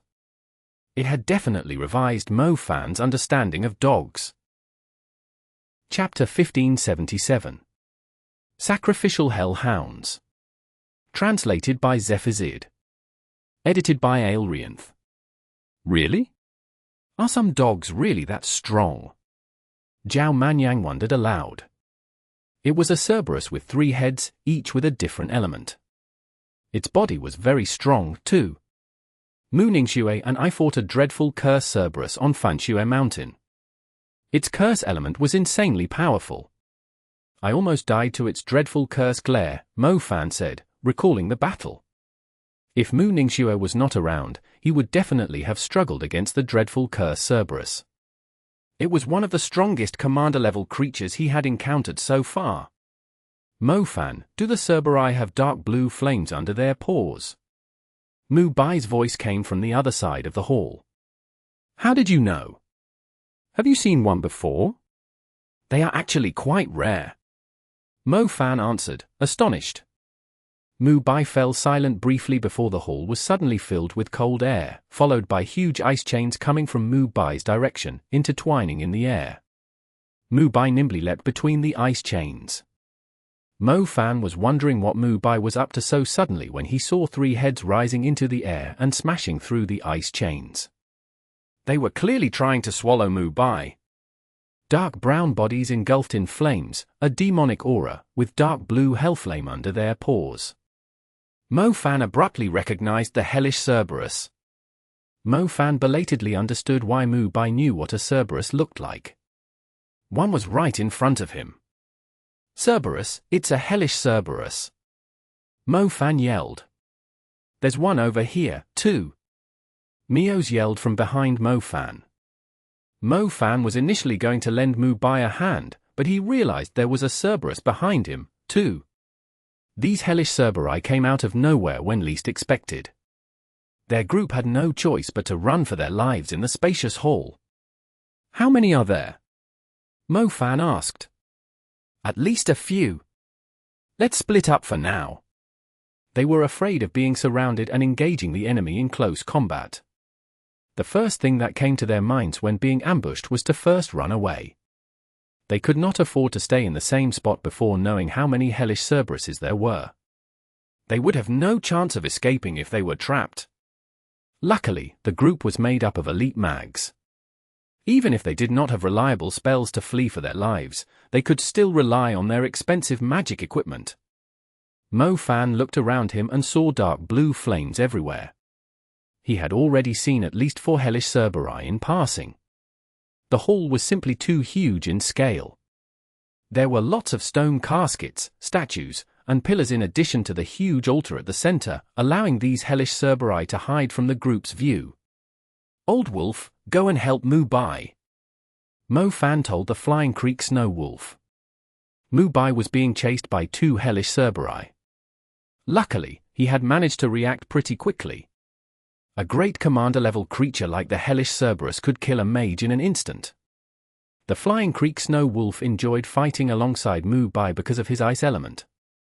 His ice domain could awaken the flying power of the Flying Creek Snow Wolf's bloodline. Without it, the Flying Creek Snow Wolf was only as strong as a Hellish Cerberus. He might even struggle to take on a Hellish Cerberus alone. Mu Bai finally had a chance to use his magic when the Flying Creek Snow Wolf came to his aid. He turned around and cast an advanced ice spell.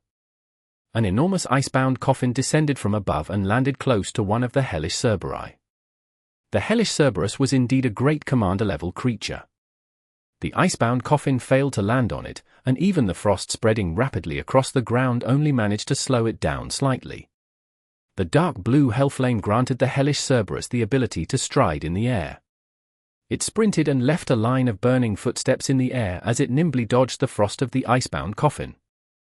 The cunning creature returned after the icebound coffin's effects wore off. It could only airwalk for a short time. It dashed forward like a burning phantom as soon as it landed on the ground. Its three heads breathed out flames at Mu Bai from a close distance. The hellish breath was like scorching lava. Even the defense of an advanced spell would struggle against it when three of the same breaths were unleashed at the same target. Mu Bai did not expect the Hellish Cerberus to be so strong. He quickly withdrew when he realized his ice shield was gone, trying to find another opportunity to cast his spell. A figure engulfed in dark blue flames suddenly sprang out from the left when Mu Bai was running away. It was a Hellish Cerberus with a bulkier build. The cunning creature had been sitting in the corner for quite some time, waiting for Mu Bai to lower his guard. Silent Deadly Bolt. Black lightning rays punched right through a stone pillar and went right at the Hellish Cerberus that was trying to ambush Mu Bai. Bang! The Hellish Cerberus went flying and slammed heavily onto the ground after the deadly blast. Mu Bai was very close to the creature, less than 5 meters away. His ears were hurting from the deafening blast, but anything was better than being pounced on by the Hellish Cerberus. For a second, he thought he was going to die. Mu Bai glanced in the direction that the deadly rays had come from. He saw Mo Fan standing on some high ground. To Mu Bai's surprise, Mo Fan was actually fighting 3 Hellish Cerberuses on his own, yet still managed to keep an eye on him. The guy was as insanely strong as usual. Mo Fan! Help me! I'm being chased around by so many dogs. Zhao Manyang yelled. It was difficult to see where he was. Mo Fan could not have cared less about Zhao Manyang. If the team was wiped out, Zhao Manyang was obviously going to be the last one to die. He had plenty of defensive spells and equipment to protect himself. He would be perfectly fine even if he remained motionless for 3 minutes. Mo Fan was more worried about the others. The Hellish Cerberi were great commander-level creatures, a lot stronger than the Underworld warriors. It was already impressive if an advanced mage could take on a single commander-level creature. Mu Bai, can you hold on for now? Mo Fan called out. I'll try, Mu Bai said. He had confirmed there were only 3 Hellish Cerberi nearby. As long as the other Hellish Cerberuses did not target him, he would still stand a chance against the 3 Hellish Cerberuses with the Flying Creek Snow Wolf's help. Mu Bai took a quick glance and noticed Mo Fan's silent deadly bolt had blasted one of the heads of the biggest Hellish Cerberus apart. Its remaining 2 heads were both glaring at him. Chapter 1578. Slaying the Dogs. Translated by Zephazid. Edited by Aelrianth. Bang! Gouts of dark flaming breath converged from 3 different directions. Mo Fan quickly transformed into a shadow bird when he found himself in an unfavorable position and fled in the only direction with an opening. Roar! However, there was another Hellish Cerberus waiting for him. These creatures knew how to work together to force Mo Fan into a corner, giving a Hellish Cerberus that was holding its position in the corner a chance to ambush him. Mo Fan was vulnerable when he was under the fleeing shadow's effects. He quickly came out of the shadow, but immediately found himself in great danger. After all, there was no way he could defend himself when the enemy was coming from all directions. It was too late to use Blink. Mo Fan did not expect another creature to be hiding in the corner. In the nick of time, Zhao Manyang's plummeting rays spiraled above Mo Fan and assembled a set of sturdy armor around him. The Hellish Cerberus that was trying to ambush Mo Fan swept its paws at him. Luckily, the armor of light had shown up in time. Otherwise, the impact could easily have broken all his bones. The armor of light absorbed the majority of the impact. The rest of the force knocked Mo Fan flying into the distance. Mo Fan stabilized himself to prevent himself from falling. He quickly looked around to see if there were any hellish Cerberus hiding nearby. These hellish Cerberus had all come out of nowhere. Their numbers were shocking. It was likely that even a super mage would die horribly in here. Roar! As Mo Fan expected, a hellish Cerberus jumped down from the pillar nearby just as he was about to channel his spell. Mo Fan threw a few fiery fists at the creature without any mercy. The fiery fists flew at the falling hellish Cerberus and delivered solid hits, knocking the creature some distance away, blistering its neck and belly. The other 4 Cerberus arrived quickly, charging at Mo Fan from different directions while he was casting the fire spells to flank him. They did not give him any chance to catch his breath. Mo Fan was infuriated after being backed into a corner multiple times in a row. Still trying to flank me? Mo Fan fixed his eyes on one of the Cerberus. He quickly constructed a lightning star constellation. Die! A lightning ray sprang at the hellish Cerberus. It tried to dodge the lightning with its quick reflexes, but the lightning ray exploded before reaching it. Thick lightning arcs surged wildly across the place and knocked the hellish Cerberus into the air. The hellish Cerberus lost its balance as the lightning arcs whipped at it ruthlessly. It cried out in agony as its skin and flesh blistered. The other 3 hellish Cerberus did not care about their comrade. 9 heads spat out fiery breaths at Mo Fan simultaneously. The dark blue hellfire formed a fiery vortex racing towards him. The hellish vortex was rather terrifying. His armor of light slowly faded away amid the flames. Mo Fan did not resist the attack directly. He decisively cast Blink to escape the encirclement. Mo Fan was still engulfed in the hellfire when he traveled 300 meters away. He did not have time to treat the burns. He had to take out 1 or 2 of the Cerberus. Otherwise, his life would be in constant danger. Swamp of Darkness. Mo Fan cast the NYX regime. Muddy black shadows flowed away from him quickly. The hellish Cerberus could not move freely in the Swamp of Darkness. They were planning to flank Mo Fan again, but they failed to locate him. Rebelling Shadow. Mo Fan consumed for commander-level soul remnants to summon 4 demon shadows of the hellish Cerberus. The 4 shadows only had a certain level of fighting ability, but importantly, they could reform themselves when inside the Swamp of Darkness. When the hellish Cerberus shattered them, they would turn into smoke, float to a different spot, and return as shadows again. Mo Fan's heart ached a little when he consumed for commander-level soul remnants in a row. Luckily, the 4 demon shadows managed to lift the burden from his shoulders by distracting the hellish Cerberus. He finally had the chance to cast some real spells. You still dare to come? I shall take care of you first, then. Mo Fan quickly scanned his surroundings and directed a black lightning bolt at the hellish Cerberus. Lightning bolts and claws suddenly flickered above the hellish Cerberus. They hammered down past the hellish Cerberus heads and blasted them apart, their brains scattering in the air. 2 heads were even smashed into pieces by the sky lightning claw. The heads of the hellish Cerberus were the main source of their strength. Their strength would decline significantly whenever they lost one of their heads. Mo Fan noticed a hellish Cerberus trying to flee for its life after it was severely injured by the sky lightning claw.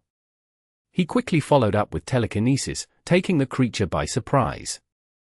Its last head was blasted apart too, its contents splattered across the ground. Still think you can take me on? Mo Fan chuckled.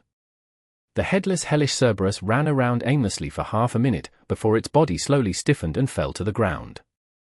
Mo Fan gladly claimed its soul remnant. As for the rest of you, I will knock your heads off one by one.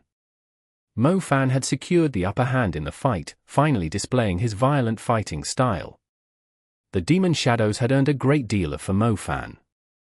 By the time they finally disappeared, Mo Fan was done channeling a powerful spell. Hellish Flames.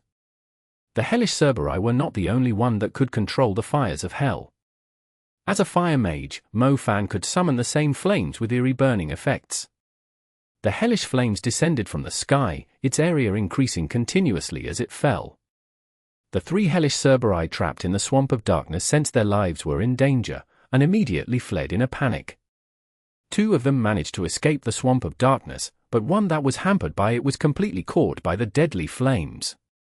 The enormous meteorite smashed a huge hole in the ground, the hellish Cerberus that had failed to escape in time right beneath it. Its body was scorched black like charcoal, dead.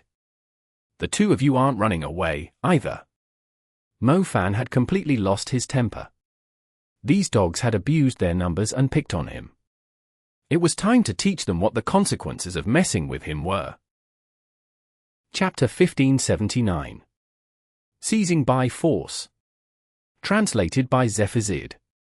Edited by Aelrianth. Mo Fan quickly caught up to a hellish Cerberus with Blink. The creature had lost its domineering bearing. Mo Fan threw a lightning spear ahead of them, forming a lightning web in front of the creature. The hellish Cerberus knew how extraordinary Mo Fan's lightning was, and immediately turned aside and ran up a pillar. Its speed was outstanding, it could almost run vertically up the pillar. Mo Fan lifted his gaze and threw giant shadow spikes at the hellish Cerberus limbs. The hellish Cerberus did not notice the silent paralyzing spell. Its back legs were nailed to the pillar by the giant shadow spike. Its upper body kept moving while its lower body was stuck to the pillar. It felt like its body was growing longer. The hellish Cerberus howled. Its body glowed with hellfire, trying to free itself from the giant shadow spike. Mo Fan knew the giant shadow spike could only stop a commander-level creature briefly. He immediately tossed another lightning spear at the creature after it came to a halt. The lightning spear swept across the sky, crackling loudly. Lightning arcs flickered ruthlessly as the spear drove into the hellish Cerberus body before unleashing a strong electric shock. The hellish Cerberus limbs twitched uncontrollably. The hellish Cerberus fell limply from the pillar. Mo Fan clearly did not want to spare its life, his other hand had already summoned a fiery sword. He slashed at the spot the hellish Cerberus was falling to. The fiery sword was over 30 meters long as it slashed ahead and split everything in front of Mo Fan in half, while the raging flames engulfed them. The hellish Cerberus had already taken several hits from Mo Fan's spells, and was at its limits, despite its sturdy flesh. Its skin was severely burned. The scorching heat further penetrated its body through its wounds and devoured its muscles and organs. The flame turned the hellish Cerberus into a pile of bones in no time. Its sole remnant floated into Mo Fan's pendant. "You're the lucky last." Mo Fan stared at the last hellish Cerberus. The last hellish Cerberus was surprisingly bold. It had tried to attack Mo Fan to save its comrades, but Mo Fan's magic was simply unstoppable. Even a great commander-level creature like it could not endure the damage. Mo Fan had 3 soul-grade flames, while his lightning element had a 12-fold damage amplification. Each of his advanced spells could inflict serious damage on a great commander-level creature. If he had more time to accumulate his energy, he would not have any problem killing a great commander-level creature instantly. The 3 heads of the hellish Cerberus took turns attacking Mo Fan. One of the heads was poisonous, and spat out venomous clouds to suppress Mo Fan and stop him from casting advanced spells. It forced him to keep moving around to avoid the poisonous gas. A cloudy gust followed the poisonous breath. That wind was extremely corrosive. Mo Fan tried hiding behind a huge pillar, but the wind ground away the pillar the size of a hut in mere seconds, turning the pillar into bubbles. Following the corrosive wind was the dark blue hellfire. The central head spat out the hellfire. It surged in Mo Fan's direction, a fireball with a diameter of 10 meters, exploding right on top of him. With a roar, the creature spat out the hellfire again. An even bigger fireball with a diameter of 15 meters flew at Mo Fan. However, he did not dodge it this time. He stared at the enormous fireball while gathering his will instead. Mo Fan's eyes emitted a silver light. A sharp flicker of light struck the dark blue fireball as it was approaching. It began to slow down as it closed on him. The fireball gradually came to a stop, as if it had entered a muddy swamp with a strong resistance, and stopped moving around 50 meters away from him. Mo Fan yelled as he thoroughly unleashed his will, knocking the fireball over 200 meters away. The dark blue flames surged wildly, yet not even the slightest cinder could reach him. The hellish Cerberus was stunned. It did not expect its attack to be nullified with a single glance. Rise! Mo Fan extended his will out onto the sturdy rocks, shards, and pillars scattered across the hall. He snapped them with brute force and used them as his weapons, hurling them all at the hellish Cerberus. Each of them was strengthened by Mo Fan's will. Even the smallest shard could penetrate a mountain, let alone the heavy rocks and pillars, which could easily break the hellish Cerberus' bones if they landed on it. The hellish Cerberus was badly bruised by the rain of projectiles. However, the creature was surprisingly relentless. It did not show any intention of running away. Mo Fan was not going to spare its life just because it had the guts to face him. A hexagon carrying a tremendous crushing force suddenly appeared below the hellish Cerberus' feet. Silver ashes drifted into the air. The space rhomboid had completely crushed the hellish Cerberus. A bright light rose into the air from the spot that the hellish Cerberus was slain. It floated in the air like a homeless kid. A soul essence. I'm rich. Mo Fan was overjoyed when he saw the crystalline glow. The drop rate of soul essences was shockingly high in the pyramid, including the soul essence of a commander-level creature. A commander-level soul essence was worth a few $100 million. A soul essence, a voice blurted out. Sate's eyes burned passionately while staring at the crystalline glow. Sate had the undead element, so soul remnants and soul essences were quite precious to him. Those things were like huge money bags to him. A commander-level soul essence with such a brilliant glow. If Sate could claim it, he could summon another powerful undead, similar to the Death Saber mummy. Sate did not care where the soul essence had come from. He decisively took out his soul container. The soul container was a piece of special equipment designed for collecting soul remnants and soul essences. Sate was excited when the thought of being able to summon another strong mummy crossed his mind. He had to secure the soul essence. Screw you, how dare you try to take it from me? Mo Fan was enraged. He had put in so much effort to kill the hellish Cerberus. One of them amazingly dropped a commander-level soul essence, yet Sate, who did nothing at all, dared to steal it from him? If he was not a friendly, Mo Fan would not have hesitated to blast him to death with a thunderbolt. Little Loach, take it! Mo Fan yelled. Little Loach was infuriated too. Nothing had ever dared to steal its food. Little Loach forcibly dragged the commander-level soul essence toward it like a strong magnet, even though Sate's soul container had a head start. Sate did not expect he to fail to claim the soul essence even with his valuable soul container and his undead element. I saw it first. Sate grunted anxiously. King saw your mum first, too. Does that mean your mum is mine? Didn't you see it was from the hellish Cerberus that I killed? How dare you piece of shit take it from me? Mo Fan cursed him. He had never thought of Sate as his friend. He had been teaching the man many lessons since the World College tournament. Damn it, what good will the soul essence bring you? I'm an undead mage. I can utilize its full potential. Sate yelled. How shameless can you be? Mo Fan was mad. The man was speaking righteously even when he was trying to steal someone else's stuff. Did he not realize who he was stealing from? Only he, Mo Fan, could steal from others. No one was allowed to steal from him. Little Loach, stop wasting our time on this idiot. Little Loach was definitely not the merciful kind, and suddenly increased its force. The soul essence began to move toward Mo Fan at a quicker speed. Little Loach vibrated as it increased its force. The soul essence approached Mo Fan's chest assertively. Sate's expression darkened. Now that we are on the same team, it's better if I can become stronger. You don't even have the undead element. What are you going to do with the soul essence? I only need another soul essence to help my Death Saber mummy evolve. You're a selfish prick! Sate exclaimed angrily. Are you messing with me now? 11 out of 10 sentences you said were cursing us to die quicker, and you're telling me you're doing it for the team.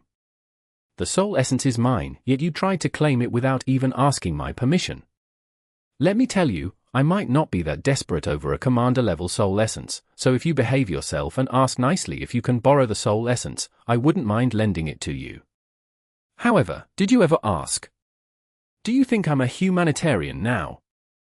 Mo Fan spat disdainfully. It turned out that he was too gentle during the World College tournament, too merciful toward this self-important scum. Otherwise, why would Sate even dare to take his stuff? Damn it, you're just being unreasonable. That thing is mine, I won't give it up. Sate finally lost his patience. He placed his left hand on his right wrist. Dark red runes surfaced on his right arm, and began to glow with the same light the soul container in his hand was emitting. The glow changed the color of their surroundings, replacing the light of the flames burning in the hall. A sinister hand reached out from the soul container. It extended continuously, grabbing in Mo Fan's direction. The hand was not going after Mo Fan. It was aiming at the commander-level soul essence that was about to reach Mo Fan's chest. Sate had brought out his trump card to compete for the soul essence. Chapter 1580. Your mothers are everywhere across the world. Translated by Zephazid. Edited by Aelrianth. Mo Fan was shocked despite himself. Did this Sate's brain have a short circuit or something? Did he not consider the possibility of getting the crap beaten out of him, even if he managed to secure the soul essence? Mo Fan, forget it, he has the undead element. There's no way you can compete for the soul essence, Mu Bai said. Mu Bai was done with his hellish Cerberus, too. He came to lend Mo Fan a hand when he saw the two fighting over the commander-level soul essence. Mu Bai could not see the commander-level soul essence.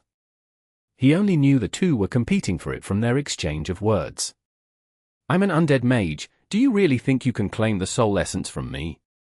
My Death Saber mummy will be one step closer to the ruler level with it. You're too naive if you think no one can beat you. Just a little more time and resource, and I'll be able to trample you under my feet. Sate grinned coldly. It was difficult for soul remnants and soul essences to escape the eerie glow that Sate's soul container was emitting. A soul remnant or a soul essence only lasted a brief time free. They would disperse like smoke if a soul container was not around to retrieve them. Mo Fan saw the commander-level soul essence moving away from him. It was dragged toward the eerie light, as if it could not wait to jump into Sate's grasp. Mo Fan was quite surprised by it. This Sate did have something up in his sleeves, at least he was as decisive as a hoodlum when it came to stealing someone else's soul essence. Little Loach, don't worry if you can't claim it. Give it to him first. I'm going to beat him up into a mummy later. Mo Fan felt like he was starting to lose his edge. He decided to use the simplest way to get his revenge. Little Loach was clearly not willing to admit defeat. The pendant vibrated vigorously on Mo Fan's chest, like an enraged little tiger. The sound of the vibration was like a tiger's deep growl. A light that only Mo Fan could see extended forward and covered the entire area. The eerie light that was suppressing Little Loach's power disappeared, replaced by an icy blue shimmer. The commander-level soul essence immediately deviated from its path. Previously, the competition between the two soul containers was like a tug-of-war, but now, the commander-level soul essence dove right into Mo Fan's chest as if it had finally found its real home, entering the world inside the Little Loach pendant and falling into the Nether River. Mo Fan was overjoyed after Little Loach claimed the soul essence. Little Loach was unstoppable, even though it had been a while since he last displayed its power. Even the high-quality soul container of an advanced undead mage was no match for it. Mo Fan assumed the competition had come to an end, yet Little Loach's icy blue glow did not disappear. He noticed the soul container in Sate's hand dimming suddenly as many dots of light similar to fireflies flew out of it. Sate was utterly shocked. He had yet to recover from the shock of losing the tug-of-war, and now the soul essences inside his soul container were being taken away too. Mo Fan's eyes widened too. Little Loach was robbing Sate of the precious soul essences he had spent such a long time collecting. The light dots floated toward Mo Fan's chest in an orderly manner. Little Loach was ruthlessly eating them all. What are you doing? What are you doing? Stop it now. Sate's face turned pale, and he screamed at the top of his lungs. Even Mo Fan was a little dumbfounded. Little Loach was really angry. He had drawn out the soul essences that Sate had been collecting for more than a year. Mo Fan found himself with many high-quality soul essences all of a sudden. Sate was on the verge of losing his mind. The soul essences he had collected to upgrade his Death Saber mummy were all gone. Those soul essences had a chance of helping the Death Saber mummy evolve into a ruler-level creature, yet they were all gone within a few seconds. I'm going to kill you. Sate almost burst into tears of frustration as he yelled out furiously. How arrogant can you be? Mo Fan harumphed coldly. Sate had been asking for it. None of this would have happened if he had not tried to take the soul essence by force in the first place, but he had sent the helve after the hatchet instead, and still had the guts to vent his frustrations on Mo Fan. Why would he be afraid of this idiot? Sate, what are you doing? Are you going crazy? Meows finally showed up and stopped Sate. What were you all doing? There are more than 3 hellish Cerberus left, yet you're still fighting among yourselves. Shreve said. Someone is no different from those dogs. I wouldn't mind killing one extra. Mo Fan remained in place. He had no intention of compromising. You took my everything. Sate screamed at Mo Fan. If you keep behaving like this, you should be worried about your life instead of your belongings. Mo Fan grunted. Mo Fan, give them back to him. Now is not the time to fight among ourselves. There are quite a few hellish Cerberus in this hall left, Heidi said. My soul container doesn't like spitting out the things it ate, Mo Fan replied. There was no way Little Loach would spit out the things he had eaten, meaning that Sate's belongings were all his now. He had no plans to give them back. Mo Fan, I'm telling you, if you don't give my soul essences back, you're going to pay with your life. Sate yelled. Do you think your mothers are everywhere across the world? Even if my soul container is willing to spit them out, there's no way I'm giving them back to you, either. Mo Fan hated the man's guts. You. Sate was so angry that he had an urge to vomit blood. Mo Fan did not give the soul essences back. He simply ignored Sate despite his constant harassment. If Sate had the guts to fight him, he would not mind beating the man up until even his father could not recognize him. They had yet to take care of all the hellish Cerberus in the hall. However, they were no longer being chased around miserably after they regrouped. Sate's expression darkened, and he did not cast a single spell. He was glaring at Mo Fan the whole time, fighting the urge to tear Mo Fan into pieces with bare hands. Meanwhile, Mo Fan was waiting for Sate to attack him first, so he had an excuse to take care of the retard. It was difficult for the group to work together with an idiot on the team. However, Meows was doing her best to calm Sate down, knowing the stakes at hand. They were here under General Haken's orders, so Sate would not dare to try anything reckless for the time being. Most importantly, Sate knew his place. He was well aware that Mo Fan could easily destroy him if he started a fight. Mo Fan was a lot stronger now than he had been during the World College Tournament. Chapter 1581. I'll cut off my 18 centimeters for you. Translated by Zephazid. Edited by Aelrianth. Had these creatures been here all along? Why do I feel like they suddenly appeared out of nowhere? Heidi wondered aloud. They had not detected any presence of these creatures when they first entered the hall, yet it was quite obvious that these hellish Cerberus had come for them. The hellish Cerberus had disappeared after the battle. They had no idea if the creatures had retreated after knowing they did not stand a chance against the team, or if they were preparing for their next attempt. Let's not worry too much about it now, I believe we are going the right way. Those hounds are the most loyal servants to the pharaohs. If those hellish Cerberus are guarding this place, it means we are getting closer to the pharaoh's coffin, Shreve said. The group continued on its way, and the hellish Cerberus did not show up again. They passed through the spacious hall and entered an enclosed chamber. The chamber was huge, space was obviously compressed here. Only the people inside the chamber could see how big it was. The chamber was triangular, but its domed ceiling had 4 sides joining at the apex, with the lowest points around the edges. The lowest point of the ceiling was roughly 5 meters from the ground. In simple words, the chamber perfectly resembled the inside of a pyramid, but Mo Fan knew it was only a confined space inside the enormous pyramid. The highest point of the chamber was around 400 meters from the ground. Zhao Manyang raised his head and stared up at it. He exclaimed, "It's roughly 400 meters to the top of the pyramid. Isn't that around the height of the Canton Tower? I remember its height was around 454 meters. Wouldn't that mean the chamber is the size of the area we could see if we looked down at 45 degrees from the top of the Canton Tower? It's around 50 degrees for the pyramid, so the length of the room is over a kilometer. How extravagant are the ancient Egyptians? Think about it, a square meter for a house in Beijing, Shanghai, and Guangzhou is easily in the range of 100,000. This chamber is at least 1,000,000 square meters in size. The money needed to afford it is enough to train an entire army," Mo Fan said. "A square meter at the cemetery is a lot more expensive than a normal house." "Mo Fan, you aren't counting it right," Zhao Manyang corrected him. "What are you two going on about? Didn't you see the coffin hanging up there?" Mu Bai interrupted with a stern look. The luxurious chamber was empty. There was only a huntsman spider with a golden head and a silver body remaining unmoving at the highest point. Anyone would assume it was a decoration if they did not take a closer look at it. As a matter of fact, it was quite chilling to look at the spider. It was like seeing an enormous spider in the corner of the ceiling when a person had just turned on the light in a room without expecting anything. The spider would remain unmoving, but yet it felt like the eyes on its head were all fixed on you.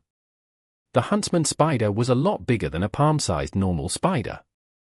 It perfectly suited the ratio of the spacious chamber that served as a mummy's bedroom. A normal huntsman spider could not produce silk, but that was not the case for this huntsman spider with a golden head and a silver body. Thick strands of silk were dangling from its bloated belly. Coincidence or not, their ends just happened to be right at the center of the chamber. More shockingly, a coffin was dangling at the end of the silk. The silk spread out into a web around the coffin and held it perfectly in place. The pitch-black coffin was unmoving up there in the air. It had a noble yet eerie presence. The others were staring at the coffin alertly as Mo Fan and Zhao Manyang were talking nonsense. The coffin clearly indicated the existence of undead in the chamber. Most low-level undead were lone souls without their own tombs or graves, but the owner of this coffin had a luxurious chamber inside the pyramid. It clearly displayed how high the status of the undead the coffin belonged to was. "Could it be a pharaoh?" Mu Bai asked. "It's a mummy, a pharaoh's chamber should be in the higher levels." "This one is for a mummy," Shreve said confidently. "A room like this for a mummy?" Zhao Manyang blurted out in disbelief. Mummies were nobles in the past. Their corpses were preserved through mummification, so they were able to preserve their power, too. Beings of their power might even evolve after they died. Those nobles had to be rich if they could afford to mummify their bodies after death. This is the Great Pyramid of Giza, hence the mummies in it must have had some really high status in the past, Shreve said. "It seems to be sleeping. Maybe we can just sneak past it without alerting it," Zhao Manyang said hopefully. "Speaking of which, did none of you realize there's no door in here?" Mio suddenly said. It immediately reminded the others. There was no door.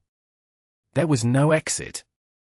There was no passage other than the one they came from. "This is awkward, did we go the wrong way?" Zhao Manyang asked. "We are going the right way, the chambers of mummies are normally before the chamber of pharaohs. We just haven't found the exit. If it was so easy to find the paths inside a pyramid, it wouldn't have remained a mystery for a few thousand years," Shreve said. "What should we do now?" Heidi asked. "Isn't that obvious? Didn't you know you have to defeat the boss before the next section is unlocked in an MMORPG? It's time to wake the thing above us and beat him up. It will then open up the door and let us continue on to the next area," Mo Fan stated confidently. Even though the group was left speechless by Mo Fan's suggestion, it was indeed the only way they had. There was nothing else in the chamber. Every brick was the same. They were unlikely to find any hidden levels, thus the only way to go any further had to have something to do with the spider and the coffin. Mo-fan, should we reconsider it? What if it's a ruler-level creature? Mu-bai asked cautiously. Do you think we have a choice? Mo-fan replied. Mu-bai thought about it for a while and decided not to stop Mo-fan. I know most of the ruler-level creatures under Khufu's lead, but I've never seen this guy before. Even if he is in the ruler level, we should still be able to take him on. Mo-fan said firmly. It was better to roll up their sleeves and prepare themselves for the fight instead of wasting their time. To your positions, Heidi said. The team split up. Luckily, the chamber was spacious enough to provide them with sufficient space to cast their spells. Sate, go over there. Shreve, come closer in this direction. Mu-bai, you're an ice mage, Mio started commanding the team. Fiery fist! Mo-fan blurted out fiercely before Mio's could finish. A huge bunch of flames emerged as an enormous fiery fist flew at the suspended coffin. It landed right on the coffin, producing a loud metallic clang. Crap, we aren't ready yet. Zhao Manyang yelled. Mio's face darkened, too. How impatient was that guy? If a ruler-level creature came out of the coffin, they were all going to die. The metallic clanging echoed through the chamber. The flames set the white spider web on fire. The huntsman spider above the coffin finally moved, yet it did not attack the group. It was staring at them with a gloating expression. Bang! The coffin landed heavily on the ground, smashing the tiles into pieces. The spiderweb had burned into ashes, but the coffin was perfectly fine.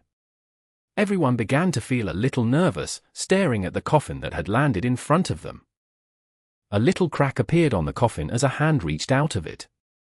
The hand angrily knocked the lid away. A head wrapped in a white shroud sat upright. Its hollow eyes glared at Zhao Manyang with a deadly glow. Damn it, are you blind? I'm not the one that broke your coffin. Zhao Manyang cursed when he saw the mummy staring at him. The white mummy rose to its feet. It had the figure of a human instead of a beast. Its size resembled that of a human, wholly different from the evil presence it was emitting. When it stepped out of the coffin, the air began to freeze. The group immediately felt a strong chill, as if they had suddenly fallen into a world of ice. Their bodies shivered subconsciously. If that thing isn't in the ruler level, I'll cut off my 18 centimeters off and give it to you. Zhao Manyang took a few steps back, yelling anxiously at Mo-fan. Why do I need your hair for? To feed it to the pigs. Mo-fan shot back. Heidi and Mio's almost lost their minds after hearing the brief exchange. How could those two still bother to outwit one another in a situation like this? Door! A door! Shreve suddenly yelled, pointing ahead. The others followed his finger and saw an opening had suddenly appeared. The lever to open the door did indeed seem to be the coffin opening up. Once the coffin opened, the door to the next area opened too. Just stay here and be my funerary objects, I prefer them alive, the white mummy screeched at them murderously. The mummy still knew how to talk, and was calling out in ancient Egyptian. Shreve, Mio's, Sate could all understand it. The three immediately felt their hair standing on its end. Chapter 1582. Skeleton Mummy. Translated by Zephazid. Edited by Aelrianth. Let's go. Run. Don't even bother fighting it. Mio's was the first to shout. Any formations or plans were just nonsense now. The door was open. Just run. Heidi was the closest to the door, behind the mummy. Go to the spot I've marked. Heidi told the others. The rest of the team quickly shifted there. Silver rays of light intertwined and quickly formed a star constellation for a blink. Get on the ride, quick! Mo-fan yelled at Mu-bai. Mu-bai sped himself up and barely reached the star constellation before the last star pattern was constructed. The silver light left crystalline particles behind after it vanished into thin air. The particles slowly fell in the air and dispersed before reaching the ground. The next second, the area 200 meters away rippled slightly. Mo Fan, Zhao Manyang, Mu Bai, Mios, Shreve, and Sate appeared simultaneously. Mo Fan was already channeling a blink, completing it at an impressive speed. The six blinked away once again, traveling 160 meters further away. They quickly shifted past the mummy and moved closer to the door. "I'll try and stop." Zhao Manyang was still willing to step forward in crucial times. He knew the ruler-level creature was not going to let them leave so easily. He was just about to cast his defensive spells to brace himself for the ruler-level creature's ruthless attacks, but to his surprise, the mummy didn't chase after them, it had only turned around. Its hollow eyes still had the same terrifying glow. But it did not attack. It simply stared at them, leaving the others feeling very uneasy. "Is it not going to attack?" Zhao Manyang blurted out in surprise. "Maybe it hasn't fully woken up yet." "Forget about it, just run!" Mo Fan exclaimed. Zhao Manyang thought about it for a second. A normal person's mind would stay blank for a few minutes after waking up for a nap. The mummy might have been sleeping for a few thousand years. It was understandable if its mind happened to go blank. As for the words it said, perhaps it was just sleep-talking. The white-shrouded mummy did not stop them. It watched Mo Fan and the others flee toward the door with a dark expression. The group blinked even further away from the mummy, going through the opening. Mu Bai quickly glanced behind as a safety precaution, and noticed that the ruler-level mummy was still in the same spot. It seemed to be waiting for something. Somehow, he found it hard to believe they had managed to escape from it after seeing the calm look on its face. The door led them into a dark passage. The passage was not too long. It began to turn after they ran along it for a minute or so. "Did it chase us?" Mios gasped in disbelief. "No. That's strange. What is this?" The group was still worrying about the ruler-level mummy when they all came to a stop after reaching the end of the passage. They looked around them curiously. "Another chamber?" This chamber had the layout as the one before. Everyone subconsciously glanced at the center of it. They were afraid to see an open coffin with a white mummy standing beside it. Luckily, it was not another looping space. The chamber was different. There was no sign of the shrouded mummy, either. They only saw a pile of bones at the center of the chamber. They realized the pile of bones was actually made up of human skulls as they drew closer to it. The eerie sight of white skulls and their empty sockets immediately gave everyone goosebumps. The skulls were stacked up into a hill, and on top of it stood another coffin. The coffin was made of white bones, like a throne that a merciless ruler had built from the bones of people who were unwilling to submit themselves to him. "Another mummy?" Mios asked.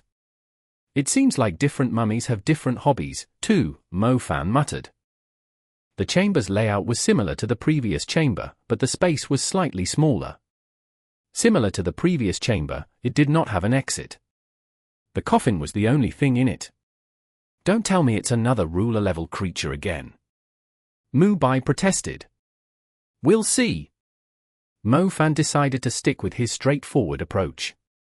Same punch, same blazing fiery fist landing on the coffin after leaving a burning trail in the air.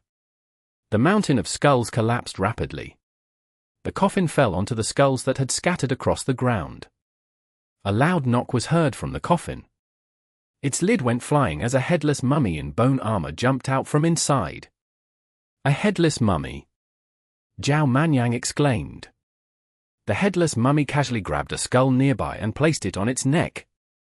However, the mummy promptly tore the skull off, as if it was too small.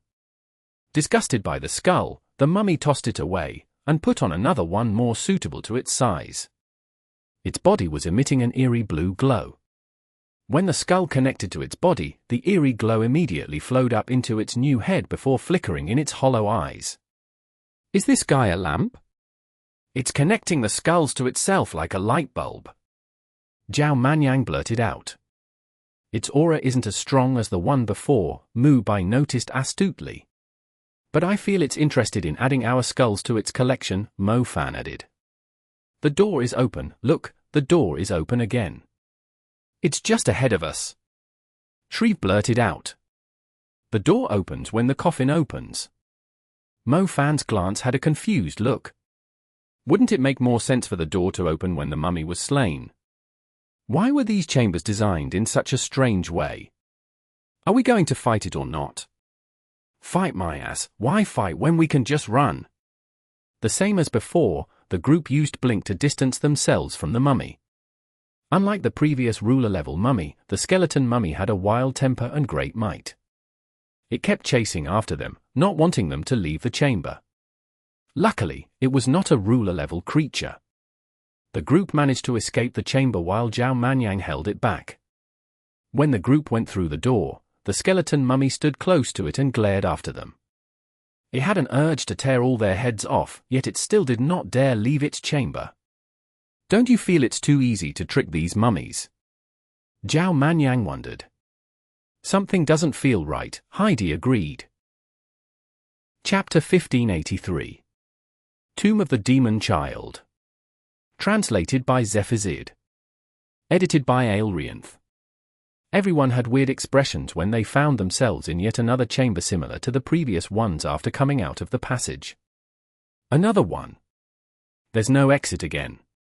Does anyone see a coffin? The chamber looked empty at first glance. They did not see a coffin hanging in the air. Mo Fan eventually found it. It was already on the ground. It was an unremarkable mummy sarcophagus. It's my turn to open it. Zhao Manyang was bolder after seeing how simple-minded the mummies were. Zhao Manyang noticed how strange the coffin was when he walked closer. It was tied shut with an ancient, indestructible vine. Zhao Manyang did not think too much about it, slowly gathering light magic on his palm. The light magic extended to his wrist and formed a golden hilt. It grew further and turned into a crescent blade. Zhao Manyang slashed at the vine wrapping around the coffin. It left a shallow, tiny cut on the vine. It's pretty tough. Zhao Manyang was surprised when he failed to cut the vine in half. Zhao Manyang swung the saber again. This time, he had expended more energy to increase the damage of the blade. This slash left a deeper cut on the vine. Zhao Manyang roughly estimated it would take 7 or 8 more slashes to cut through the vine. Can you do it? Mu Bai asked when he saw Zhao Manyang struggling to cut the vine. It's pretty tough, K me, what's going on here? How did it grow back? Zhao Manyang exclaimed. The cuts that Zhao Manyang had left on the vine with great effort had healed on their own. He quickly increased his attacking speed and hacked at the vine continuously, but the vine fully recovered in the end. I don't believe it. Zhao Manyang was annoyed. Even a vine was trying to mess with him. It was time for him to show what he had. Zhao Manyang, stop cutting it. Shreve blurted out with an anxious face. Why? We have to open it to leave this place. Zhao Manyang asked. We can't afford to mess with this guy. Shreve was holding a book. He had just realized who the small coffin belonged to. Really? The other 2 mummies were pretty dumb, Zhao Manyang said. An ancient manuscript stated that Khufu once met a demon child when he was young. The demon child almost took his life. It took him great effort to kill the demon child, but even so, he was still scared of it. He asked someone to retrieve an immortal vine from the Cape of Good Hope to seal the demon child's indestructible corpse inside a small sarcophagus. It was the same demon child Khufu learned some powerful undead magic from, thus his reign was never challenged. The vine you're trying to cut is the immortal vine, and the markings on the coffin are the same as the ones that were drawn in the manuscript. Khufu has always been afraid of the demon child, yet he kept trying to turn it into his subordinate. The demon child has been in this pyramid for a few thousand years. If it really became undead, it will possess great power. It's going to kill us all. Shreve exclaimed. Zhao Manyang was startled after hearing those words. He withdrew his saber and stared at the casket. Its surface was full of uninterpretable diagrams and words. Zhao Manyang tried to see something in them, and suddenly noticed one of the diagrams twisting and turning into the face of a child. It was smiling with an innocent bright smile, yet it was utterly spooky in Zhao Manyang's eyes. Zhao Manyang quickly backed away with a pale face. It's a phantom, Zhao Manyang said. Phantoms were the most difficult kind of undead to deal with. They were untraceable, immune to elemental magic, and good at controlling the minds of the enemy, curses, and poison. The coffin was not open, yet it could still smile at Zhao Manyang and send chills down his spine. Let's not mess around with it, Mo Fan said. Yeah, I agree, Shriv exclaimed. But how are we going to open the next door if we don't open it? Mio said. I've investigated and found out there were countless mummy chambers under Khufu's command. They were all his counselors during his reign, and the only way into Khufu's chamber is through these mummy chambers. The chambers are interconnected, each chamber has 4 doors, one on each wall. When the coffin in a chamber opens, it will open a single door, but killing the owner of the chamber will open all 4 doors, Shriv informed them. What are you trying to say? Mo Fan asked, all confused now. We can only find the way to Khufu's chamber by choosing the right door. If we choose the wrong door, it will lead us to another maze with 4 doors. There are at least a few hundred mummies under Khufu's command. If we keep wandering between the chambers, we'll either be trapped to death or be killed by the mummies, Shriv replied. Why didn't you tell us that in the first place? Zhao Manyang yelled. I only figured out the structure after seeing the demon child's coffin. Most importantly, the first mummy we stumbled into, whose coffin was held by the spider with a golden head and a silver body, that's one of the right chambers. One of the doors in that chamber will lead us in the right direction. So we are going the right way? Heidi asked. I don't think so. There were some clues on an ancient painting. It had a spider with a scorpion on it, and a snake on the scorpion, and finally an eagle circling above the snake. If we are going the right way, the next chamber should be related to a scorpion. Are you telling me we have to go back and fight the ruler-level mummy? That thing still knows how to talk. It's clearly a strong monster. Zhao Manyang protested. No wonder it didn't bother stopping us in the first place. It knew we'd return to its chamber eventually, Mu Bai mused thoughtfully. So should we turn back now? Mios asked, grimacing. Yeah, let's head back. Either way, we can't afford to provoke this demon child. We'll have to identify the owner of the coffin in every chamber first from now on. If we happen to wake a terrifying existence, we are as good as dead. The demon child isn't part of the way that will lead us to Khufu's chamber, so we shouldn't bother challenging it, Shriv said. Shriv, why do you know so much? Are you Khufu's descendant or something? Zhao Manyang had to ask. Are you kidding me? Almost every Egyptian is related to Khufu. Shriv grunted. Oh, you're right. The group did not provoke the demon child any further, especially Zhao Manyang, who was terrified after learning its identity. Mo Fan believed the demon child was around the level of the Queen of the Netherworld. If they did end up waking the demon child, it could easily take them out by raising its little finger. They took the same passage back. They began to prepare themselves for an upcoming battle when they thought of the mummy that was connecting random skulls for its head. Come, I'll smash all its skulls into pieces. Mo Fan strode forward and looked around in the chamber.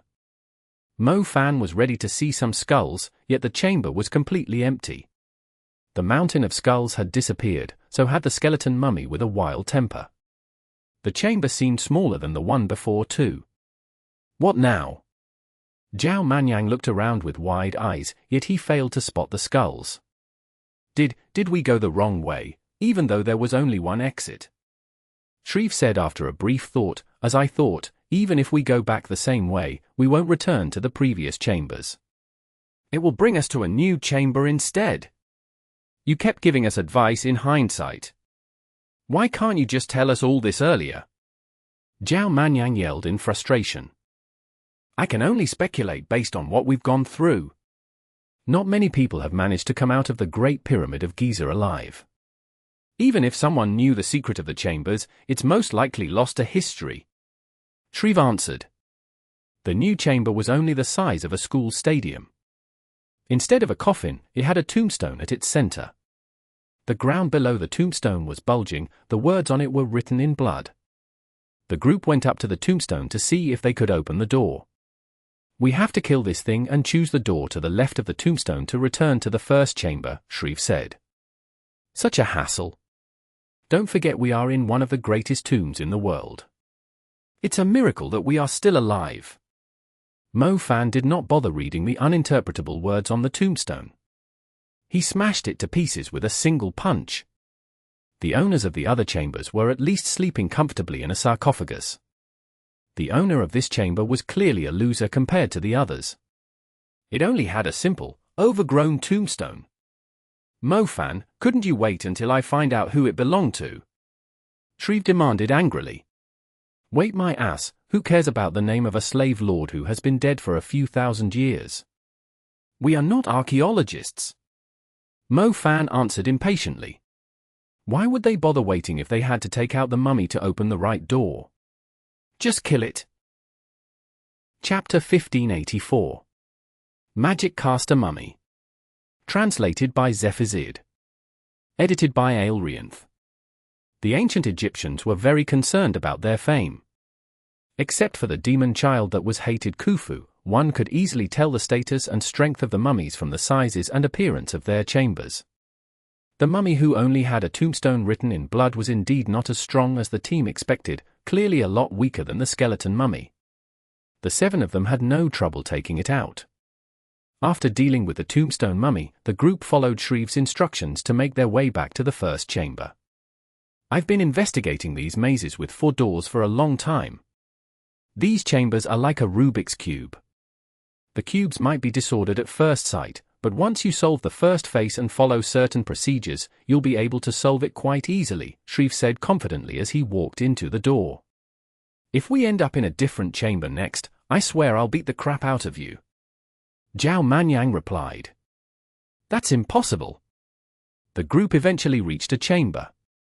The spacious chamber had the shape of a pyramid. An eerie huntsman spider was waiting at the top, and a sarcophagus embedded with diamond-shaped agates was on the ground.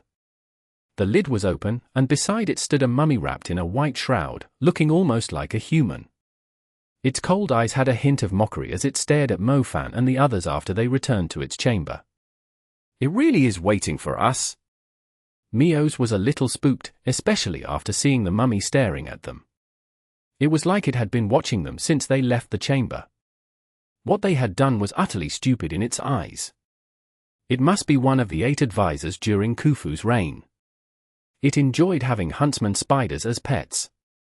He would feed the people that disobeyed him to the spiders, but I didn't think it would still be keeping a huntsman spider after it died. Shreve muttered. "Do we really stand a chance against it?" Heidi asked worriedly. The mummy had a strong ruler-level aura. Its presence was intimidating, even before it attacked. The aura was going to affect their channeling speed. "Screw it, we'll know once we fight it. I haven't really fought a ruler-level creature yet, I'll gladly treat this as my first time." Mo Fan approached the ruler-level mummy fearlessly. Mo Fan had fought ruler-level creatures before, but he never fought against one with his own strength. Every ruler-level creature was incredibly strong. They could potentially kill even a super mage in an instant. Mo Fan was extremely bold to be challenging a ruler-level creature when he was only an advanced mage. "You're not going to attack first? I won't be showing any mercy." Mo Fan began to construct a star constellation when he saw the advisor mummy was staring at him. Mo Fan used his fire element right away. 3 soul-grade flames formed a blazing fireball above him, over 30 meters across. Mo Fan hurled it at the mummy like Hercules tossing a giant boulder at the enemy. The fireball roared forward. Its brilliant light dyed the chamber red. The advisor mummy didn't try to dodge. It suddenly reached its right hand out when the fireball was less than 10 meters from it. An ocean blue, arc-shaped barrier suddenly appeared in front of the mummy. The fireball was put out as soon as it collided with the barrier. In just 2 seconds, the fireball of 3 soul-grade flames had turned into white steam. The flames were completely extinguished by the curved barrier.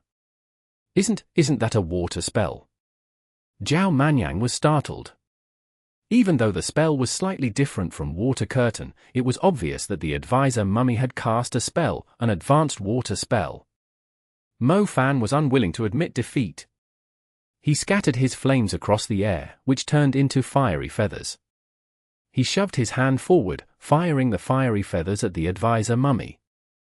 The advisor mummy did not stand still this time. A blue mist thickened around it. Despite its blurred appearance, it somehow resembled a star constellation. A few other veils of mist appeared after the first one. They eventually combined into a huge mist covering a greater area. Holy crap, watch out! Zhao Manyang suddenly screamed. What the heck is that? Mo Fan was stunned. The enormous watery mist produced a blue light. More misty patches appeared in the air and filled up the space behind the advisor mummy. A loud rumble came from nowhere, sounding like a waterfall. But the question was, why was there a waterfall here? The noise gradually became louder. An enormous figure slowly appeared from the mist, like a mountain shrouded by the mist was moving out of it. A white wave over 200 meters high rolled forth ferociously as the mountain behind the mist finally revealed itself. It turned out to be a tsunami that could easily fill the chamber to half of its height. Catastrophe wave, it's a super water spell. Stick close together. Zhao Manyang yelled. The others were dumbfounded. The advisor mummy was a mage. It was able to control water with ease. The pressure from the tsunami was suffocating as it continued to roll forward. Zhao Manyang immediately brought out his trump card. He used his titan body to resist the deadly catastrophe wave. People always said the power of nature was the most terrifying. A spell that could summon a wave comparable to the scale of a natural disaster was utterly terrifying, too. Zhao Manyang's titan body stood in front of the group. They soon noticed it was about to break into pieces. The force of the tsunami was too much for it to handle. I can't stand it any longer. Its power is insane. Zhao Manyang yelled. You must hold your ground. We are going to die if the wave separates us. Mio said. The fierce waves could easily break the bones of a human. They would die very quickly if they were hit by the tsunami. Those with defensive equipment, it's now or never. Mo Fan yelled. Zhao Manyang could not use all his defensive equipment at once, and Mo Fan did not even have any defensive equipment. He could only set up a wall with his telekinesis to stop the terrifying wall of water, yet the barrier would only be like a sheet of metal compared to the strength of the tsunami. Chapter 1585. Lightning Punishment Formation. Translated by Zephazid. Edited by Aelrianth. Heidi and Mio showed how resourceful they were.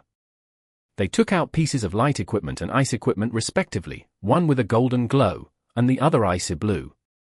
The golden glow was from a light barrier, while the icy blue glow was a shield that resembled the chest of an ice giant.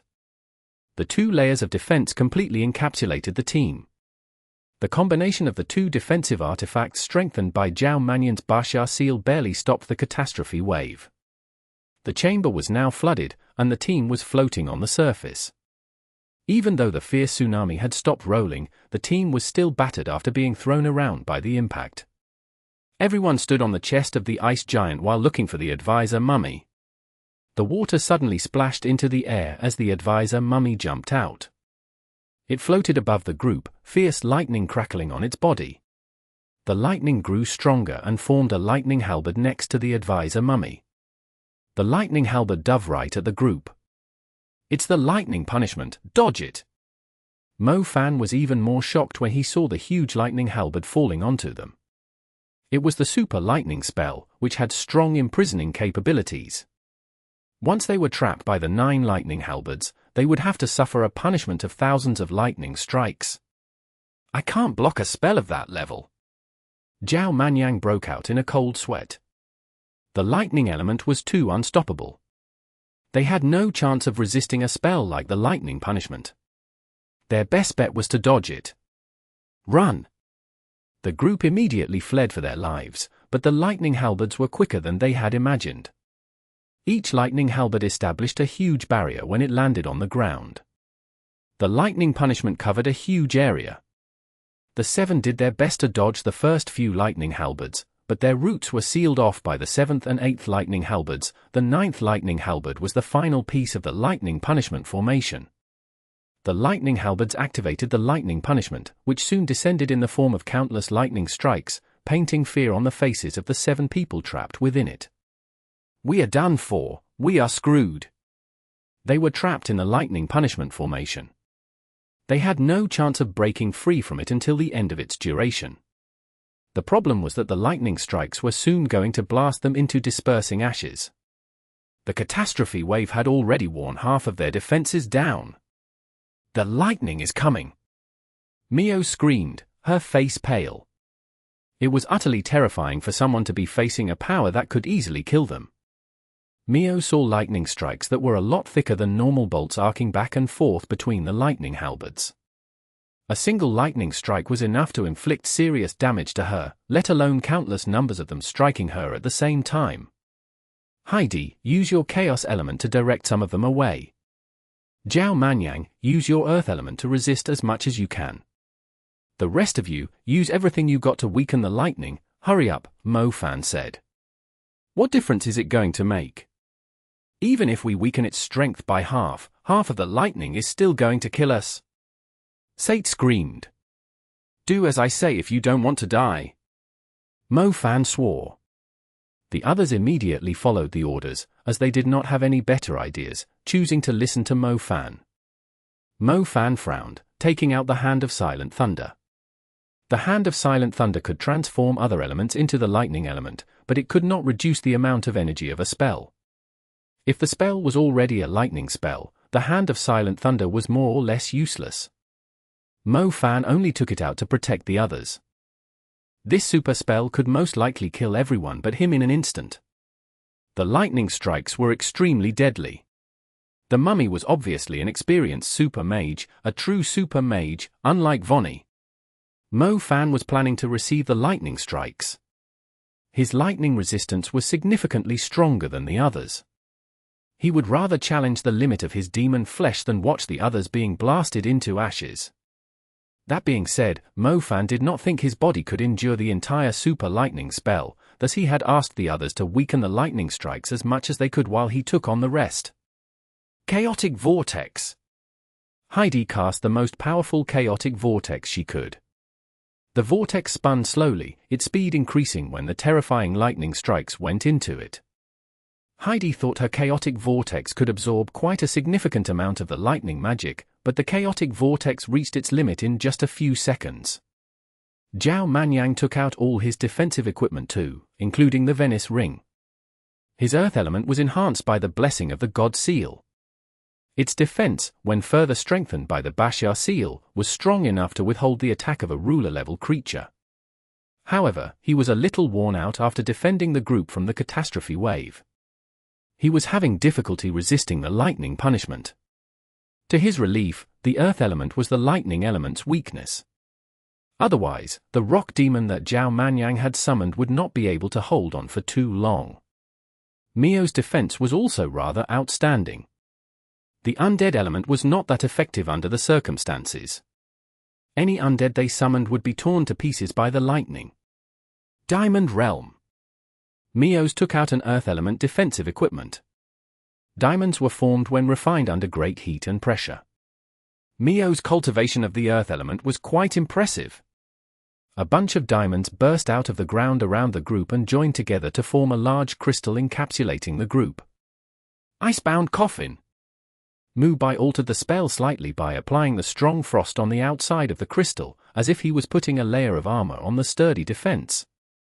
We've tried our best, but I'm afraid it's nowhere enough to stop the lightning. It's a super spell after all, Mio said helplessly. The defense might look sturdy, but the restless lightning strike seemed even more terrifying. Leave the rest to me, Mo Fan declared. The lightning strikes came down at the group. The chaotic vortex on the outermost layer collapsed right away, but the lightning strikes were completely unaffected by it. The lightning strike soon destroyed the water curtain, rampart, an armor of the earth element that were known for their outstanding defensive capabilities, like a stampede of mad rhinoceroses ramming through some simple wooden fences. Chapter 1586. Defeating the Mummy. Translated by Zephazid.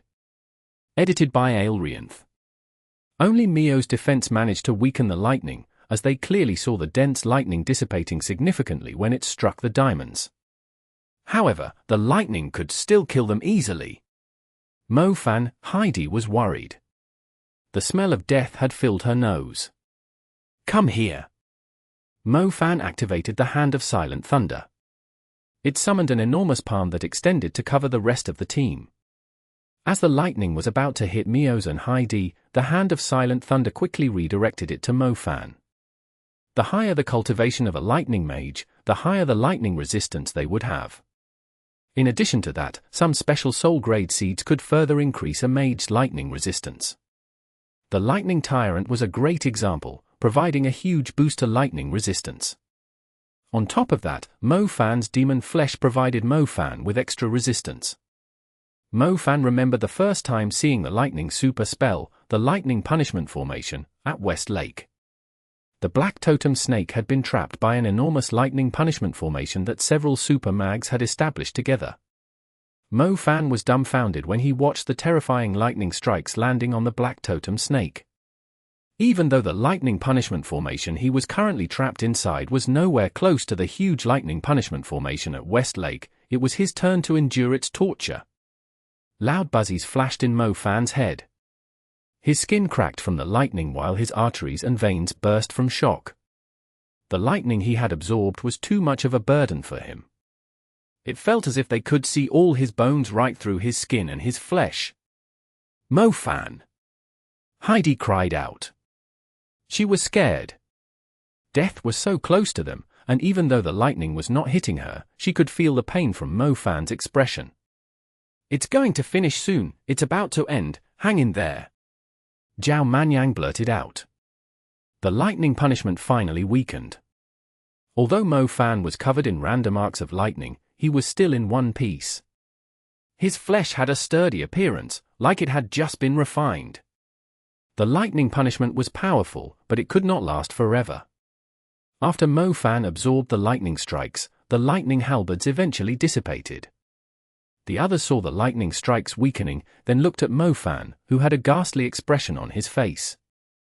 They were struggling to imagine how he was still alive after being hit by the lightning. "What a monster!" Mio's blurted out subconsciously when she saw Mo-Fan actually manage to keep standing. Heidi was also staring at Mo-Fan with wide eyes. She had already come up with the eulogy to mourn his death. "You old bastard over 1,000 years old, have a piece of my lightning!" Mo-Fan yelled, taking control of the lightning he had absorbed. He grabbed towards the advisor mummy, firing an enormous lightning claw from his fingers. The lightning claw went up to the advisor mummy and grabbed it tightly. Mo-Fan truly began to unleash his lightning after the lightning claw secured the advisor mummy. A terrifying glow burst out of his body as lightning significantly beyond the limit he could endure surged out. The lightning arcs were thicker than the lightning claw, lashing and whipping at the advisor mummy fiercely. The advisor mummy did not expect them to still be alive, nor did it think someone could absorb its lightning and give it back.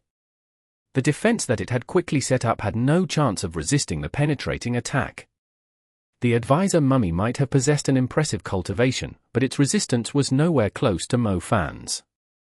Most importantly, the mummy was a mage. Its flesh was significantly weaker than a normal ruler-level creature. Not only did Mo-Fan's counterattack take it by surprise, it knocked it to the ground. "What are you waiting for? Are you going to let it cast another super spell again? Annihilate it!" Mo-Fan yelled. The others jolted back to attention. Mo-Fan's counterattack had been just too shocking, leaving them stunned. But everyone knew they would be turned into burial objects if they allowed the mummy to cast another super spell. Spells with a variety of imprisoning capabilities landed on the advisor mummy, not giving it any chance to catch its breath. The huntsman spider on the ceiling let out a furious cry. It could no longer stand and watch its master being beaten up. It jumped down from the ceiling to lend its master a hand. However, it was obvious that the huntsman spider was not good at fighting.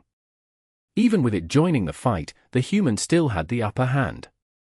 The group simply ignored the spider and focused on taking down the advisor mummy. Chaos Rend. Heidi completed her advanced chaos spell.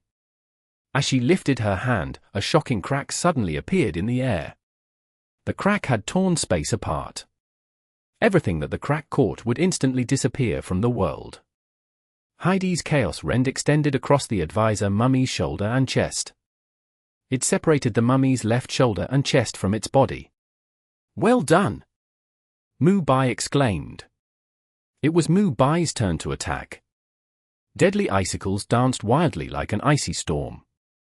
They were as deadly as blades when spinning so fast. They swept past the advisor mummy and shredded the shroud wrapping its body. The advisor mummy was swaying a little, its eyes filled with rage.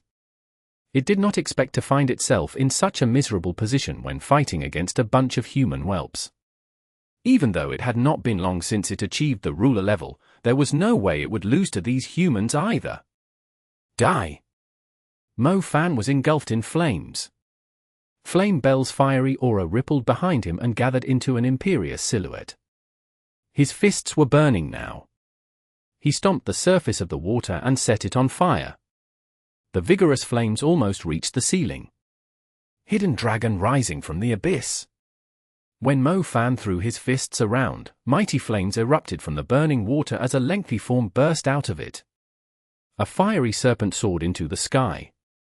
The huntsman spider quickly hid in a corner timidly after seeing the fiery dragon. The fiery dragon flew past the spider below its feet. When it reached the advisor mummy, it was no longer just a serpent, but an enraged fiery dragon. The flames slammed into the advisor mummy. Its flesh had no chance of withstanding the terrifying energy unleashed by the fiery dragon when it exploded. The flames set its wounds burning. Its rotten flesh was extremely vulnerable to flames, especially when its defense collapsed. The flames devoured its flesh rapidly and left only its sturdy bones behind. The flames lasted for quite some time. The water was evaporated by the heat into steam. The advisor mummy was dead at last. Its soul remnant was incredibly huge. It slowly floated toward Mo Fan. Sate had learned his lesson. He did not dare to compete with Mo Fan for it. A ruler-level soul remnant was just as valuable as a commander-level soul essence. Little Loach enjoyed himself a great feast of the ruler-level soul remnant. It was his first time eating a ruler-level soul remnant that Mo Fan had offered himself. Mo Fan let out a relieved sigh when he saw the advisor mummy falling to its death. He also fell feebly to the wet ground. Did we really kill a ruler-level creature? Mios murmured in utter disbelief. Ruler-level creatures were formidable existences. Even a super mage would die a horrible death when fighting a ruler-level creature. We might be lucky, but we indeed took out a ruler-level creature, Mu Bai said. Mo Fan's counterattack played an important role. Otherwise, there is no way we could defeat a mage that was so experienced at using the super spells, Zhao Manyang said. If it had used other elements instead, we might be dead by now. Mo Fan forced a smile. But still, it's impressive that we managed to take it out. Heidi said. Let's not celebrate too early. I have to remind us all that according to the clues, this mummy is most likely the weakest among the ones that we are going to face if we are following the path to the Pharaoh chamber. How are we supposed to fight the rest of them if we are already struggling so much in the first stage? Shreve was not as motivated as the others. The advisor mummy was stronger than they had imagined. It was difficult to imagine how tough the rest of their opponents were going to be. We should be proud that we were able to come this far, Mio said. So you're saying that we should just look for an exit and leave this place? Zhao Manyang asked. I have no idea where the exit is, Shreve said. Shreve, are you sure this thing is the weakest among them? Mo Fan asked with a serious look. Absolutely, its status is no higher than the next scorpion ruler, Shreve said helplessly. Shreve initially thought these symbolic creatures were not so strong. After all, they had been around for so many years. Normally, the life of a creature would have depleted by now, and the same went with the undead. It was likely that some new undead had replaced them. To their surprise, the advisor mummy was so strong that they had all lost the courage to continue on their way. Chapter 1587. Taking What They Need. Translated by Zephazid. Edited by Aelrianth. The water started receding even more quickly. It was initially flowing out of the 2 doors along the walls. They had no idea if it was flowing to the other chambers or somewhere else. However, when the advisor mummy died, the water started flowing to the left and right, too. When the water was gone, 2 other doors were visible along the walls. Shreve knew which door they had to take, but the team had trouble moving their feet after what they had gone through. "Let's take a rest. We should all rest up before entering the next door," Mo Fan proposed feebly. He would be lying if he told the others he was fine after enduring the lightning strikes. Mo Fan had a feeling that even a commander-level creature would have no trouble taking him out now. The group sat down on the ground and treated their wounds. Their greatest mistake was not bringing a healer with them. It would only take a healer several minutes to deal with their fatigue and the wounds left by the lightning. However, it would take them a few days to recover with only the aid of medicines. Mo Fan was able to recover quicker than the others due to the advantage of having demon's flesh.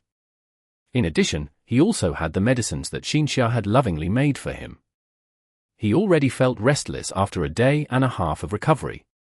He opened his eyes and noticed the others in a hibernating state. They were, in fact, in deep meditation. A mage could enter a half-asleep, half-meditating state to quickly recover their energy. It was more efficient with the help of medicines. Normally, a mage in this state would only leave a slight hint of consciousness behind. They were more or less asleep if they did not sense any enemy with murderous intent. They could not hear what the others were saying. "You're seriously not normal," Mu Bai's voice came from behind him.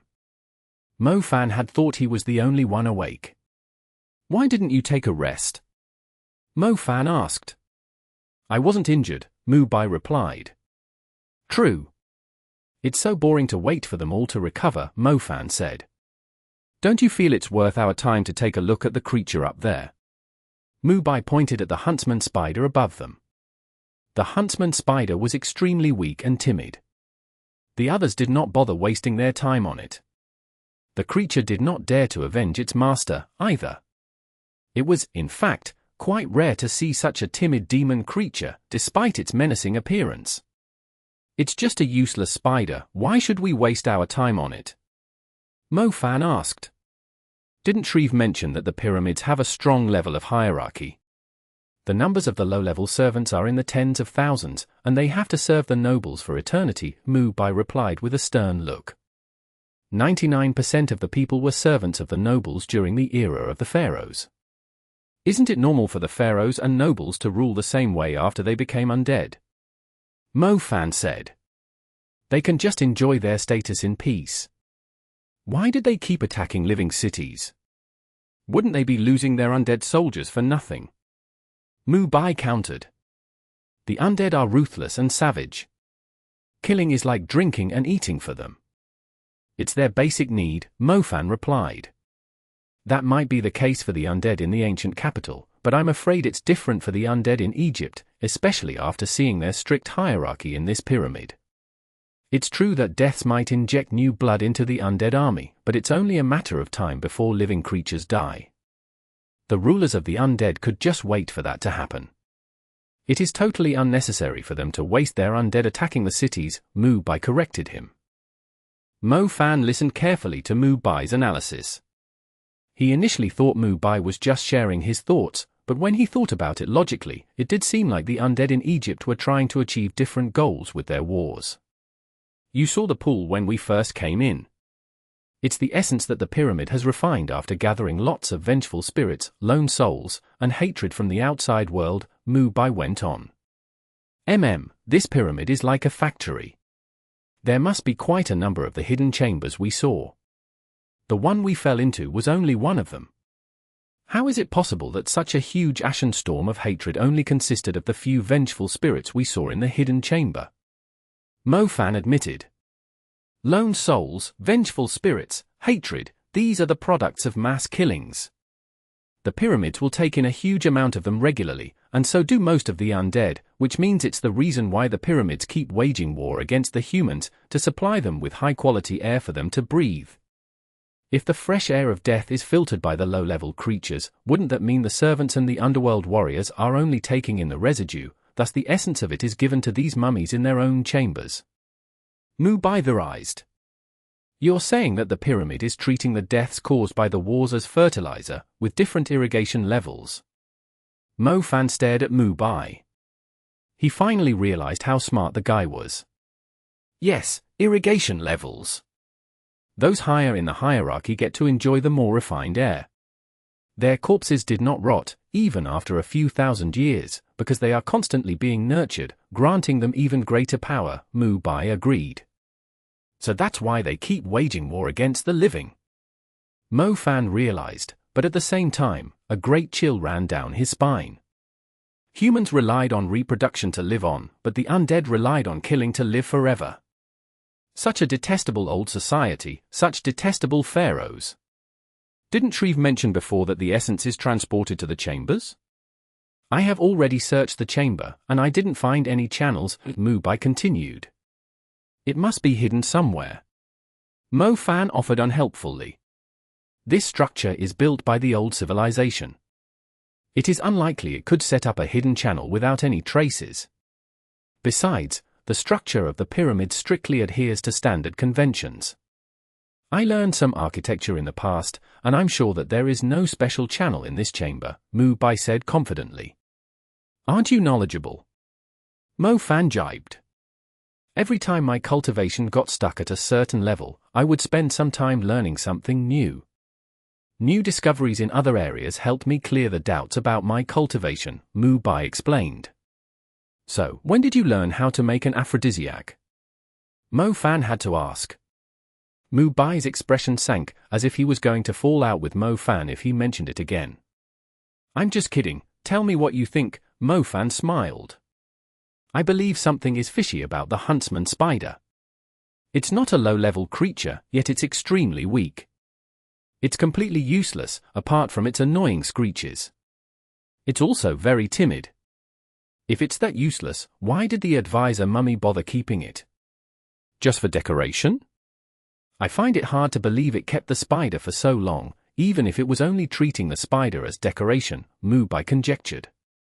Are you saying that? Mo Fan's eyes widened. Exactly, Mu Bai nodded. Mo Fan opened his mouth wide. He finally said after some time, that's incredible. It's brilliant, isn't it? Now that we've discovered the secret, perhaps we can take advantage of it, Mu Bai smiled. Take advantage? Mo Fan was confused.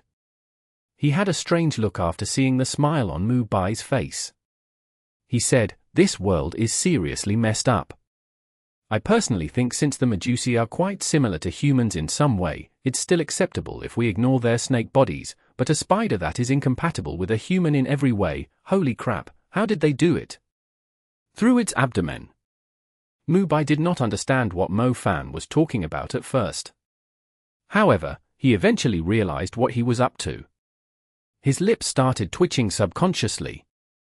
Mo Fan, I'm really impressed by how dirty your mind can be. Who told you that the mummy was keeping the spider to deal with its loneliness? I figured out the meaning behind the wars waged by the pyramids and discovered how the mummies in these chambers were nurtured, and that's the conclusion you come up with. Is there something wrong with your mind? Mu Bai grunted. I was just joking, of course I know what you meant. Mo Fan let out a hollow laugh. So tell me, what's the spider for? Mu Bai challenged him. Well, I think my mind is a little messed up still from the electric shock. Master Mu Bai, could you please explain it to me? Mo Fan replied shamelessly. The spider is the channel that transports the essence. Mu Bai said. Oh, I thought the spider was the receiver, little did I know it's the put that I saw down. What are you thinking? You clearly lack a sense of humor. I understand now, the spider is a jar full of essence. The mummy was able to live for so long and grow stronger because the spider was transferring the essence into its coffin through its silk. Mo Fan put on a serious face for this revelation. The essence is some good stuff, Mu Bai said thoughtfully. I believe only the ruler-level creatures get to enjoy it. But Shreve said something about an ancient drawing, and the first creature on it is a spider. Doesn't that explain why there's a spider in this chamber? It might not be the channel that you think, Mo Fan rebutted. It's only Shreve's speculation, based on his ancient drawing. We'll know the truth once we take the creature down and do some experiments on it. Only 2 of us are awake now, let's keep it quiet, Mu Bai proposed quietly. Mu Bai, why do I feel like you're getting better at things like this? Mo Fan patted Mu Bai on the shoulder, like a father who was glad that his child had grown up. Don't you have a soul container? You can take the essence while I take its heart and organs. I'll use them to forge a high-quality magic tool, Mu Bai said. Sure. Mo Fan nodded. They were each taking what they needed. Since there was not much to share, the 2 decided to split the loot before the others woke up. Chapter 1588. The Wolf Chieftain. Translated by Zephazid. Edited by Aelrianth.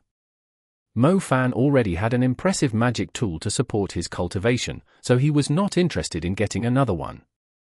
However, a high-quality magic tool was crucial for an advanced mage trying to break through to the super level. The magic tool would greatly increase the chances of someone as diligent as Mu by expanding his star galaxies into star universes. A star universe magic tool was the highest level of magic tool and allowed a super mage to rapidly improve and stabilize their cultivation. It was why Mu Bai had spent so much effort analyzing the structure of the pyramid. The huntsman spider was not strong, just as they had expected. It was nothing but a petty spider waiting to be slaughtered once it was paralyzed by Mo Fan's shadow magic. Mo Fan soon discovered that beneath it, the end of its abdomen was deep inside the ceiling. When he pulled it out, he saw a long strand of spider silk connected to it. Mu Bai, there's indeed a channel behind it. Mo Fan exclaimed. Many things are based on logic, Mu Bai answered smugly. There was no place for illogical things to exist inside the strictly organized pyramid. Little Loach, I'm going to release the essence that the spider has stored inside its stomach, be ready for a great feast. Mo Fan said. Mo Fan cut the spider's belly open ruthlessly. The creature clearly did not deserve his pity, since it had absorbed the life essence of countless humans. The human lives needed to refine the essence it channeled could easily fill up the spacious chamber. The huntsman spider had no chance of defending itself. It was a parasitic species, it provided the undead with the essence, and in return, the undead kept it safe. When its master died, it had lost its purpose.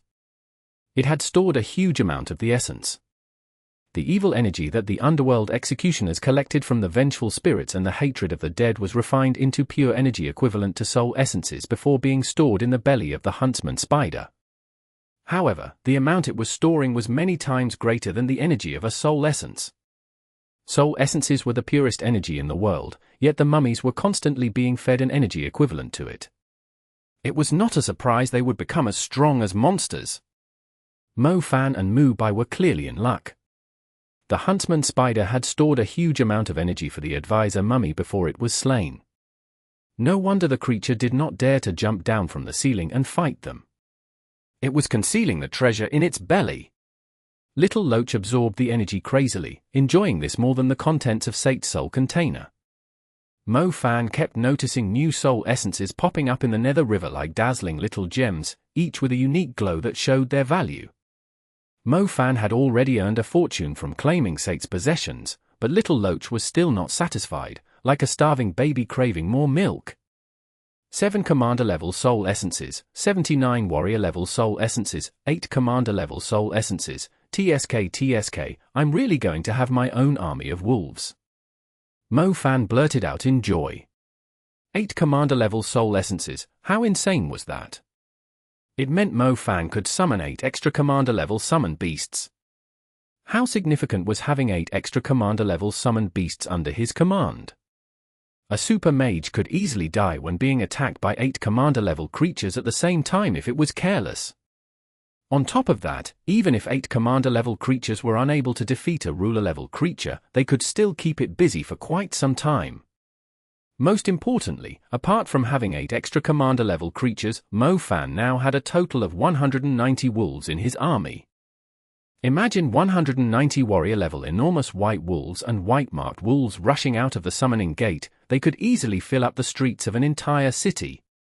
If he had possessed an army of this scale when he stumbled into Captain Sax and Major General Gangma, they would have fallen right on their knees and begged for mercy. Mo Fan contacted the Flying Creek Snow Wolf. "Old Wolf, get your brothers from their caves, I'm going to announce some great news." It was not difficult for him to communicate with his summoned beast in the summoned beast plane. If Mo Fan actually bothered, his consciousness could even enter the summoned beast plane and observe the situation there. The old wolf was living in a cave in the summoned beast plane. He had been a vagrant back when he was still a spirit wolf. He would accidentally enter other beasts' territory and be chased around and driven away by them. He was often covered in wounds when Mo Fan first brought him from the summoned beast plane back then. It was the downside of having a summoned beast. The summoned beasts lived in the summoned beast plane. They might even die if they met with misfortune in their own plane, meaning that everything the summoners had invested in them was in vain. In contrast, most contracted beasts were from the same plane as the summoners, with their own contracted space provided by the summoners. It was unlikely they would die unless their summoners failed to take care of them. Similarly, the beasts that the summoning gate summoned were from the summoned beast plane too. They did not just appear out of nowhere, they normally lived in the summoned beast plane. A summoning gate would usually summon random beasts from the summoned beast plane. It could be a bunch of iron-hoofed rhinoceroses or a pack of blood-tied beasts. If the summoner did not specifically look for the relevant seal of a certain species, a summoning gate would summon different species every time it was cast. The reason why Mo Fan only summoned wolves was because the Flying Creek Snow Wolf was currently living in a cave with the enormous white wolves. Those wolves treated the Flying Creek Snow Wolf as their alpha. Therefore, Mo Fan just had to leave a seal on those enormous white wolves, allowing him to summon them every time he cast the summoning gate. The enormous white wolves were very obedient under the Flying Creek Snow Wolf's leadership. Mo Fan was quite fond of them, but he felt like their numbers were a little short. Since he did not focus much on his summoning element, it had limited the capacity of his summoning gate. However, Mo Fan now had the magic medium ring, and could summon an extra summoned beast from the summoned beast plane for every soul essence he had contributed to it. If Mo Fan did not like the creature, he would just toss it back into the summoned beast plane and let it be. If he was pleased with the creature's performance, he could just tag the creature to summon it again next time. Mo Fan had selected the white wolf species. The enormous white wolves and the white-marked wolves were very common in the summoned beast plane.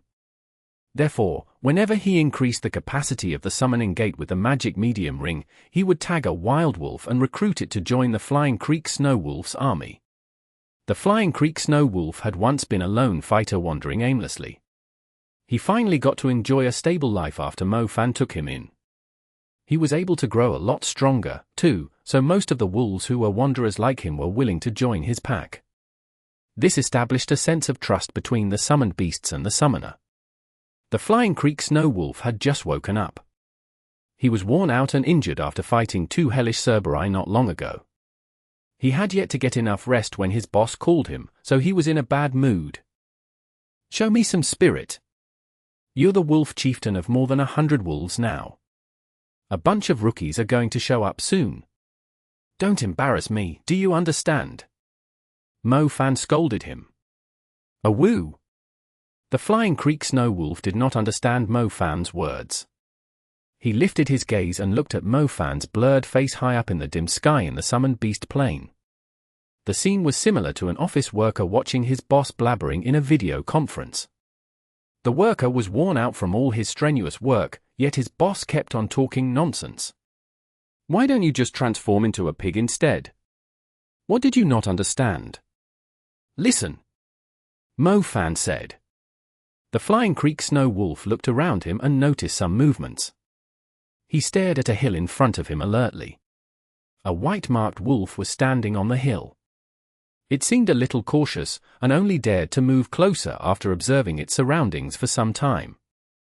Awoo, the Flying Creek snow wolf howled, asking the white-marked wolf what it wanted. The white-marked wolf's level was lower than the Flying Creek snow wolf, so it was a little intimidated. It showed the seal on its back that indicated it was a new recruit. The Flying Creek snow wolf finally came to his senses. New recruits kept joining his pack recently, so he was not too bothered by it. He quickly checked the wolf's contract and walked around it in a circle. As usual, he told the new recruit to do his best if it wanted to live an enjoyable life with the others. The Flying Creek snow wolf immediately went back to the cave to get some sleep. He thought something serious was going to happen, yet it was just a new recruit joining his troop. Couldn't Mo-Fan just ask an enormous white wolf to welcome the new recruit? Why would Mo-Fan bother asking him to do it? To the Flying Creek snow wolf's surprise, another figure showed up outside the cave in just a few minutes. A bunch of white-marked wolves had shown up on the same hill. They looked rather imperious as their hair drifted in the wind.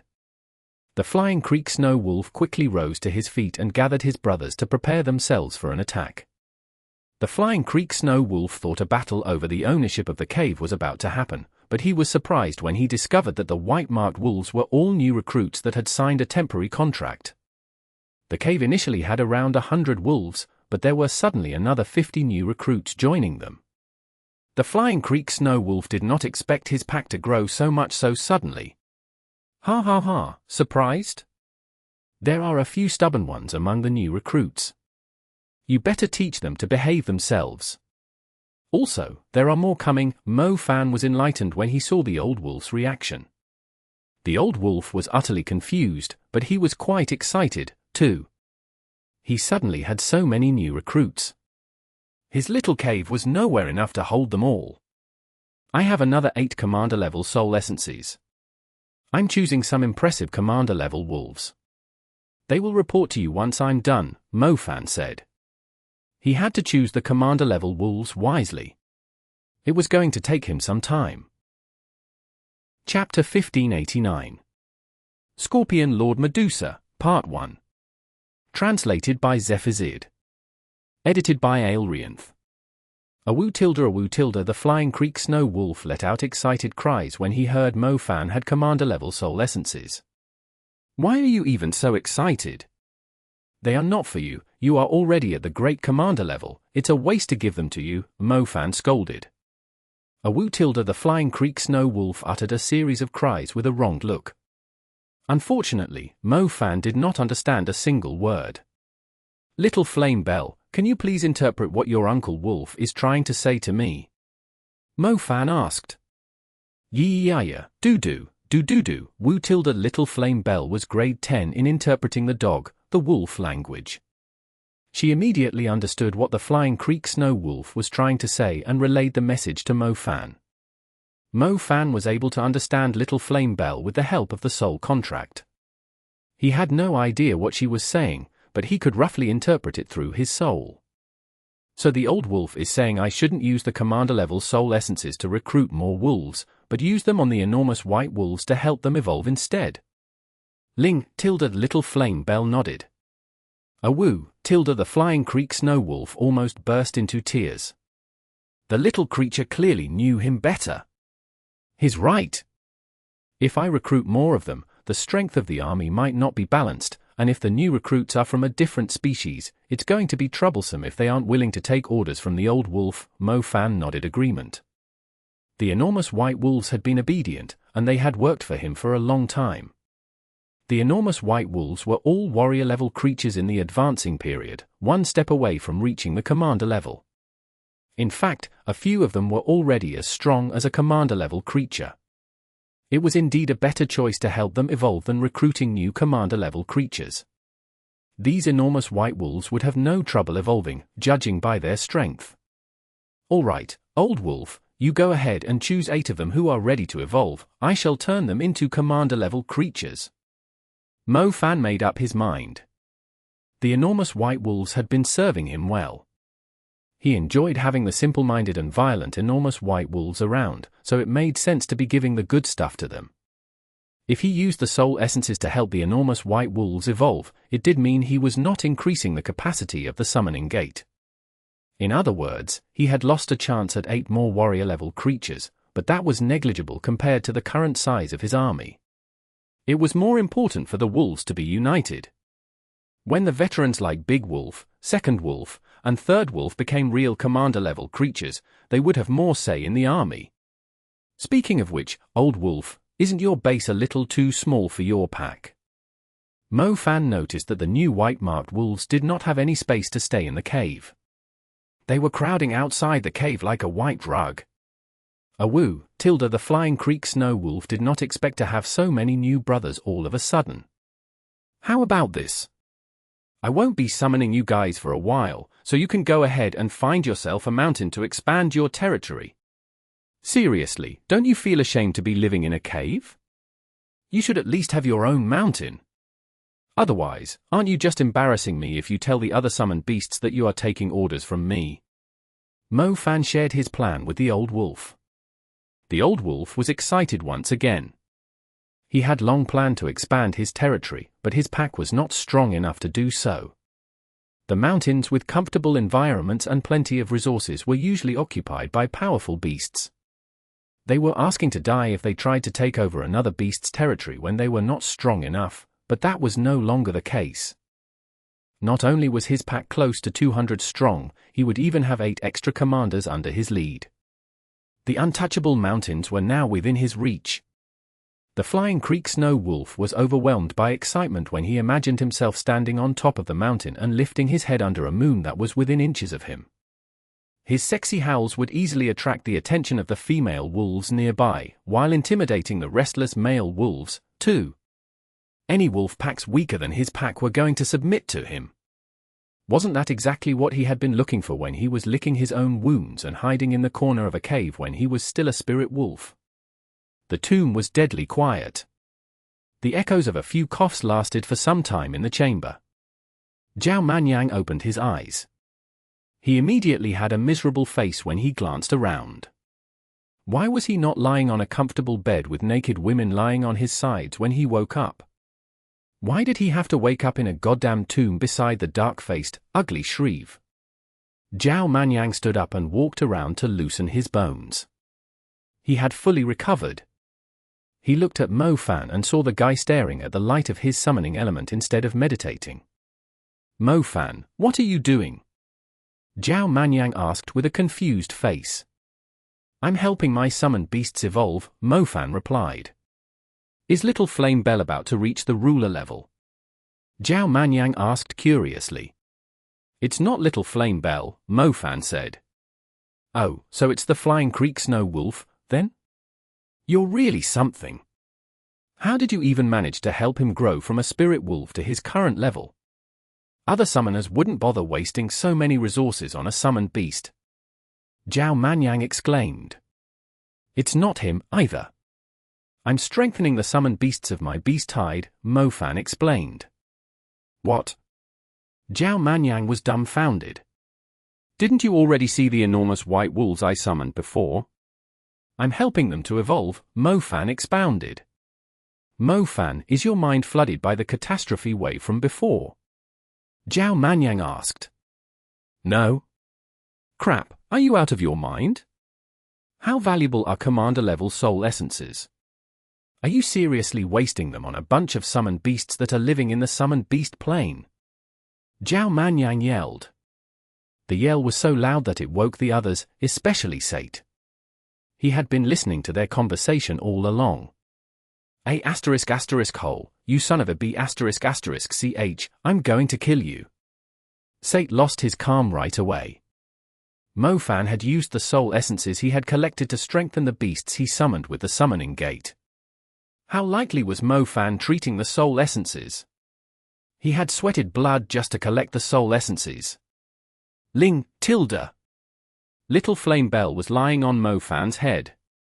She immediately landed on the ground and burst into flames when she saw Sate threatening to harm Mo Fan. The Little Flame Bell immediately transformed into her battle form, the Flame Bell. The elegant and slender woman engulfed in flames possessed an imperious bearing. Flame Bell stood between Mo Fan and Sate, her flames lunging in Sate's direction.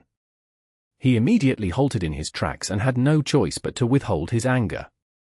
As a matter of fact, he could not even defeat little Flame Bell, let alone Mo Fan. Since we might not make it out alive, isn't it better to use the soul essences to improve our strength? Mo Fan said shamelessly. I'm less than 1,000th of you when it comes to being extravagant, Zhao Manyang admitted helplessly. Are we done resting? Mo Fan asked, ignoring him. Mo Fan had given the 8 commander-level soul essences to the enormous white wolves. He believed it was only a matter of time until they evolved into commander-level creatures. He would give them some time to digest the energy of the soul essences before feeding them with his energy. It was unlikely they would fail to evolve. Mo Fan was planning to let them go on a vacation to find themselves a new base, but since he was clearly going to face some tough battles soon, he had no choice but to ask the new recruits to settle down close to the cave first. He would let them conquer a new mountain once he was done with his mission inside the pyramid. We are done resting, but the question is, are we brave enough to keep going? Mios asked. We can't go back the way we came, might as well keep going, Mo Fan said. Let's go, perhaps it's not as scary as we've imagined. I've been observing the rules of these chambers, maybe I can solve the mystery in the next chamber. Shreve said cheerfully. There were 4 doors available. The group followed Shreve's instructions and entered the next chamber. The passage was quite long this time. It took them about half an hour to reach the next chamber. The new chamber was similar to the ones before, but there were lots of ancient drawings and markings of scorpions and snakes on the walls. The drawings were related to the era of the pharaoh's reigns.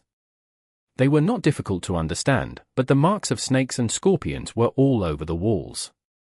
One would even think that the walls were made of snakeskin and scorpion shells if they did not take a closer look at the walls.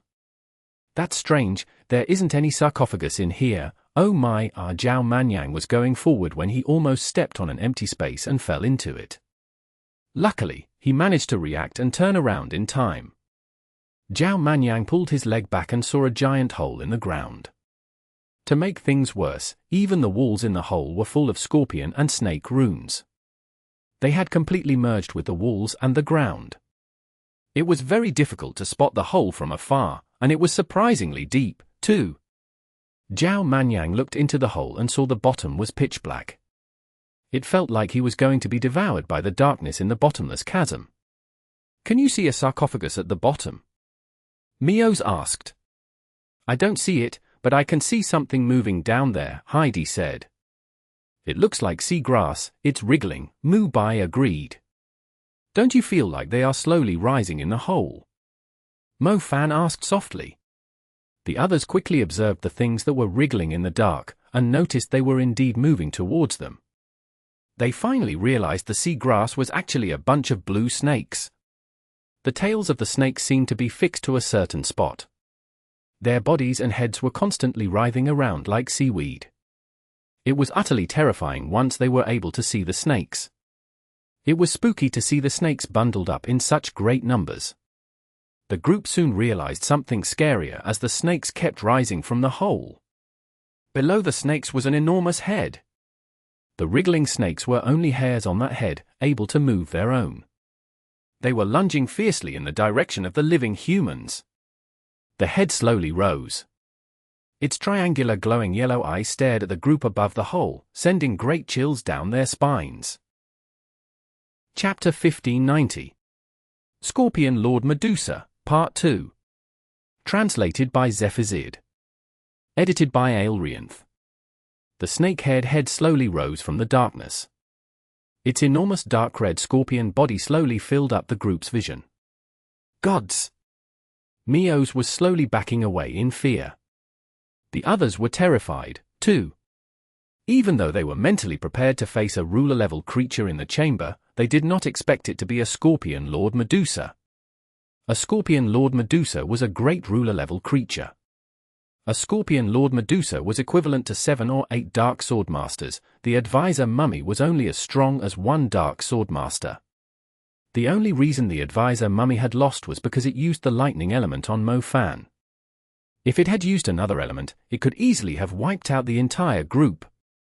There were huge differences between ruler-level creatures, too.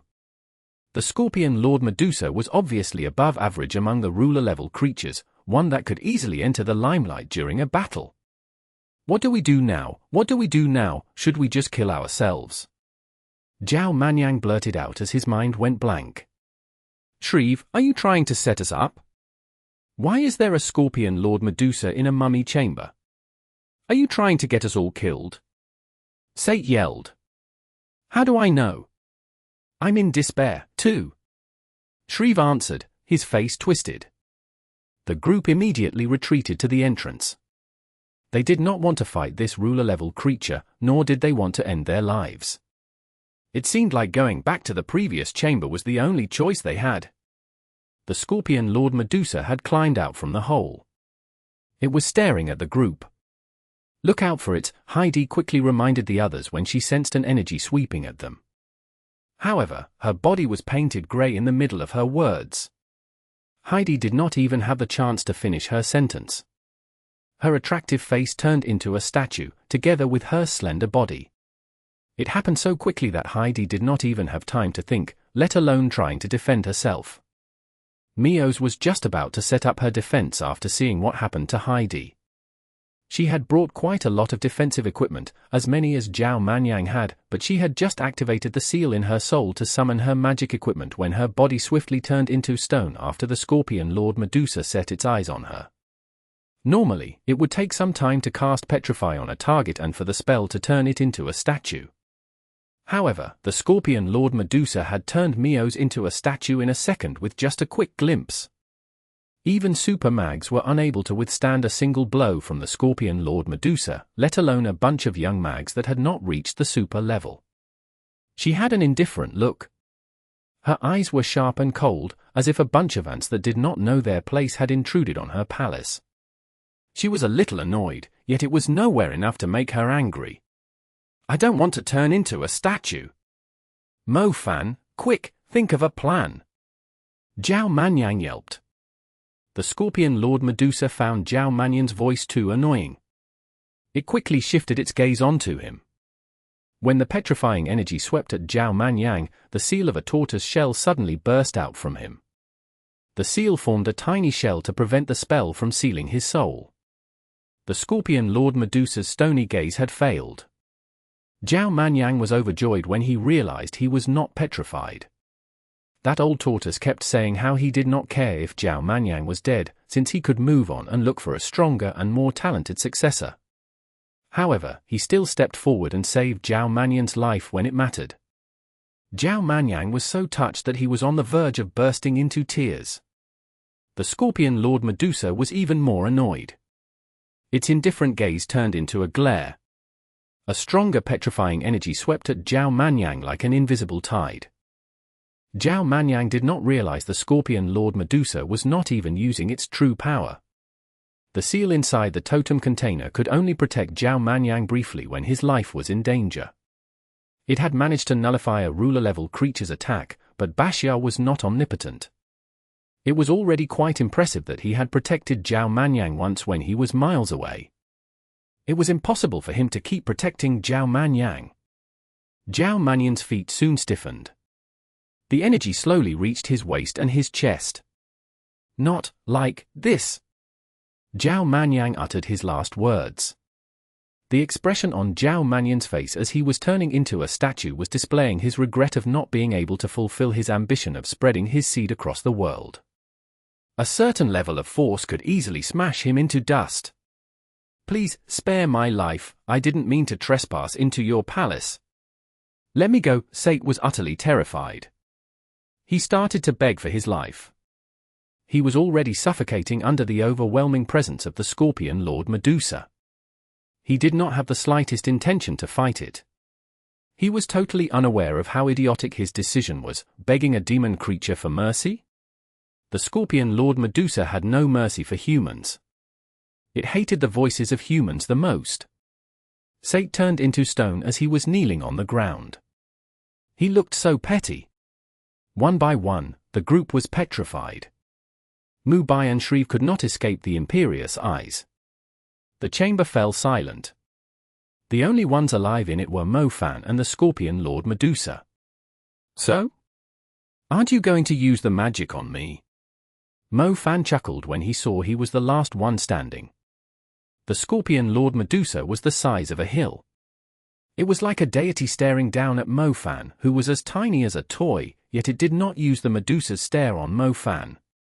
The Medusa's stare had no effect on him. Those that overcame the Medusa's stare were forever immune to it. Mo-Fan was not afraid of the petrify or its psychic magic. He had gotten rid of the curse of the snake eyes with the tear of Medusa too, thus its curse was useless against him, too. The Medusa's stare held the power of petrify, the psychic element, and the curse element. Mo-Fan had experienced them all, so he was going to be fine. The Scorpion Lord Medusa moved closer to Mo-Fan. Its scorpion body had a metallic gloss. Its limbs could easily puncture and impale its enemies during a battle. The Scorpion Lord Medusa stopped moving when it was close enough to see Mo-Fan's face. It was staring at Mo-Fan. Its body tensed as it finally recognized him.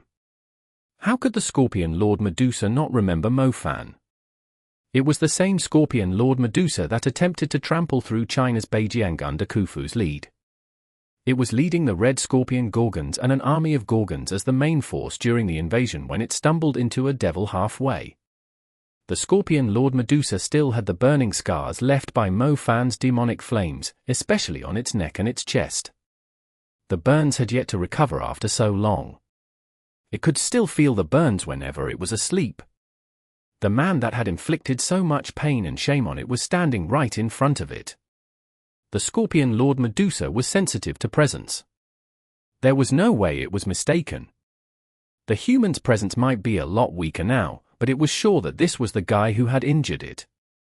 The Scorpion Lord Medusa did not dare to harm Mo-Fan. It proceeded to turn the rest of the humans into stone while observing Mo-Fan's reaction. Withdraw your magic and open up the door to the next chamber for us, you've witnessed my strength before.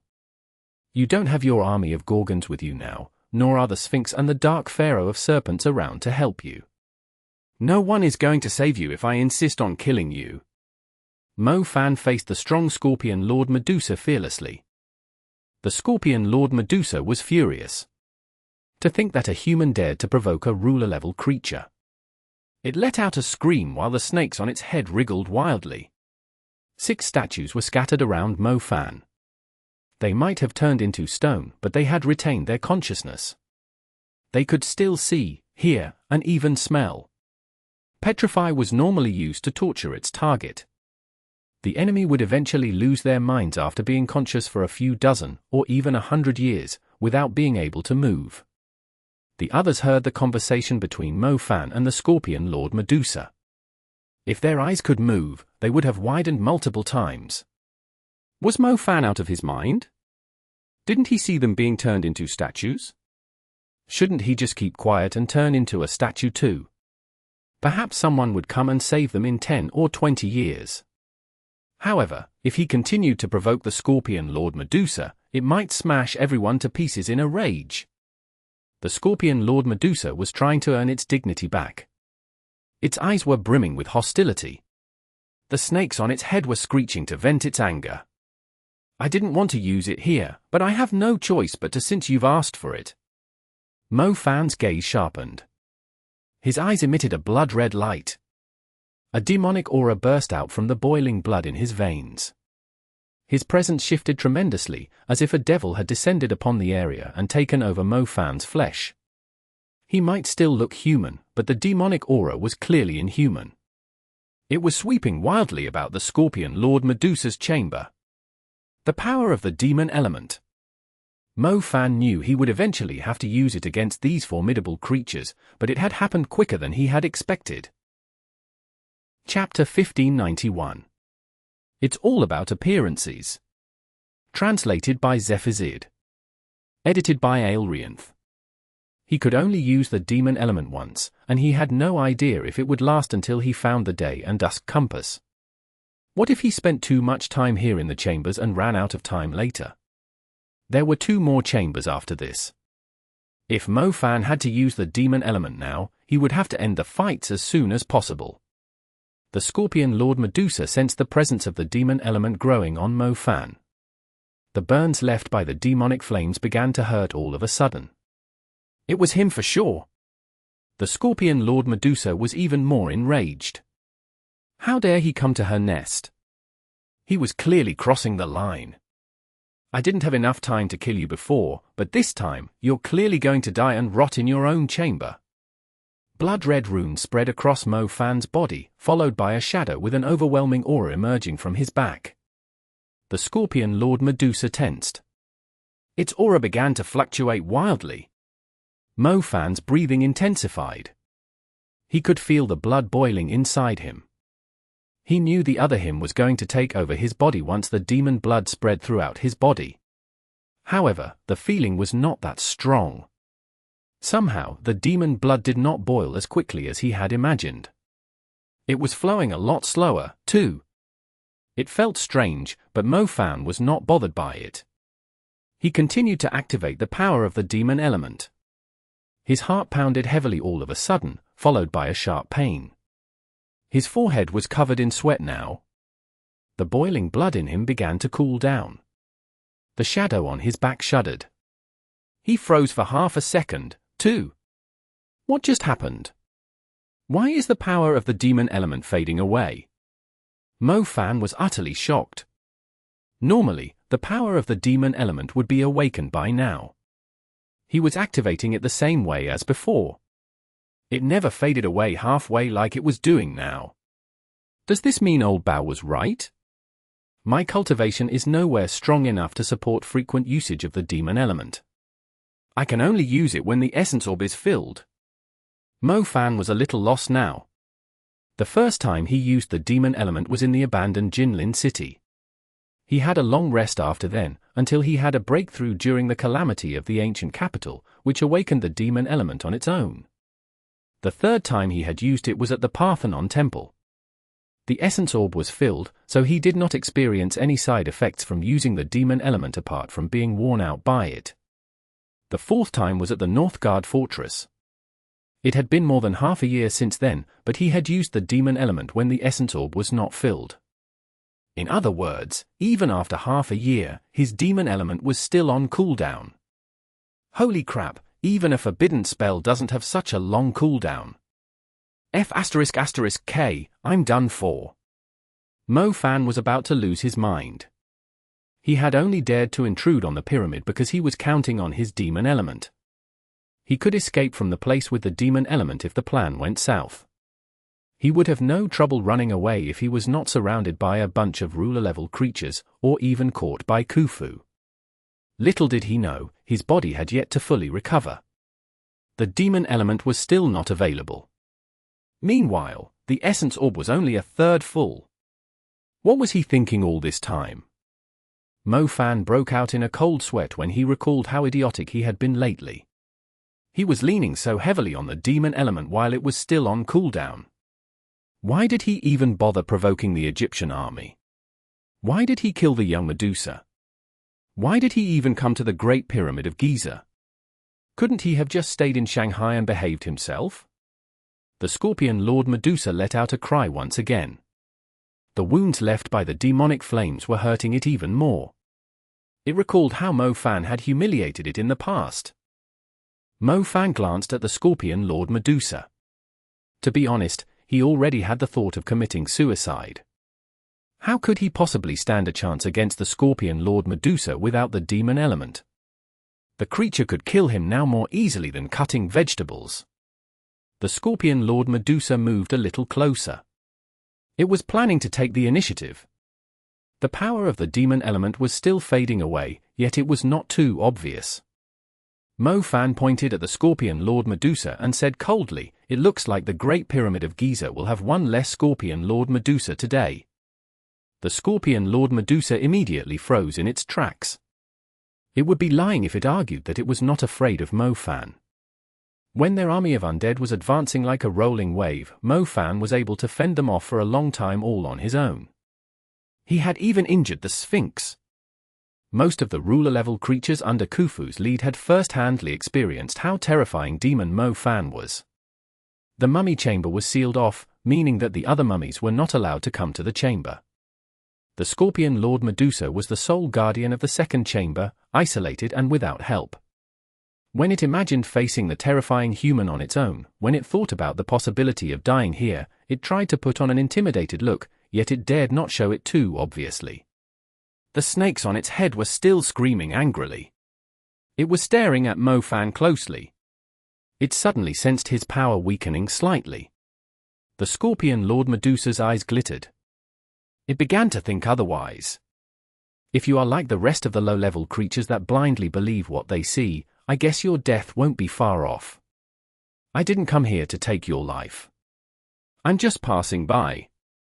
To be honest with you, I don't want to waste my energy on you. Mo Fan forcibly awakened the power of his blood. His blood began to boil again. The shadow slowly emerged from his back. Mo Fan was doing the best he could. The Scorpion Lord Medusa tensed up once again. I really don't want to waste my time on you.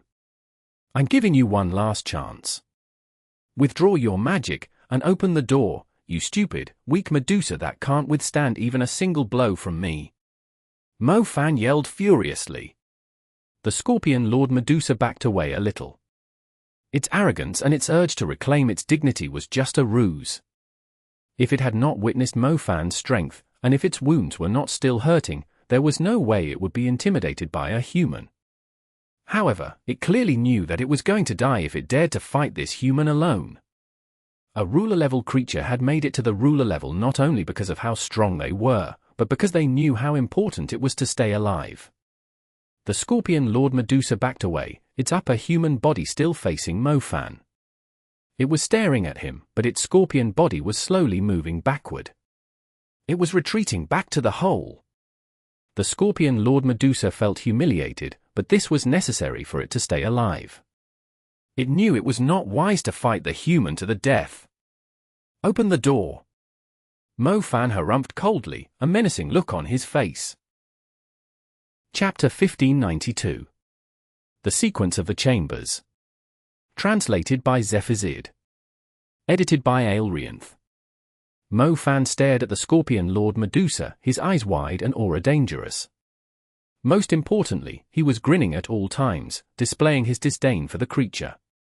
The Scorpion Lord Medusa slowly sank into its hole and returned to the darkness.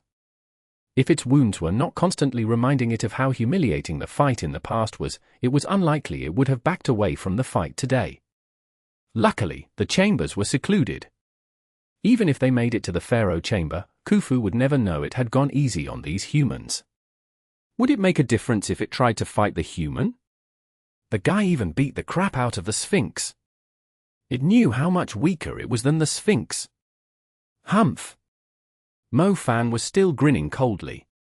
He did not lower his guard even after the Scorpion Lord Medusa returned to its hole. A soft sound came from behind him. Mo Fan turned around and saw Heidi slowly recovering from the petrify magic. Her limbs were still a little stiff. She had to wait for a few minutes before being able to move again. However, her eyes never left Mo Fan as she waited. Mo Fan had really scared the great ruler-level creature away. How did you do it? Heidi's eyes were full of doubt. When the others recovered, they had the same look in their eyes. They had all witnessed how Mo Fan had driven the Scorpion Lord Medusa away.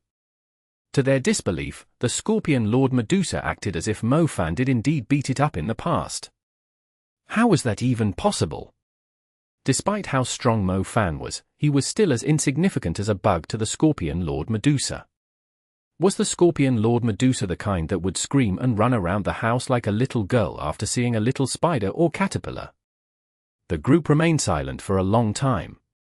Shreve led them to the door he believed was correct. The others followed him, their minds still blank. They eventually reached the passage. It felt a little safer there. They slowly turned around to look at the chamber. They stood in the passage for some time, still wondering if everything that happened was real.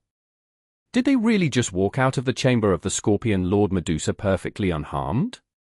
Mo Fan, you're really something. That Scorpion Lord Medusa is really scared of you after you beat it up the first time.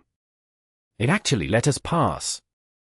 Zhao Manyang knew the details of the invasion of the Great Pyramid of Giza, so he was not too surprised by the Scorpion Lord Medusa's reaction. He walked up to Mo Fan and patted him heavily on his shoulder. Mo Fan fell feebly to the ground after Zhao Manyang patted him on the shoulder, covered in cold sweat. His shirt was soaked through in just a few seconds. His breathing was heavy, and his face was extremely pale. What's wrong? It gave Zhao Manyang quite a huge fright. He quickly helped Mo Fan up. I'm fine, it's just, I almost wet myself. Mo Fan took a deep breath to calm himself down. Heidi, Shreve, and Mios were utterly dumbfounded. Wasn't Mo Fan acting almighty and smug just then? They almost believed he was actually a deity in human form, who had decided to show his true power when facing the Scorpion Lord Medusa. Why did he look so miserable all of a sudden? We are in grave trouble. Mo Fan told Zhao Manyang. What trouble? Isn't it working so far? You managed to scare the Scorpion Lord Medusa away. Perhaps the rest of the chambers are guarded by creatures that you've beaten up before. Our path is full of green lights. If you can't scare them, you can just beat them up again. I think we're pretty close to the day and dusk compass. Khufu is in deep sleep, too. If we can take care of his annoying subordinates, our job here will be done. Zhao Manyang exclaimed. Mo Fan dragged Zhao Manyang to the side and whispered in his ear. Zhao Manyang burst out laughing and slapped Mo Fan on the shoulder. Ha ha ha, are you seriously joking with me at a time like this? Do you think I'm going to believe you? I know that you will only use it as a last resort. Mo Fan stared at Zhao Manyang, using the sincere look in his eyes to convince Zhao Manyang that he was not joking, he was being dead serious. Zhao Manyang's smile stiffened. He grabbed Mo Fan by the collar and cursed, F***K your cousin's sister, why didn't you tell me earlier? Only a psycho would go inside a pyramid with you if it wasn't for your trump card, and now you're telling me you don't even have your trump card? I'll kill you and kill myself. Calm down, calm down. Zhao Manyang, stop behaving like a mad dog all the time. Mu Bai quickly pulled Zhao Manyang back. Seriously, why do I always be friends with the wrong person? Zhao Manyang was about to lose his mind. Mo Fan was about to go crazy, too.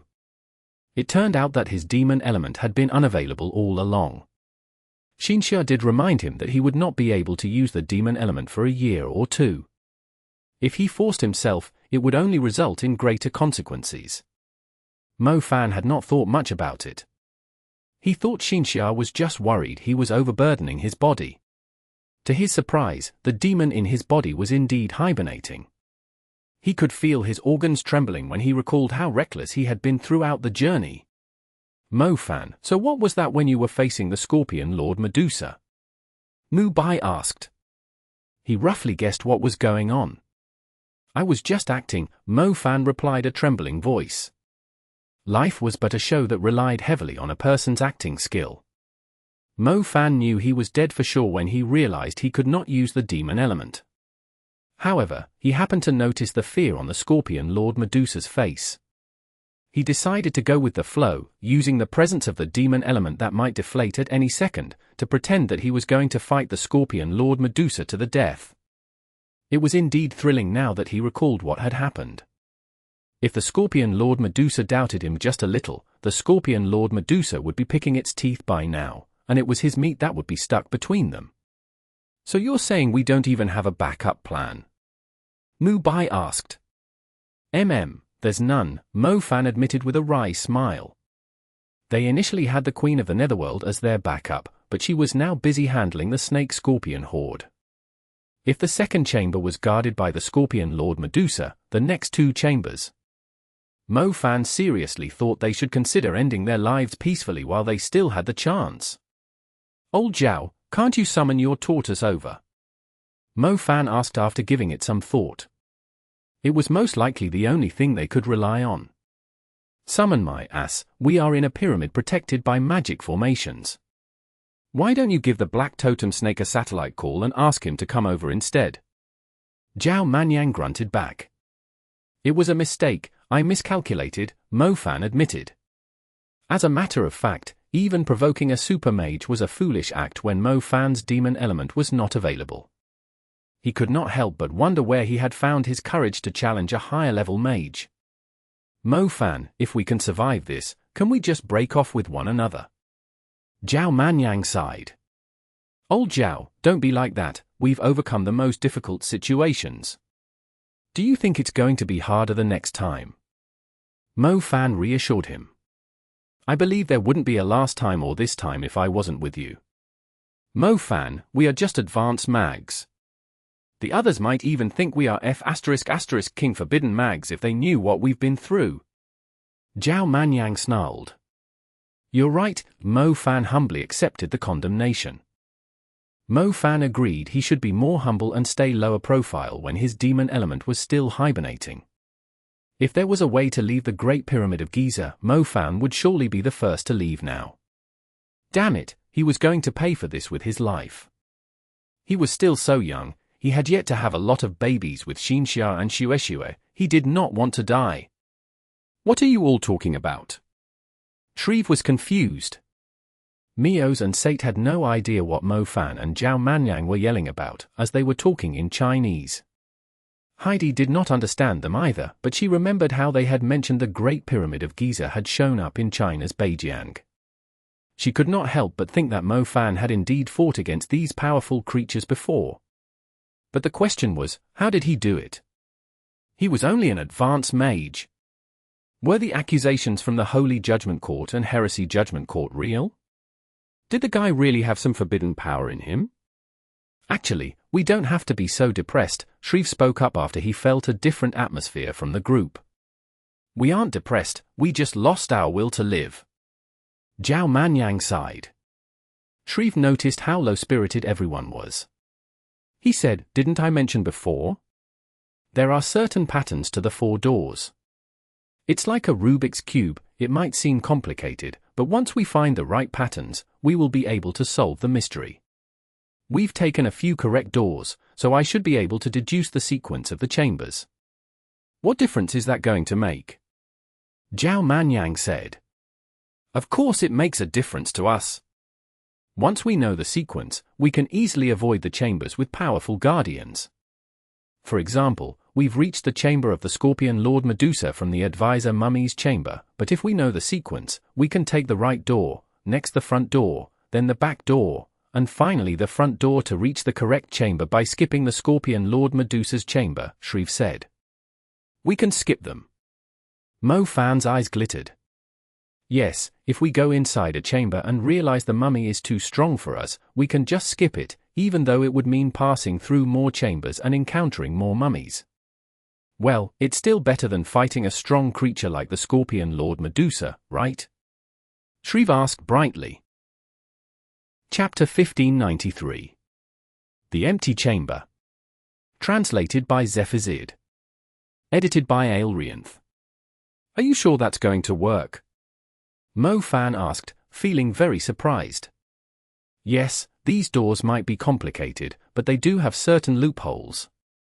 The ancients were impressively intelligent, but that doesn't necessarily mean us modern people have no brains, right? The most important thing is understanding their sequence and rules, Shreve answered. He sounded completely like an academic. So it's also reasonable why you are so ugly, Shreve. Most ugly people are pretty smart. Zhao Manyang exclaimed. What do you mean by that? Are you telling me you are a retard? Shreve grunted back. Thanks for describing how handsome I am. Zhao Manyang agreed shamelessly. His mood had greatly improved after hearing there was another way to enter the right chamber. Let's continue to the next chamber, Shreve said. Is resting a little longer going to kill you? Mo Fan said. Is that strange? Weren't you the one that was urging us to keep going previously? Shreve replied, confused. The group might be unharmed, but the psychological impact that the Scorpion Lord Medusa had delivered was pretty serious. They had to get their hearts back to normal and exercise their limbs, so they could get rid of the residual effects of the petrify magic. The group finally gathered the courage to keep going after resting in the passage. The next chamber was most likely related to snakes again. They had come up with a plan. They would quickly look around the chamber. If they sensed something was not right, they would immediately return to the passage. Even though they would no longer return to the chamber of the Scorpion Lord Medusa by going back along the same passage, they could still follow Shrieve's instructions and avoid the chambers with guardians that were too strong for them to take on, now that he had deduced the sequence of the chambers. The passage soon came to an end, the chamber eventually showing up. Everyone immediately focused as soon as they stepped into the chamber. Their fear of Scorpion Lord Medusa had yet to fully dissipate. They were only hoping that the creature in the chamber was no scarier than the Scorpion Lord Medusa, so their hearts could still endure the shock. "That's strange, all the doors in this chamber are open," Shrieve blurted out. The chamber was huge. Shrieve's voice echoed a few times back and forth. Most importantly, apart from the ancient drawings along the walls, the ground, and the ceiling, there was no sarcophagus, which meant the chamber did not have a guardian. "There are a lot of traces left by scorpions and snakes," Heidi pointed out. "An empty chamber." Mo Fan was quite surprised. He scanned the huge chamber intently, but did not find a single creature in it. The whole place was covered in paintings on the walls and on the ground. It had statues of scorpions and pillars of snakes, too. It felt like they had just entered an ancient palace that existed in a myth related to the snakes and scorpions. The drawings and the statues were lifeless, Mo Fan was sure. There was no sign of life in any corner of the chamber. "I understand now," Shrieve suddenly yelled. "I can understand them too." Mo Fan looked at the drawings around him. The drawings were not painted onto the walls or the ground, but were engraved, drawn with solid lines, holes, scorpion shells, and snake scales. Mo Fan could not help but wonder how much money and manpower the ancient pharaohs had spent on this. "Tell me what you think," Shrieve said promptly. "The scorpions and the snakes are from the same species, thus the chamber with the scorpion symbol and the chamber with the snake symbol both belong to the Scorpion Lord Medusa. However, this chamber isn't designed for a mummy, it's more to record some ancient rituals, myths, and history. I know a legend about the Medusa around here. The first Medusa was actually human. She was most likely the first person to awaken the curse element and the psychic element. However, those elements were once deemed forbidden or evil. In the end, the humans offered her to the primordial ancestor of the scorpions and snakes as a sacrifice, but to their surprise, it did not kill her. Instead, it slowly combined with her and gave birth to the Medusae and the Gorgons. The Medusae have the curse magic and petrify magic, while the Gorgons have incredible strength and physical attributes. Mo Fan explained what the drawings along the walls were depicting. Shrieve looked at Mo Fan and raised his thumb. He said, "You can actually understand the hieroglyphs of the ancient civilization. It seems like you have spent quite some time on them. We have been investigating the totem beasts. These hieroglyphs are similar to the ones left by our ancestors during the era of the totem beasts. Your pharaohs overthrew the ancient beasts and became rulers themselves. When our totem beasts went extinct, we also gradually relied more on magic, up until today," Mo Fan confirmed. Mo Fan did not mention that he had read records of the Egyptian myths at the Parthenon temple. The ancient civilizations in Greece and Egypt were closely tied together. Mo Fan just had to join the records he read at the Parthenon temple and the hieroglyphs on the walls together to decipher their meaning. It also says that Khufu invented the undead element and built pyramids that were connected to the underworld to strengthen his kingdom of the undead in order to prevent himself from being overthrown. He helped the snake scorpion primordial ancestor and Medusa build a lot of their temples. Shrieve elaborated for all of them. The drawings also indicate that the undead have formed an alliance with the scorpions and the snakes, allowing them to move freely in the pyramids. "Ha ha, isn't this the same as telling a story from some pictures?" Zhao Manyang burst out laughing, pointing at one of the drawings. Mo Fan took a quick glance at the drawing and interpreted it the same way as Zhao Manyang. It was showing how Khufu had formed an alliance with Medusa, the highest ruler of the snakes and scorpions. Why are we wasting our time here?" Shouldn't we just move on to the next chamber and leave this place if there's no one guarding this chamber? Sate demanded impatiently. Wait, there are a lot of mysteries that we haven't solved on these drawings. For example, the place where the snake scorpion primordial ancestor and Medusa stayed at. Give me some time, I need to learn more about those temples. Shreve answered hurriedly.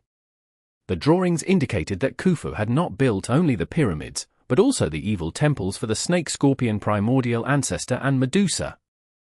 They were hidden in the deserts in Egypt. Humph, what difference is it going to make? It's not like the evil temples are going to give us the power to kill the detestable snake scorpion primordial ancestor and Medusa. Sate mocked him. Sate, how stupid can you be? If the snake scorpion horde decides to attack us one day, or when only us humans or the demon creatures can live in Egypt, how can we possibly take them out if we don't even know where their rulers are? Mio scolded him. Fine, I'm the stupid one. Sate did not talk any further. What are the evil temples for? Mu Bai asked, confused about their importance. Egypt is known for two special things, the undead, and the snakes and scorpions. The snakes and scorpions are the demon creatures. They can move freely without the deathlight, which means the threat they pose to the cities is no less than the undead. However, the nests of these demon creatures aren't deserts or caves, it's the evil temples. We've already explained the origin of these temples. Many people know about their existence, but only a handful of them have been found so far. No one has found the evil temple that the snake scorpion primordial ancestor and Medusa live in. These evil temples were built by the pharaohs, so only the pyramids will have records on where the temples are built.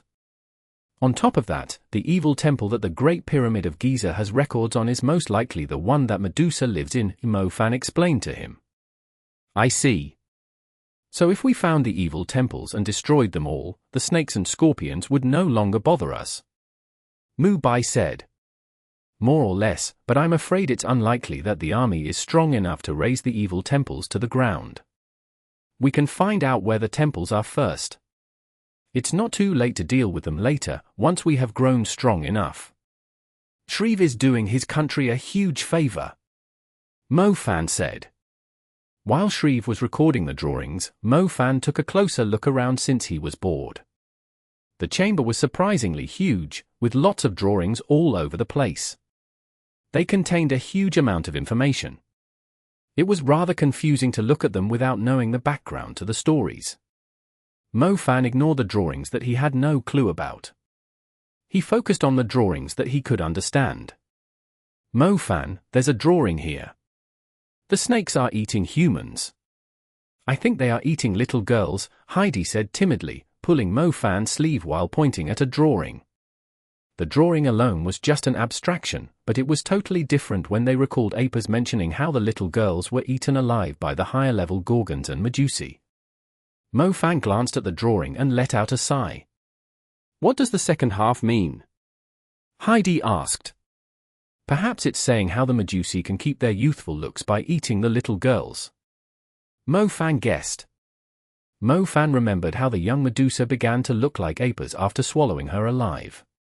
It was likely that the young Medusa would have claimed Apis looks after it fully digested her.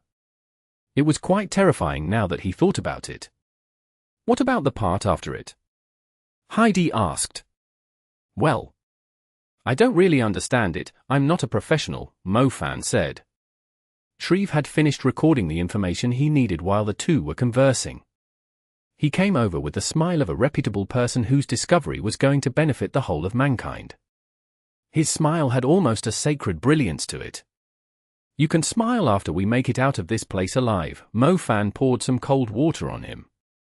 Oh, you're right. Shreve's brilliance dimmed significantly. It was true that the information he collected was only useful if he could make it out alive. Chapter 1594. Infinity Space. Translated by Zephazid. Edited by Aelrianth. The empty third chamber had been a great surprise to the group. It meant there was only one chamber left, the chamber with the symbol of an eagle. They took the right door and headed for the last chamber without taking a rest. We shouldn't be far from the day and dusk compass after this one, right? Zhao Manyang asked. Yes, our job is done once we turn the pointer on the compass, Mo Fan said. That's good to know. We can finally leave this place after we're done with the last chamber. Zhao Manyang let out a relieved sigh. What did I tell you? When the boat reaches the mountain, it will go straight with the current. Mo Fan proclaimed. Indeed. Zhao Manyang nodded. Mu Bai rolled his eyes while listening to their conversation. How was the boat supposed to go straight with the current if there was a mountain in front of it? As the new chamber was about to show up, everyone prayed that the chamber was empty, just like the one before. It would mark a happy end to their adventure.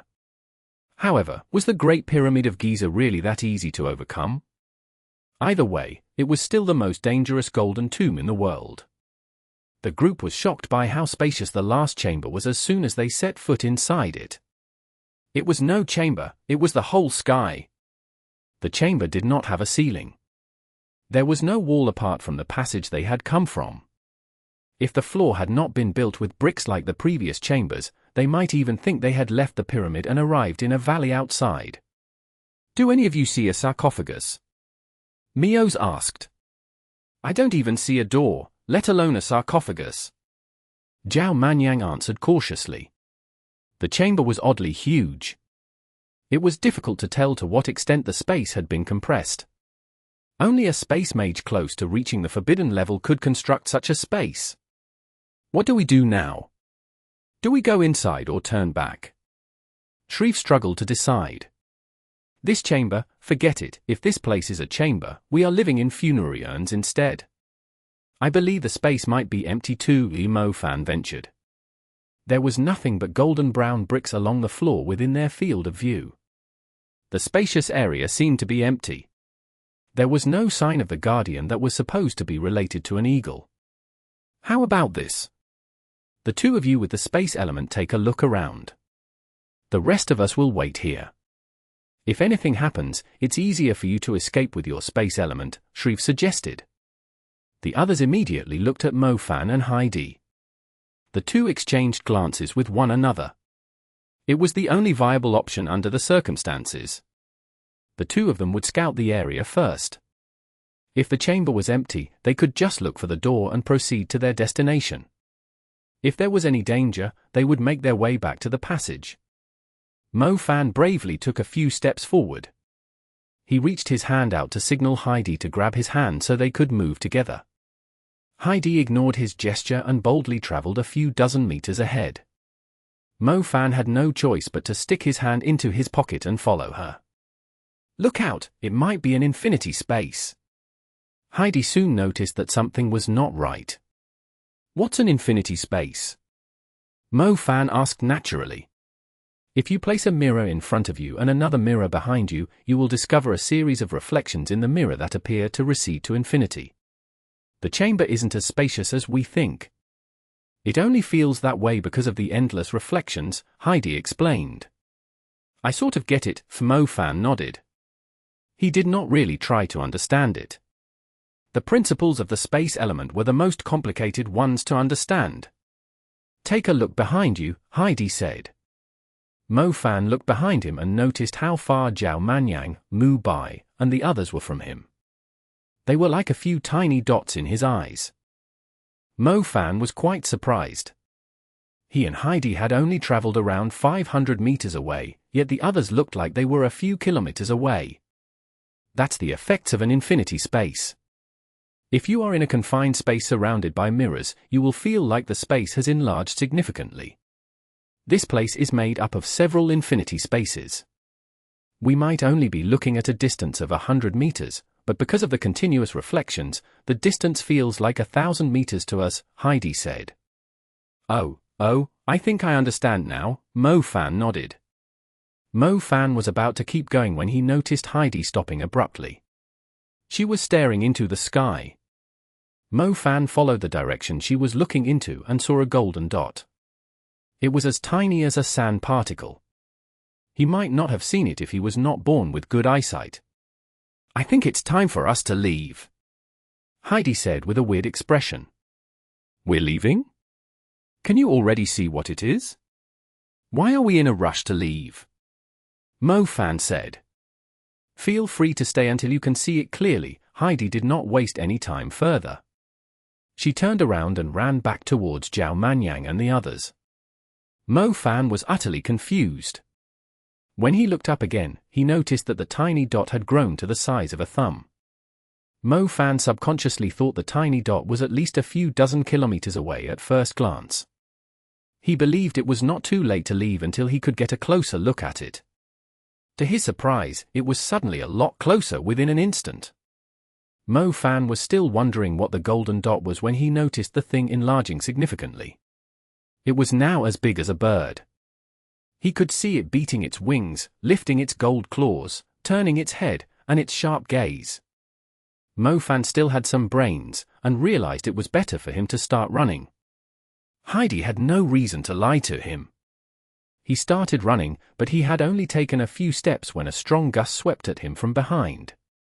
When he looked back again, he was shocked to see an enormous golden eagle around 8 kilometers away stirring up a huge storm as it flew across the sky. It had completely blocked off his entire field of view. The whole place had darkened as if a disastrous storm was about to happen. Holy crap, how is it so quick? Mo Fan yelled. You don't understand how the infinity mirrors work, do you? Heidi scolded him. It's actually very close to us, right? Just shut up and run. It's a very strong creature. Heidi shouted. Chapter 1595. Chamber after chamber after chamber. Translated by Zephazid. Edited by Aelrianth. A loud screech penetrated Mo Fan's skull, like a few hundred jagged thunderbolts going off in the sky. It felt like his head was going to explode.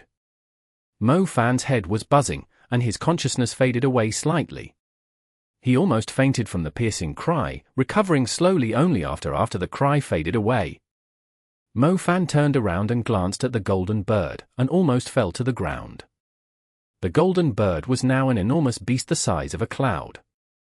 Its wings were covered in sharp cone-like feathers, currently all raised up in anger. It looked extremely dangerous, its golden feathers easily able to pierce and kill its targets. It's about to attack. Mo Fan sensed a great pressure looming over him. He was having trouble breathing properly. The giant golden bird beat its wings. The sharp feathers immediately became a golden storm raining down from the sky. The feathers were around the size of leaves in Mo Fan's eyes. However, as the feathers descended on him like a spray of bullets, he finally realized how massive the beast was. A single feather was as long as his leg. That was no feather, it was clearly a golden spear. Mo Fan and Heidi cast Blink at the same time. They just escaped a volley of the golden feathers, but more feathers soon poured down on them. They had nowhere to escape to. It's massive. Zhao Manyang looked up. Half the sky was occupied by the golden beast, but the remaining half was still as spacious as ever. Massive my ass, aren't you going to lend us a hand? Mo Fan grunted after hearing Zhao Manyang's comment. Zhao Manyang, Mios, Mu Bai, and Shrieve cast their defensive spells simultaneously. Magic of different colors forming an ice shield, a wind barrier, and a light rampart intertwined in the air above Mo Fan and Heidi. They initially thought the spells were enough to protect the two, but to their surprise, the spells were penetrated by the feathers as if they were merely bubbles being popped. The spells did not last very long at all. The group was shocked. How strong was this huge golden bird? The combination of their defensive spells was enough to resist a super spell for a while, yet it collapsed right away when trying to stop giant golden bird's feathers, not to mention how wide the area covered by the feathers was. Run, quick! Mu Bai yelled. There was nothing they could do apart from running. King know that too, give me a speed boost, will you? Mo Fan yelled. Luckily, Mo Fan and Heidi were not too far away from the passage and had run as soon as they noticed something was not right. They made it to the passage just before a bunch of golden feathers landed in front of it. The feathers smashed the bricks into pieces. Some of the feathers even punched through the door. The others quickly ran away in a panic. Let's go, that thing is scarier than the Scorpion Lord Medusa. Mo Fan ran away as soon as he got back to his feet. The group ran for more than 10 minutes, almost reaching the entrance of the other chamber. They leaned against the wall, panting heavily. Their clothes were drenched in sweat. That thing. I don't think I saw it in Beijing, Zhao Manyang wheezed while catching his breath. I think it's the same level as the Sphinx, Mo Fan agreed. That was so scary, Heidi gasped, her face pale. She felt like they were just a bunch of earthworms to the giant golden bird. She would never forget the suffocating pressure the creature emanated when it was diving from the sky. Luckily, they had learned their lesson after stumbling into the Scorpion Lord Medusa. They knew how strong the guardians of the right chambers were, so they did not venture too far away from the entrance. In simpler words, the tiny earthworms had only dug up to the surface at the entrance. They quickly dug their way back into the ground when they saw the giant golden bird, yet they still almost died to it. Shreve, are you sure there's a way to skip that creature? It's most likely Khufu's right-hand man, Mo Fan had to ask. We'll have to see which chamber we end up in next, Shreve said. Wait, don't you know which chamber it's going to lead us to? Mo Fan asked. I can't say for sure. When we turn back after entering the giant golden bird's chamber, it will lead us to a different chamber. The chambers are constantly changing, like a shuffling Rubik's Cube. I have no idea how it's being shuffled, but after 1 or 2 chambers, I should be able to figure out what the sequence is again, Shreve said. Let's head to the next chamber, then, Mo Fan said. By the way, remember to probe around in the chamber first. We'll only fight the Guardian when we know we can take it on. Otherwise, we will have to return to the passage to find another way, Shreve said. There were at least a few hundred mummy chambers in the Great Pyramid of Giza. They were the nobles of Khufu's kingdom of the undead. The weakest of them were at least at the commander level, but there were many stronger creatures too. They were treating the advisor mummy as the standard. If they stumbled into a creature that was weaker than the advisor mummy, they would defeat it and open up the doors so they could follow the route that Shreve came up with to skip the giant golden bird. However, if the creature was stronger than the advisor mummy, they would immediately retreat to the passage or run straight for the exit. If they took the same path they came from, they were more likely to return to the starting point. Shreve told them since there were a few hundred chambers, there must be chambers with weaker guardians. He would rather visit more chambers than risk his life fighting incredibly strong creatures. Shreve's plan did work. It was just as he said, there were chambers with weaker guardians. When they took out the guardians, it would open all 4 of the chamber's doors. It was like walking in a gargantuan maze. Even though they knew how to quickly reach the exit of the maze, they had no chance of defeating the golden bird, so they had to take a longer route in the maze to avoid it. Similarly, every time they encountered a strong guardian they had no chance of defeating, they would use the same method to skip past it. It was a very stupid plan, since they would have to enter an extra 4 to 8 chambers every time they wanted to skip a chamber. However, it was still better than getting the whole team wiped out. How many days have we spent in here? Mu Bai suddenly asked. No idea, it's hard to tell what the time is in here. But I think it has been at least half a month, Heidi said. Editor's note, there's this recent invention called a watch that would work here. Shreve, are you sure your plan is going to work? We're not just running around in circles, are we? Zhao Manyang began to doubt Shreve's plan. The route that skipped the chambers was a lot longer than they had imagined, especially since they had to skip a chamber every time they stumbled into a mummy that they could not defeat. In the end, the number of chambers they had to enter kept stacking up. We are definitely on the right track, you have to believe me. Shreve said. But you told us we just need to go through 24 chambers to reach the exit, and now you're telling us it's 36. I feel like we are all going to die of fatigue at this rate. Zhao Manyang said. I can't help it, the mummies in this Great Pyramid of Giza are too strong on average. Every time we want to skip a chamber, it increases the number of chambers we have to go through. Shreve said helplessly. We are all going to lose our minds at this rate, Mio said. I agree.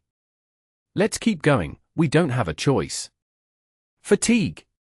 The group insisted on only challenging the weaker guardians after encountering the golden bird. Unfortunately, the Great Pyramid of Giza was not so easy to be overcome. They kept finding themselves in chambers guarded by strong mummies. The numbers of chambers they had to go through to reach their destination eventually reached 56. They initially thought the pyramid had a few hundred chambers at most, and that they would eventually reach the chambers they had visited before.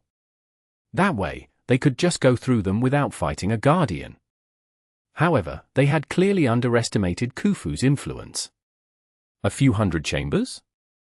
Based on the number of chambers they had gone through, there were at least 1,000 chambers in the pyramid. The plan was much more difficult and time-consuming than they first expected. They were on the verge of suffering a mental breakdown. How long do we have to stay in here for?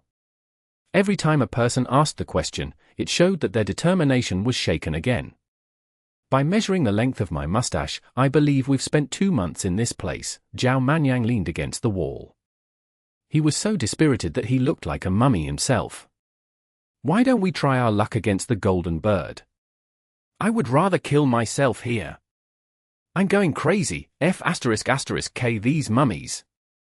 How unlucky are we? We keep stumbling into strong mummies. I guess it's because we are too weak. If we were at the super level, we wouldn't have to skip so many chambers, keeping up with this never-ending journey, Shreve sighed.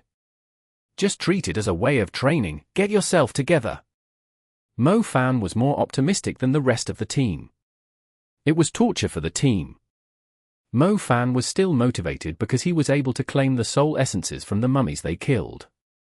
In addition to that, Mo Fan also noticed that if the chamber had a huntsman spider on the ceiling, he would obtain even more benefits from killing the mummy.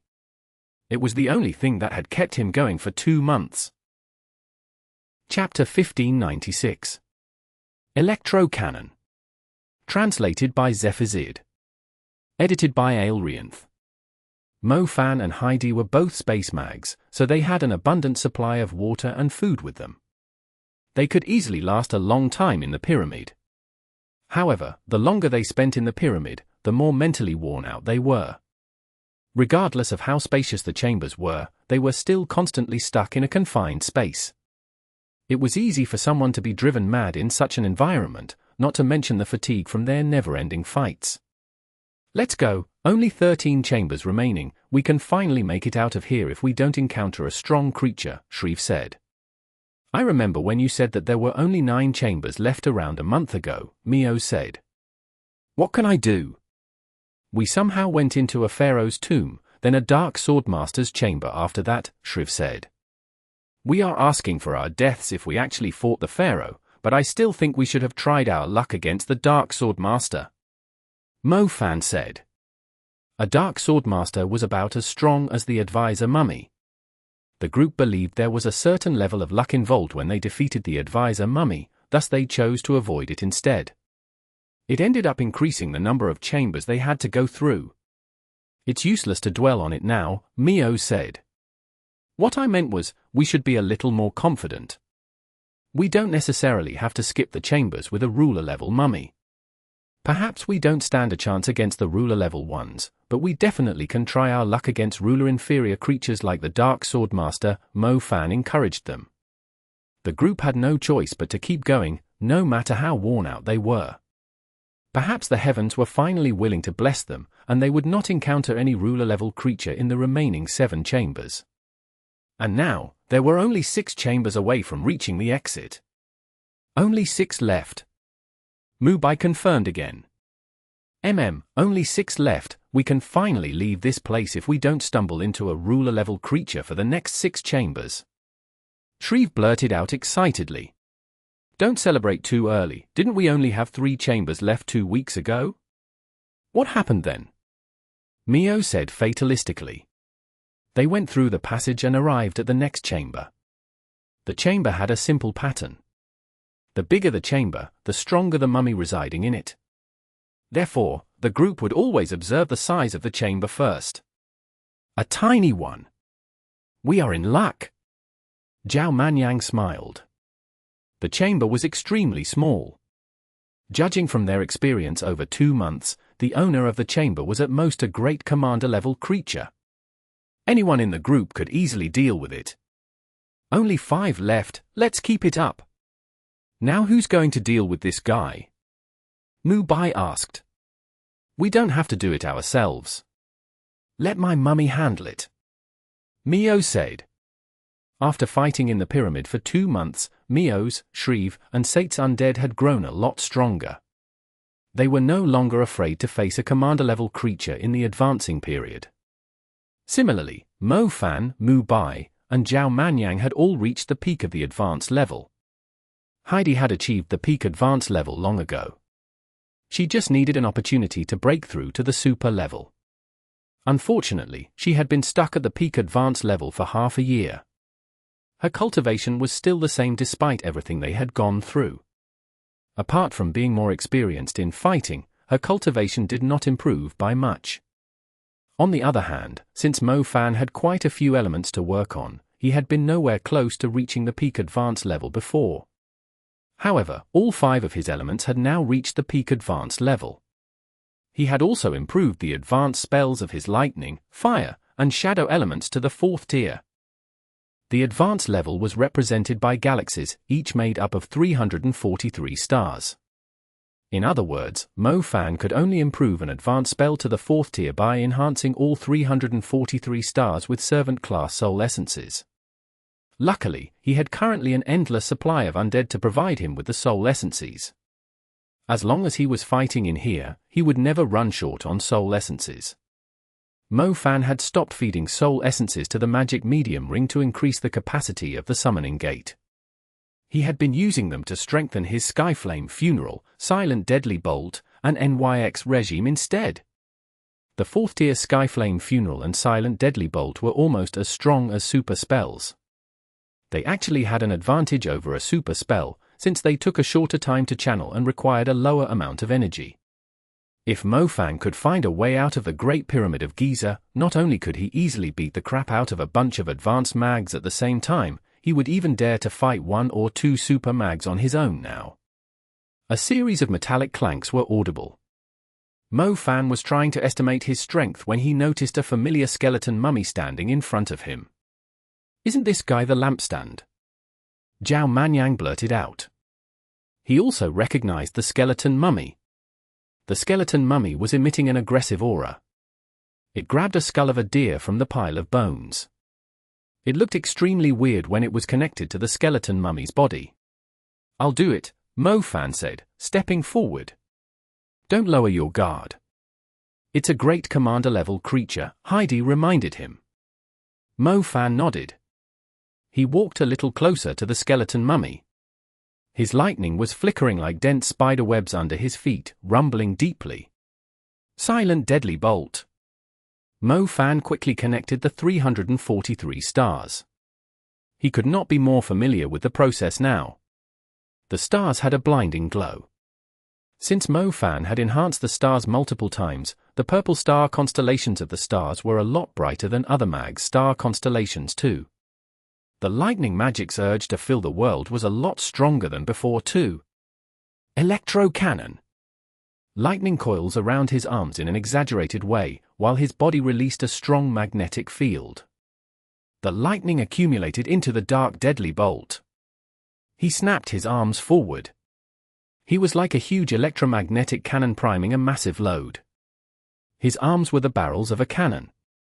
As the lightning sprang forward, a strong counterforce knocked the rest of the group behind him flying.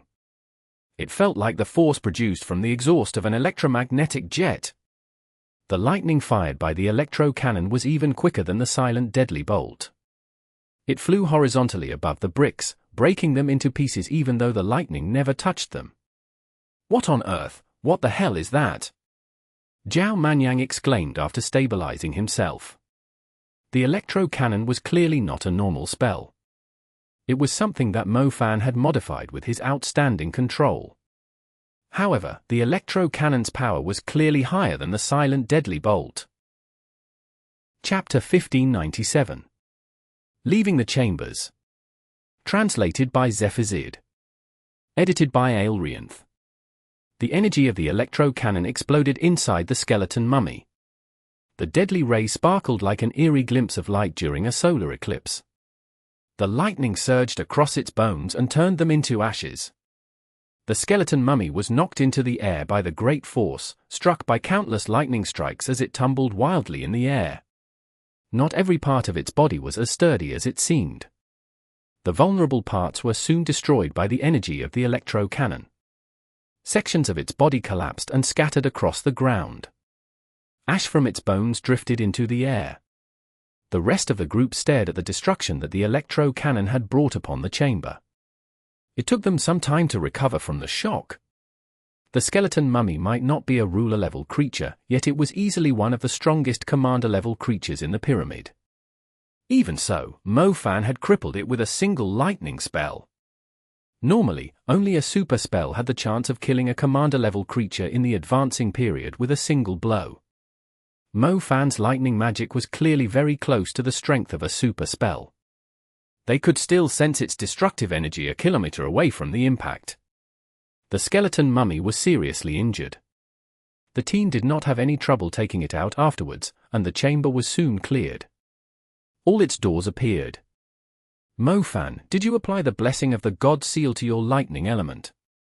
Shreve could not help but ask. Yeah, I chose the lightning element, Mo-Fan nodded. No wonder, but even with the blessing of the god seal, your lightning magic is still crazily strong, Shreve said with an envious look. Humph, the blessing of the god seal was meant to be ours. Mios grunted. The blessing of the god seal could permanently increase the base damage of an element, and was something that every mage wanted to get their hands on. It was what made Mo-Fan as strong as a monster. Still dwelling on the past, who? Mo-Fan replied carelessly.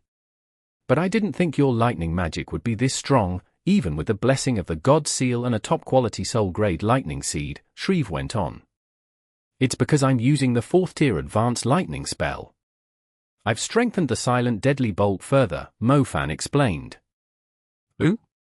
Did he just say he had enhanced his advanced lightning spell to the 4th tier? The others immediately turned around with glittering eyes. Mo-Fan, you need 343 servant-class soul essences to enhance the advanced lightning spell. Shreve said with a smile. He assumed Mo-Fan was joking. I know that, I've enhanced them all, Mo-Fan said casually. For real? Mios blurted out. Can't you tell after seeing how strong the electro cannon was? Mo-Fan pointed out. The others soon had strange faces. They seemed calm on the surface, yet they all had the urge to simply pin Mo-Fan to the ground and beat the crap out of him. 343 servant-class soul essences. If the market price for a servant-class soul essence was around 5 million, it meant Mo-Fan had spent 1.7 billion on enhancing the spell. 1.7 billion was a huge sum, even for a super mage, yet Mo-Fan had used it all just on enhancing his advanced spell. There was no one more extravagant than him in the world. You son of a B****ch, did you use my soul essences on it, too? I'm going to kill you. Sate yelled angrily as a sudden thought crossed his mind. Mo-Fan dug in his ear casually. He had heard the same thing countless times in the pyramid, but Sate never dared to do anything to him. Your soul essences were nowhere enough for it, Mo-Fan sniffed disdainfully. Zhao Manyang was clearly the most familiar with Mo-Fan in the group. He always knew that Mo-Fan was the true definition of a nouveau riche. He had already enhanced his basic and intermediate spells. Some of them had even reached the 5th tier. However, Zhao Manyang did not expect Mo-Fan to enhance his advanced spell too. What a baller! His Zhao family was considered the richest family in China, and was nothing compared to Mo-Fan. The heavens finally showed some mercy to the group. They successfully defeated all the guardians in the remaining chambers. Everyone was trembling in relief when they stepped through the door into the last chamber. They had spent more than 2 months in the pyramid. If they had failed to find the way out again, they were really going to lose their minds. Luckily, the guardian of the last chamber was not a ruler-level creature, and was actually weaker than the skeleton mummy. After realizing how strong the creature was, everyone felt like they were bathed in a sacred light and being lifted into the sky. Finally, their never-ending adventure in the mummy chambers finally came to an end. It only took them a little over 2 months, yet it already felt like years. When they walked to the end of the passage and saw it no longer led them to a chamber, they all sat on the ground and smiled in relief. "Shreve, do you know? If it was another chamber, I bet I would have already chopped you into pieces by now." Zhao Manyang patted Shreve on the shoulder. "We should have more trust in one another. It's definitely the right way if I'm willing to take the lead." Shreve replied with a sniff. They saw a long flight of stairs ahead after leaving the chamber. They had no idea how many stairs there were. Each step was about a meter high, as if the staircase was designed for a giant. "Are we climbing up?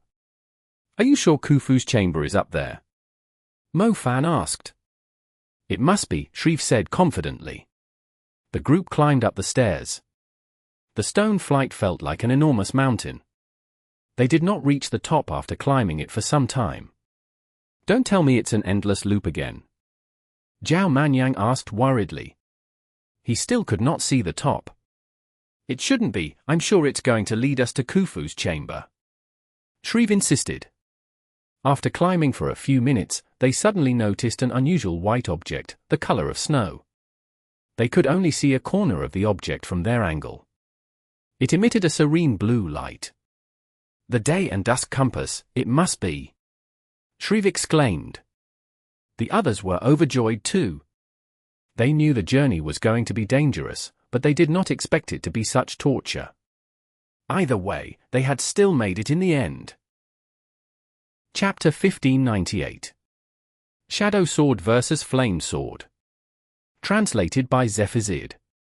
Edited by Aelrianth. The group was finally able to vent after being tortured for more than 2 months. They subconsciously increased their pace when they saw the white compass, like prisoners who had caught a glimpse of the sunlight. Zhao Manyang was leading the way. When he reached the top and was about to finally see the thing that could finally release them from their burden, a dark flicker in the shape of a crescent slashed across his belly. Blood immediately scattered in the air and splattered on the others a few steps behind. Zhao Manyang went flying as blood poured out from the cut. Mo Fan quickly dragged him back with telekinesis when he saw him about to fall further down the stairs. "Old Zhao!" Mo Fan yelled. From his angle, it looked like Zhao Manyang was almost sliced in half by the dark flicker. The Ring of Venice did activate, yet its defense broke in an instant. "That F*** king hurts." Zhao Manyang landed on the ground with a pale face. The cut on his belly was very deep. It had most likely destroyed his organs. He was in tears from the immense pain. Mo Fan let out a relieved sigh when he heard Zhao Manyang talking. It was a relief that he was still alive. Mo Fan quickly fed Zhao Manyang some of the sacred medicine of the Parthenon temple he had in reserve. Zhao Manyang's belly had been sliced open, and blood was pouring out of the cut at an insane rate. Loss of blood was going to take his life in just a few minutes. Mo Fan was well aware of that, and kept pouring the medicine into Zhao Manyang's mouth as if it was water. The recovery potions would keep Zhao Manyang alive and replenish his lost blood. Unfortunately, they did not have a healer among them. He would have been fine if a healer was around to mend his wounds while his life was rejuvenated with the help of the sacred potions. "I'll treat his wounds. Watch out for the thing up there," Mu Bai said. Mo Fan nodded. He was definitely not experienced in taking care of the wounded. He put on a hard face as he sensed a dark aura surging at him like a wave. He could already guess what the thing was. "It's a dark swordmaster, be careful," Zhao Manyang called out. Mo Fan went up and focused on the top of the stairs. He stared at the pitch-black creature standing beside the underworld compass. The creature was wearing armor imbued with dark magic. Its glossy surface showed it was made of sturdy metal. The creature was holding a huge sword of death, encircled by a dark aura that had taken many lives. Every time its sword was swung through the air, it would produce ghastly cries that remained in one's mind, even if they tried to ignore them. It was riding a black horned horse that flames burning under its hooves. Its body was covered in ridiculous blood-red sacrificial runes. The Dark Swordmaster sat on the horse with an imperious and noble aura, emanating a strong and cold murderous intent toward all living creatures nearby. It was one of the Pharaoh's strongest servants, the Dark Swordmasters. It was not Mo Fan's first time encountering a creature brimming with dark energy like this. As a matter of fact, these Dark Swordmasters did not necessarily serve under the Pharaohs. Their true master was the God of Darkness, but because the Dark Swordmasters were everywhere, it made the God of Darkness even more mysterious and honorable. That guy is stronger than the Dark Swordmasters we've encountered before, Mo Fan told the others. The strength of every Dark Swordmaster varied. It was obvious that the Dark Swordmaster defending the Underworld Compass was not just a ruler-inferior creature, but a true ruler itself. The suffocating pressure facing Mo Fan was stronger than the ones he had met before. "What do we do now?" Shreve asked in a trembling voice. Did they really stand a chance against a real ruler-level creature? As a matter of fact, they had not thought they could escape from a ruler-level creature prior to entering the pyramid, let alone defeat one. "What do we do?" Mo Fan had already prepared his soul-grade flames. The flames danced around him like phoenixes, either it dies, or we die. Fight! The Underworld Compass was right in front of them. Mo Fan had no intention of turning around and leaving. He could finally vent the urge to fight with all his strength against the Dark Swordmaster. It was the last guardian standing in their way. Khufu obviously thought no one could possibly defeat the Scorpion Lord Medusa and the giant golden bird, so he only allocated a Dark Swordmaster to defend the Underworld Compass. It was something they should be relieved to see. They should be relieved that it was only a Dark Swordmaster, instead of some incredibly powerful ruler-level creature that would send them into despair. No matter how low their chance of winning was, they were able to rely on their own strength to achieve their goal. It was already enough motivation for Mo Fan to fight until the end. Little Flame Bell, possess! Mo Fan was well aware of how strong his enemy was. It was his first time relying on his own strength to fight a true ruler-level creature. The demon element was not really that reliable, after all. He was more inclined to believe in the power that was under his control all the time. Just treat the Dark Swordmaster as a stepping stone along his path to becoming an honorable mage.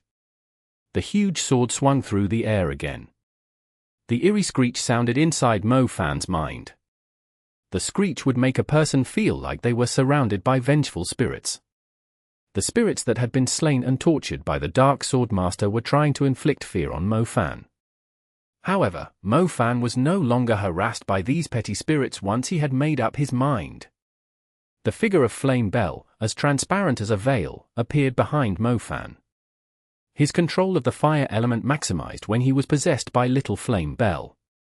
The other two soul-grade flames from Little Flame Bell merged perfectly with his body and soul. "I'm going to defeat you with my bare hands." Mo Fan's shout drove the vengeful spirits around him away. A fierce burning aura surrounded him and set the air on fire. Flames continuously filled the area. Sword intent! The Dark Swordmaster raised its sword with a single hand as its deep voice came out from its helmet. The huge sword hung in the air. A black lightning bolt struck it and filled it with dark energy. Darkness descends. The Dark Swordmaster unleashed a formidable aura of darkness. It surged into the surroundings like a storm, covering everything within a few kilometers. Mo Fan took a few steps back after the aura struck him directly. The fire magic spreading from him was suppressed. He was surrounded by darkness, and could no longer see his surroundings clearly. Dawnbreak! The Dark Swordmaster uttered the name of its sword art in an imperious manner. The huge sword hanging in the air suddenly came down. It was so quick that no one could see how it had swung its sword, nor could they see the angle of the slash. Mo Fan could only see a glimpse of light sweeping through the darkness like the light of dawn. The sword light was deadly. The darkness was meant to help the Dark Swordmaster lock its sword onto Mo Fan, so he would have no chance of dodging the Dawnbreak slash following it. A line of blood jetted into the air. Mo Fan, still surrounded by flames, skidded away a certain distance from his initial spot. A thin cut, from which the blood was coming, extended across his chest. The shadow puppet around 200 meters away from Mo Fan was sliced in half, the fake flames engulfing it, dissipating. A damaged mantle fell slowly to the ground. "It can even see through my dark noble mantle's tricks," Mo Fan groaned, holding his chest. Mo Fan knew the Dark Swordmaster had locked its sword intent onto him. He quickly used the Dark Noble mantle to dodge the slash by leaving a puppet in his initial spot and disguising it with his flames. To his surprise, the Dark Swordmaster's slash did not even care if it was the puppet or Mo Fan, it simply attacked them both. Luckily, Mo Fan was a shadow mage, so his movement in the darkness was not too restricted. Otherwise, there would have been no chance to avoid the slash. "You have a sword, I have a sword too." Mo Fan was not satisfied with the outcome of being injured in the first round. Mo Fan ignored his injury. Such things did not bother him unless he was bleeding profusely. 3 different flames engulfed him and gathered to his hand. The Meteor Scarlet, the Calamity Fire, and the Ardent Sunset assembled the hilt, the blade, and the flames around themselves. Mo Fan could maintain the flame sword for a longer time with his greater control now. He had no clue how to use a sword, so he had just been whacking his enemies with it all along. "Take this." Mo Fan waited until the flame sword was completed. He leapt into the air and swung the sword brimming with the energy of the flames at the Dark Swordmaster. Its enormous blade and formidable flames raised a few ground breaks around the Dark Swordmaster, further increasing its momentum. The Dark Swordmaster's eyes flickered with a hint of disdain through the gaps of its helmet. It indifferently raised its sword while emitting a dark light. Several shadows of its sword stacked up on top of it to form a defensive formation. Despite the strength and raging flames of Mo Fan's sword, it was able to block them all. The Dark Swordmaster stared at Mo Fan coldly, like a master of the sword resisting the strongest blow that a rookie holding a wooden sword could deliver. It was able to nullify his attack with ease. At the same time, it was snorting disdainfully at him. He was dictionarying the art of the sword. The Dark Swordmaster harumphed coldly. A strong force suddenly burst out of its sword and knocked Mo Fan and his flames away. Chapter 1599. No backing off, confronting with fury. Translated by Zephazid. Edited by Aelrianth. The power of the sword knocked Mo Fan flying. He tumbled back through the air. The Dark Swordmaster's attacks were not that simple. It suddenly pointed its sword at Mo Fan. One of the sword shadows sprang at Mo Fan before he could regain his balance. "This guy is really strong," Mo Fan murmured. He tried to figure out a way to dodge the attack of the shadow approaching when he noticed a silver star constellation forming behind him. It activated as soon as he fell onto it. "Oh my!" Mo Fan reappeared 300 meters away, facing the ground. Mo Fan fell to the ground on his face. His nose was swollen for sure. That being said, he would rather fall on his face than be hit by the sword shadows. He did not really have much defense to protect himself. "Don't be so reckless, you still have us as your teammates," Heidi called out. The Silver Star constellation was obviously from her. She had lent Mo Fan a hand to dodge the Dark Swordmaster's attack. Mo Fan rose to his feet and called back with a wry smile, "I'm just taking the lead. Someone has to show some courage against a ruler-level creature. If there's not someone like me who dares to initiate the fight first, the others would just stand there and wait for their deaths." Mo Fan's way of motivating the others was quite effective. Mios and Shreve had already summoned their undead. They both summoned an enormous Great Commander-level mummy each. The 2 huge mummies immediately engaged the Dark Swordmaster after Mo Fan was knocked into the air. The Dark Swordmaster backed away slightly and pulled on the reins. The black horse neighed and lifted its front limbs. Vertical slash. The Dark Swordmaster lifted its sword up high and waited until the horse was almost perpendicular to the ground. As the horse fell back to the ground, the Dark Swordmaster used the momentum to cut down with its sword. A black wave struck the sturdy body of Mio's black mummy like a curtain of water. To everyone's surprise, it instantly sliced the black mummy in half, despite its sturdiness. A single slash. The Dark Swordmaster had sliced Mio's mummy in half with a single slash. Even Mio's was shocked.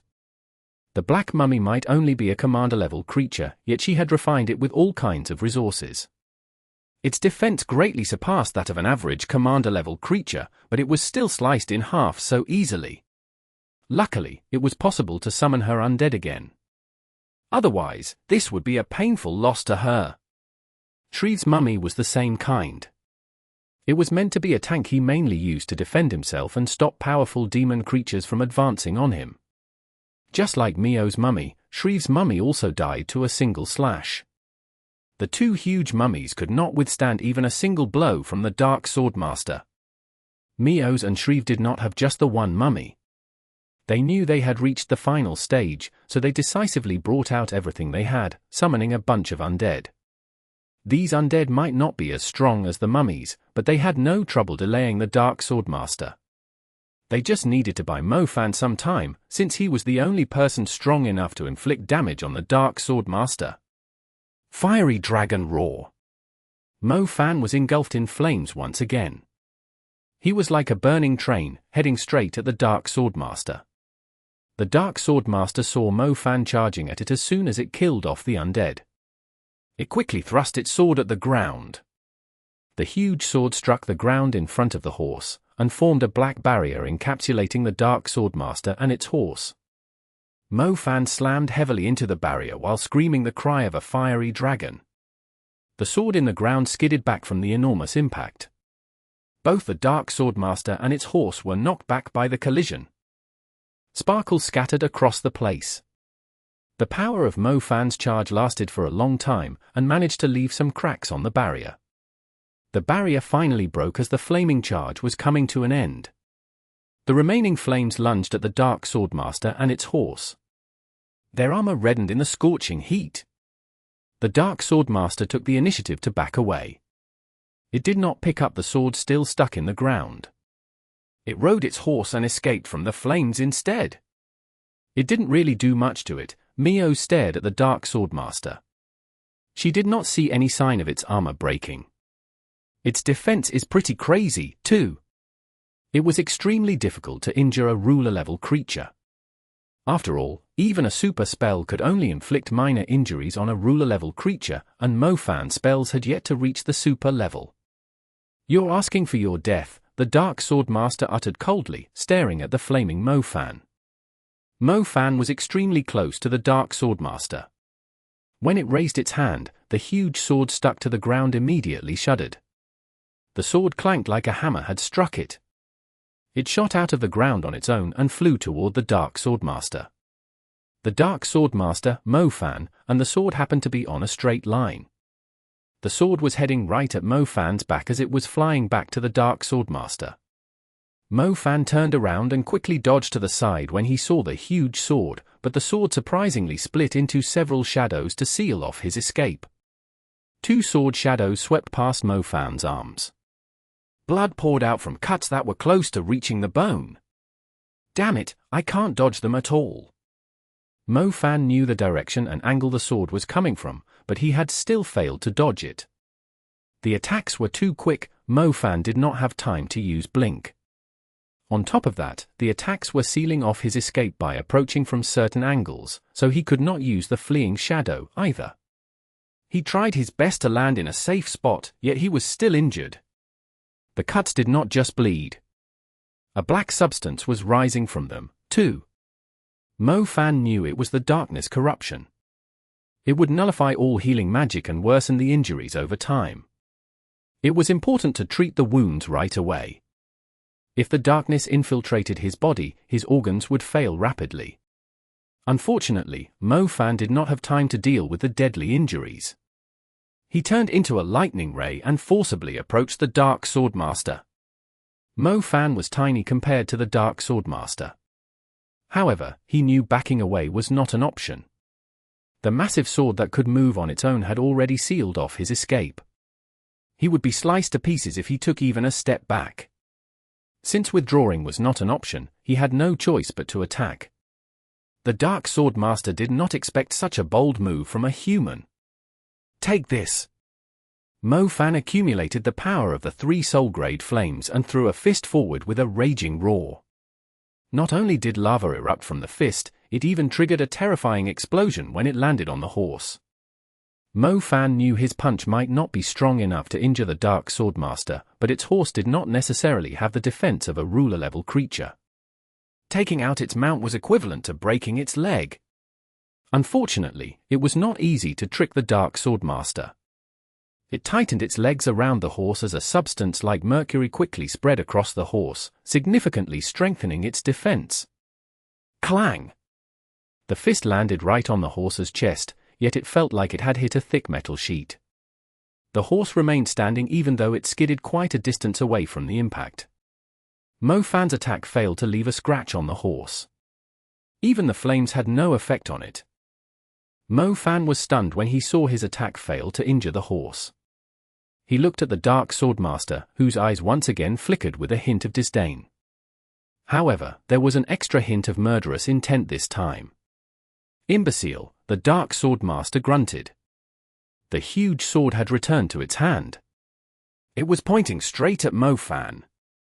Mo Fan was less than 20 meters from the Dark Swordmaster.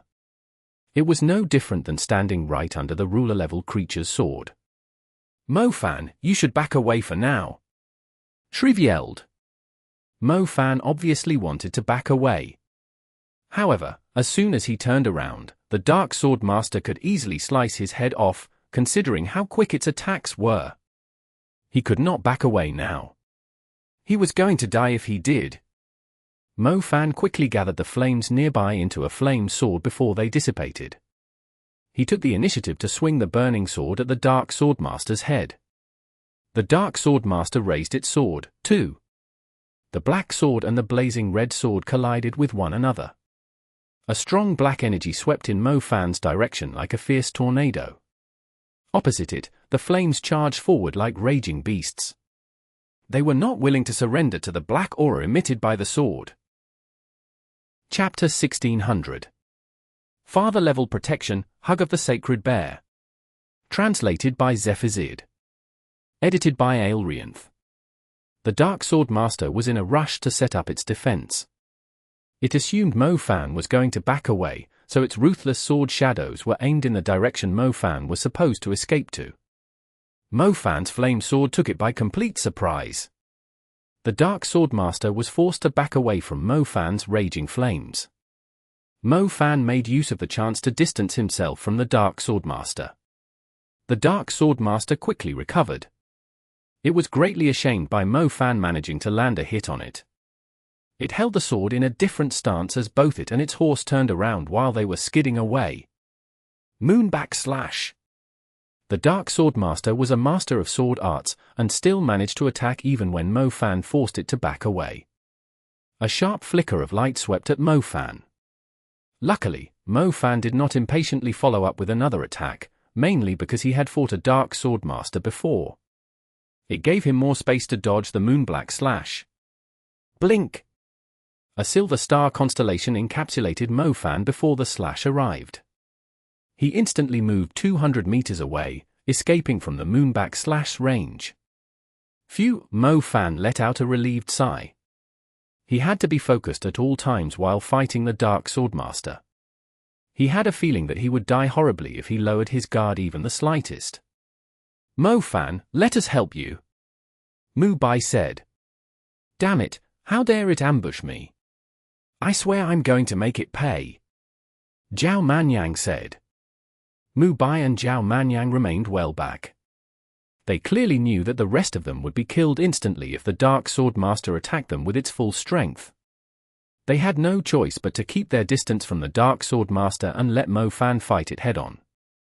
Old Zhao, can you block its attacks?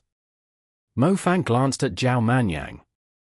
Zhao Manyang's belly was still bleeding, and he still looked feeble. Mu Bai's treatment was obviously not as efficient as the healing magic. Zhao Manyang was forcing himself to lend Mo Fan a hand, as he knew Mo Fan was struggling in the fight.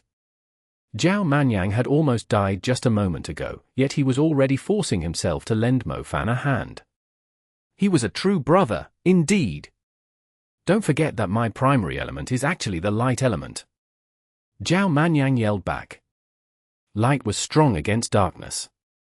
The Dark Swordmaster was obviously vulnerable to the light element, but Mo Fan did not have access to any light magic. Otherwise, the single-target light super spell, the Demon Judgment Sword, would be enough to inflict serious damage on the Dark Swordmaster. Sure. Mo Fan nodded. I'll get rid of its armor first. Zhao Manyang's channeling speed did not slow down much, despite his injuries. Zhao Manyang had brought along quite a lot of magic equipment. He first tossed a brilliant light into the air above the Dark Swordmaster. When the sacred light shone down upon the Dark Swordmaster, its body began to burn as if it was suddenly inside a scorching furnace. The spell was only meant to buy some time. If the Dark Swordmaster kept attacking them, they would have no chance to channel their spells. The brilliant light was surprisingly effective, managing to confuse the Dark Swordmaster for a moment. When the Dark Swordmaster realized the spell was not really doing much to it, it began to prepare its next wave of attacks. The Dark Swordmaster glanced at Mo Fan and the others, its eyes emitting an evil red glow. As it raised its huge sword into the air, a cloudy black wind wrapped around it like a python. The presence of dark magic was stronger inside the pyramid. As a shadow mage, Mo Fan could sense the dark substance flowing toward the Dark Swordmaster, as if it was being drawn into a vortex. Don't let it accumulate the dark energy. Mo Fan shouted to the others when he realized the creature was trying to execute a terrifying sword art. The others were uneasy too, and immediately unleashed their attacks. Heidi used her specialty, the will cannon. Mu Bai tossed his ice daggers at the Dark Swordmaster. Mios, Shreve, and Sate used their other elements, too. Even though their other elements were not as impressive as their undead element, they still had some reliable spells up in their sleeves. Magic of different elements surged in the Dark Swordmaster's direction. To their surprise, the black tornado circling around the Dark Swordmaster turned out to be some kind of protection while it was busy accumulating its strength. The black tornado greatly weakened the spells aimed at it. The leftovers of the ice dagger, will cannon, and lightning bolts barely left any scratches on the Dark Swordmaster's armor. As the vortex containing the dark energy gradually enlarged, the Dark Swordmaster began to resemble a terrifying volcano that was going to erupt at any second. We can't break through its defense. It feels like it's going to wipe us out with a single move. Mu Bai shouted. They had failed to break through the protection of the black tornado even when they all attacked at the same time. The outstanding strength of the ruler-level creature once again generated a strong sense of defeat in the group. Come to me, I won't let it kill anyone as long as I'm still standing. Zhao Manyang declared. They had no reason to preserve their strength any longer. A brilliant golden light burst out of Zhao Manyang's body. It felt like the light had turned his body into some sturdy golden metal. His skin had a metallic sheen. In Mo Fan's eyes, he had transformed into an iron monk. Hug of the Sacred Bear. The light that Zhao Manyang was emitting grew rapidly, now having the faint outline of an enormous bear. The sacred golden bear seemed like another powerful soul formerly concealed inside Zhao Manyang's body. As he released it, the silhouette of the sacred bear extended its arms and roared provokingly at the Dark Swordmaster. The light shone brilliantly in the place, weakening the strong presence of the dark magic. Zhao Manyang stood in front of the group, the golden silhouette of a majestic sacred bear above him, the others hiding behind him. They could clearly feel the pressure from the Dark Swordmaster weakening significantly. Dark Ultimate, Sword Vortex.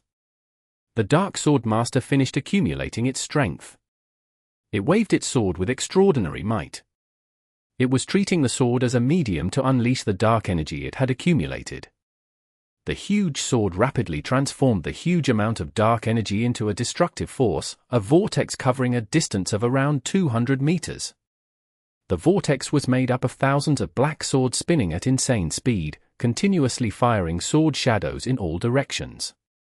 The sword shadows were not that much of a threat, but the terrifying sword vortex was moving straight toward the group. Even though it was moving slowly, it was dragging the group toward it with its vacuum. A dark sword vortex could easily slaughter an entire army if it was used on a battlefield. It would instantly kill any advanced mage caught inside it. Old Zhao. Mo Fan was a little worried after seeing how unusual the attack was. I can hold my ground, just kill it with everything you have. Zhao Manyang yelled. Zhao Manyang rarely used the Hug of Sacred Bear. It was a piece of magic equipment that his father had given him. He normally commemorated his father with it. However, it was no longer about remembering his late father if he did not use it at a time like this. His father was clearly going to beat him to death in the afterlife if he died before having any children and ensured the continuity of his family. Old man, it's all you now. Zhao Manyang closed his eyes. He had never used this magic equipment in combat before, so he was unsure of its strength. What if the magic equipment was the kind that would grow after fulfilling certain requirements? What if the thing was not impressive out of the box? He was going to die for sure. How could a ruler-level creature's attack possibly allow some defensive equipment that had yet to reach its full potential challenge it? The sword struck the golden bear heavily, generating a series of piercing clanks. The noise grew even louder when the center of the sword vortex closed in on the group. The noise alone was deafening. They could easily imagine how horribly they would die if they were caught by the sword vortex. The Hug of the Sacred Bear was surprisingly sturdy. It did not show any sign of collapsing, even after it was completely inside the sword vortex. Even Zhao Manyang himself was quite surprised. They all realized how deadly the dark sword vortex was. It felt like they had been dragged into a sea of swords, where countless deadly swords kept slashing at them like a storm. However, the group standing behind the Hug of the Sacred Bear was completely unharmed. It even separated the icy aura of the darkness from them. They were not afraid at all. Old Zhao, UF*** King Awesome. Even Mu Bai, who normally despised Zhao Manyang, had a totally different view of him now. The strongest attack of a ruler-level creature was deadly even to super mags. It would kill anyone without the protection of a super spell in an instant, let alone a bunch of advanced mags like them. However, Zhao Manyang had perfectly protected them all from the attack. Even the Dark Swordmaster did not expect it. Zhao Manyang was dumbfounded. He never realized he had such an impressive defensive item. He always thought his father had given it to him so he could mess around. Putting aside his excuse of not using it because it was a gift from his father, he had always assumed the wooden clapper was stronger than this item, which required half his energy each time he used it. To his surprise, the defense of the thing was insanely strong. It was like his father was standing in front of him, protecting him from all harm. A protection that perfectly nullified the attack of a ruler-level creature. Zhao Manyang could not imagine it. It was truly a gift from his father. The insignificant-looking gift turned out to be a life-guaranteeing sacred artifact. Why did he only realize it now? Why did he have to keep it back as a token of remembering his father, like an idiot? He could have used it on many occasions.